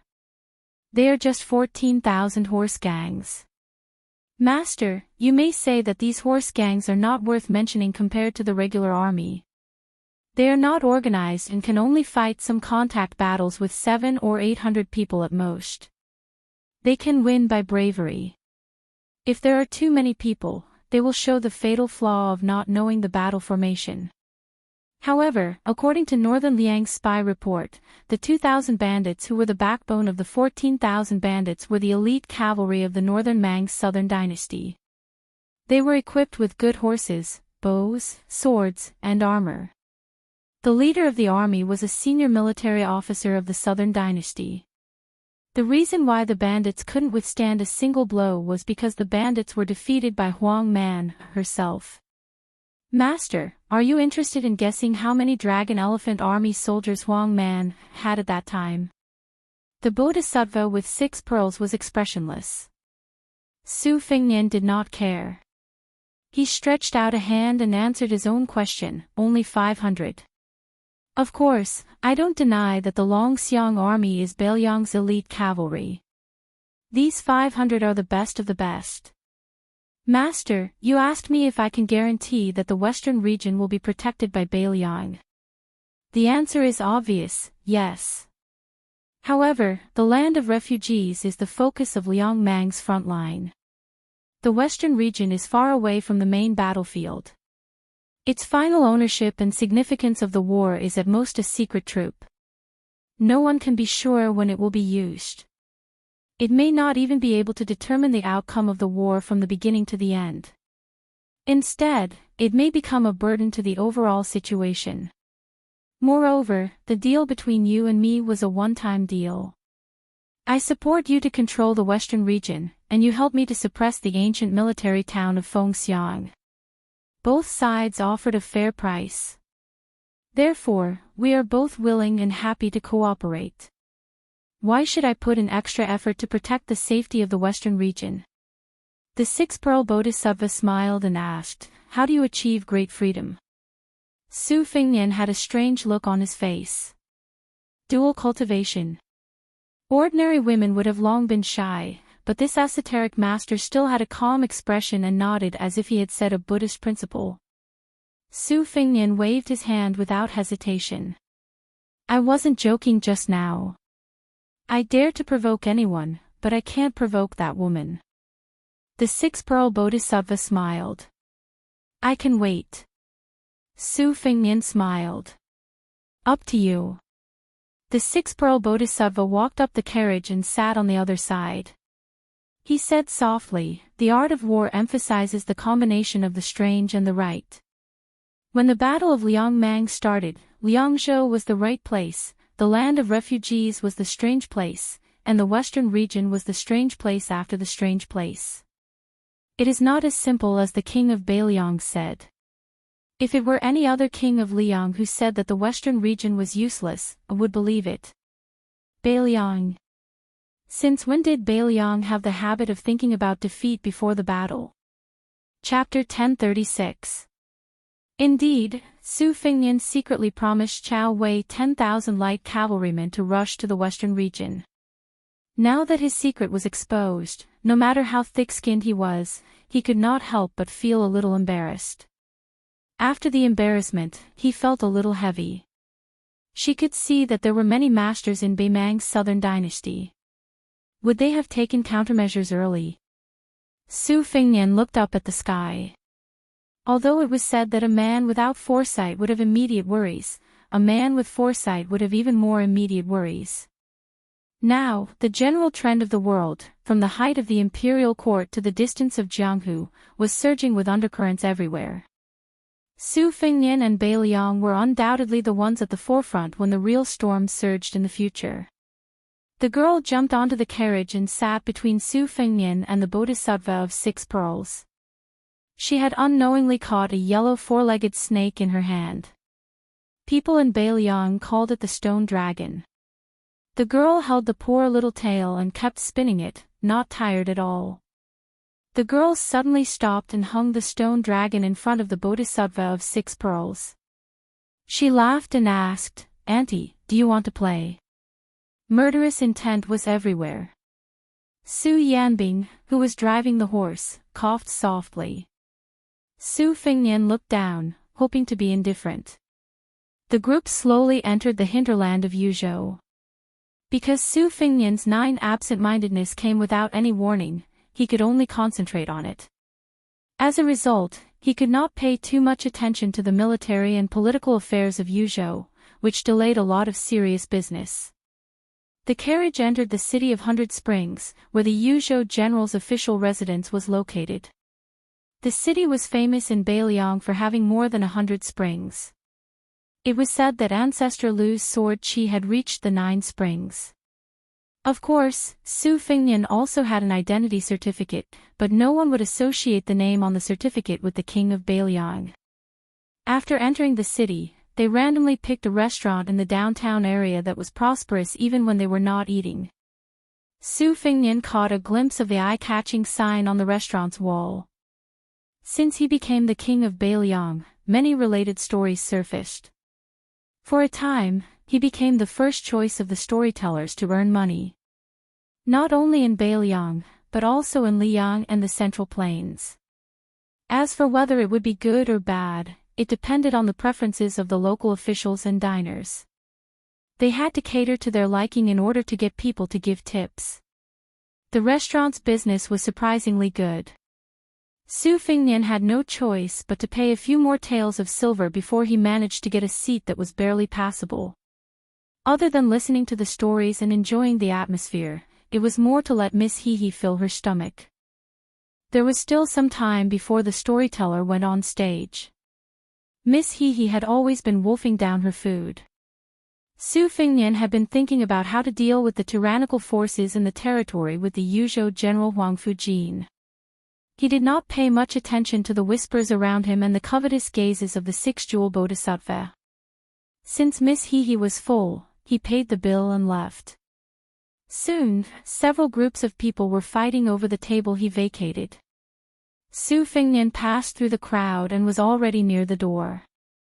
Suddenly, he heard a familiar sound of a pipa. He turned around and looked carefully.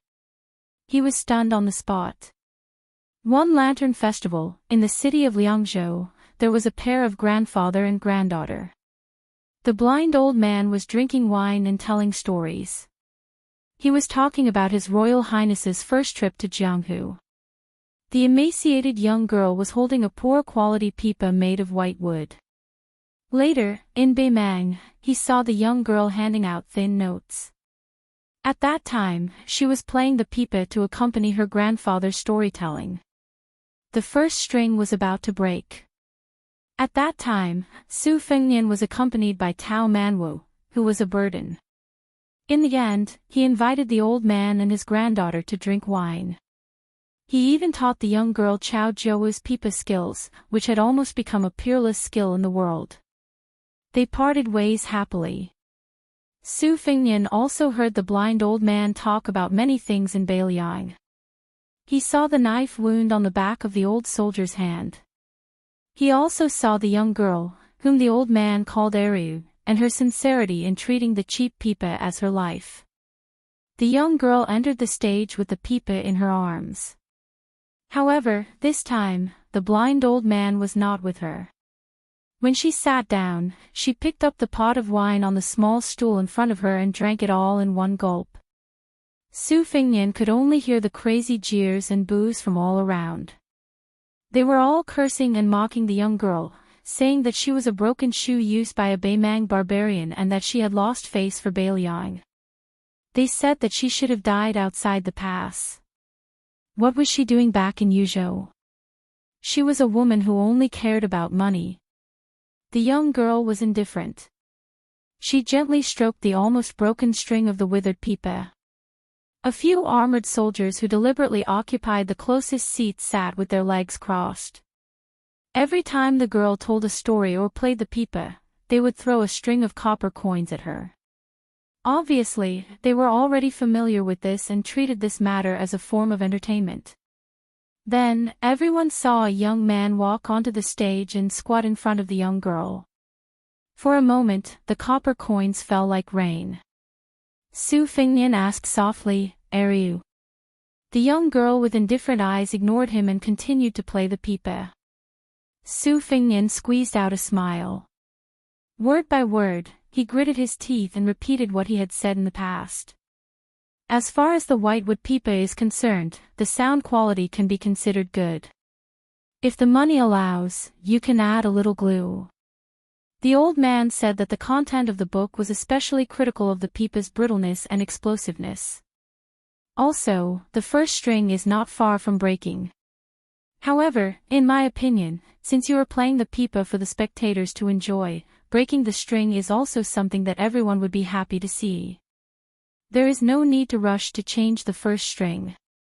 I'll also tell you some of the Chow family's pipa techniques. You can remember as much as you can. The young girl still did not raise her head. The sound of the pipa continued. It seemed that she did not dare to look at this man who she had met by chance in Baimang and who had once kindly taught her the pipa. Su Fingnian squatted by her feet and said with red eyes, "I'm sorry. I forgot to tell your grandfather last time.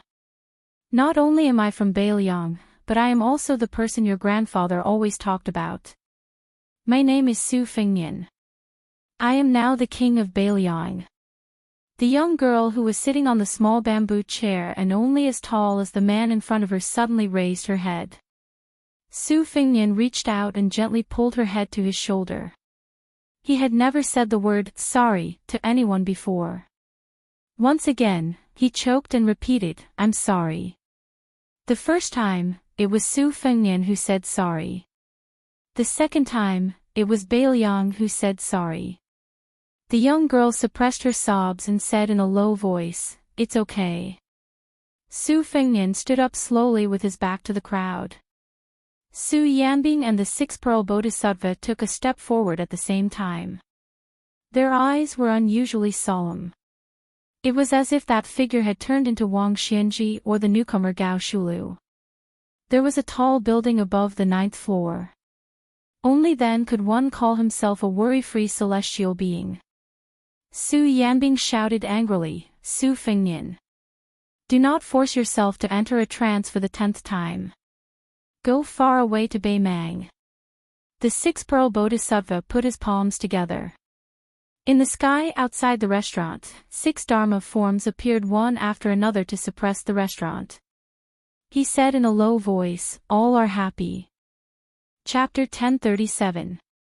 In Baimang's Dragon Waste province, there was the number 1 town in the southern dynasty, Tiazwang.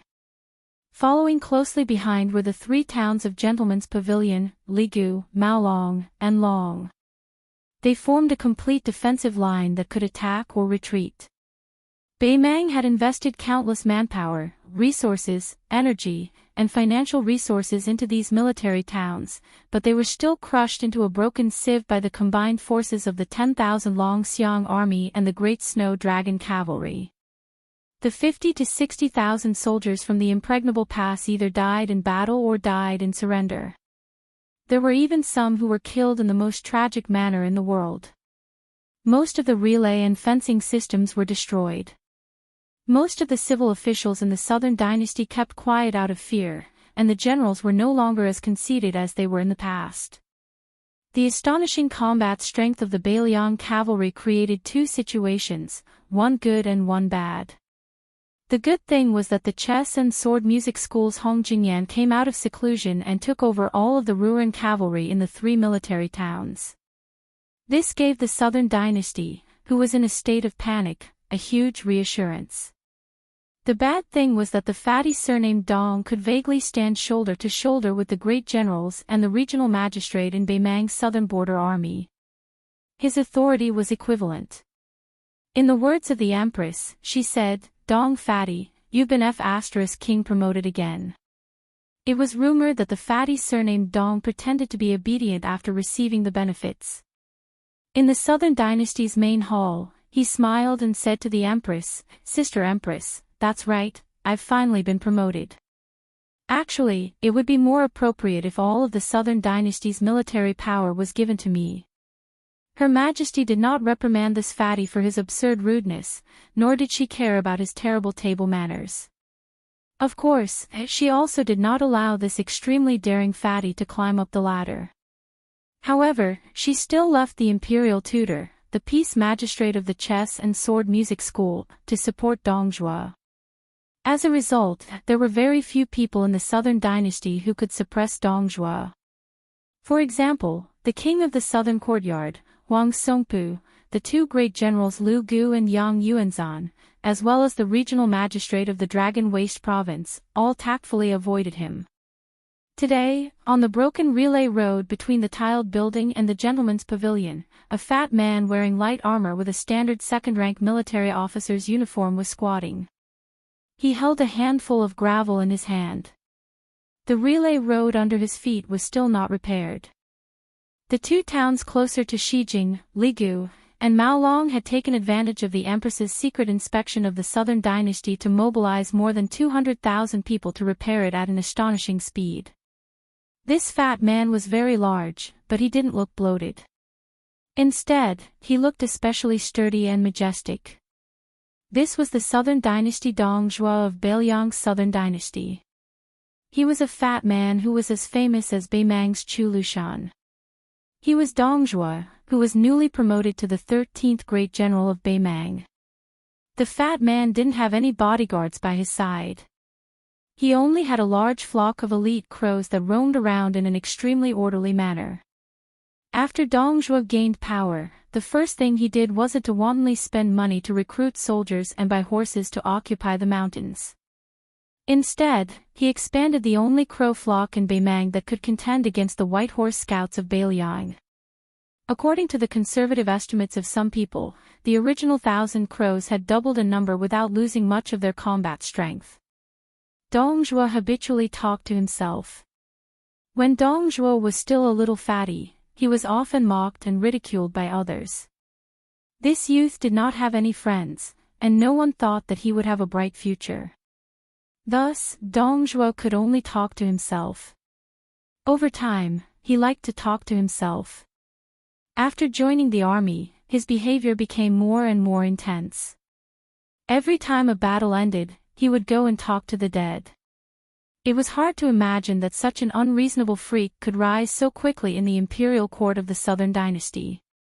Fatty Dong was talking to himself, mumbling something about how the old man was unwilling to resign from the title of king of the south courtyard. What? He was paving the way for Hong Jingyan. "You stubborn old man, are you really unwilling to hand it over to me even if you were beaten to death? I'm not someone who holds grudges. Besides, we're not at the point where we can't live under the same sky. What are you, Huang Songpu, afraid of? Don't tell me you want to sell the chess and sword music school a big favor in exchange for a peaceful old age." Dong Zhuo tilted his palm, allowing the gravel to slide down. He sighed. He really did miss his eldest daughter-in-law and his youngest daughter-in-law.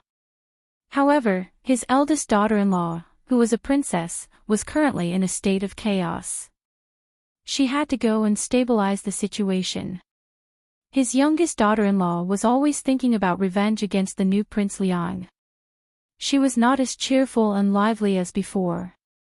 Fortunately, he had a servant girl by his side, which made the haze in this fatty's heart dissipate. Dongjua turned his head, his eyes gentle as he looked at a little girl who was leading a bright red pony in the distance. She was Tao Manwu. She was the orphan of Tao Qinji, who had become sworn brothers with Dongjua after he joined the army.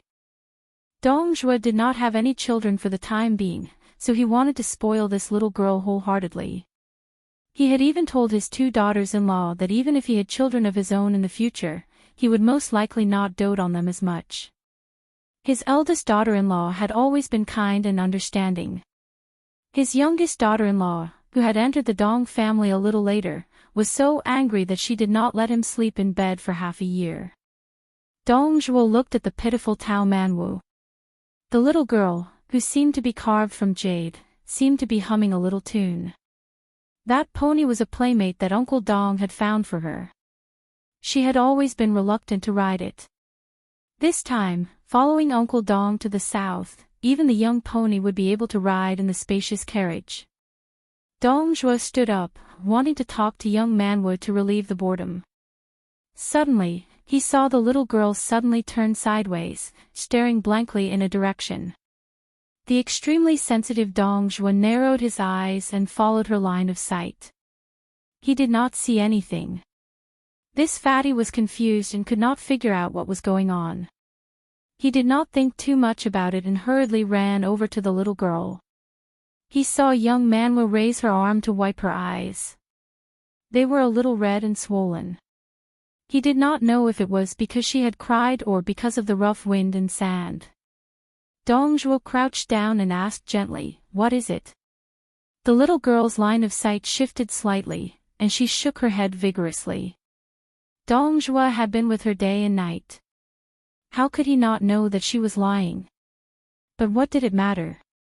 Young Manwu did not want to talk, so Dongjua did not ask. He just pressed the tip of his nose with his thumb and made a pig's head to amuse her. The little girl reached out to take Dongjua's finger and helped him rub his face. She said in a serious tone, "Uncle Dong, those big brothers called Cropalanzi all said that you have become a high-ranking official. You must not fool around anymore." Dongjua laughed and said, "It does not matter. Even if one day Uncle Dong is too old to ride a horse and can't lift a spear, you will still make a face at young Manwu." Tao Manwu squeezed out a smile and glanced into the distance. She said softly, "Uncle Dong, I want to sing that song. Do you want to hear it?" Dongjua laughed heartily. He carried Tao Manwu on his broad shoulders and sat her down. The little girl hummed loudly, "The green grass grows next year, the wild geese go and come back. The spring breeze blows this year, will the young master return? The green grass is green on the green flagstones, the man in green on the green flagstone bridge, humming a Jinling tune. Whose daughter lowers her head and smiles? The yellow leaves fall this year, year after year. The autumn wind rises next year, will the wife be there? The yellow flowers flow in the yellow river, the yellow flowers in the yellow river city, fluttering yellow butterflies. Whose son's knife is in the scabbard?" Dongjua sighed in his heart. Young Manwu was probably missing the young master who could not tell whether he was an enemy or a benefactor. Probably influenced by the little girl's song, the Cropalanzi nearby, who were unparalleled in individual combat, began to hum a little song that belonged to the 70,000 Dong army. The Dong army's men rode their swords, mounted their spears, and died by the horse's back. Don't cry your heart out at home, my son will be the Dong army's man again. Young Manwu sat on Dongjua's shoulder and looked somewhere. She hesitated for a moment, and with red eyes, she quietly waved her slender arm as a farewell.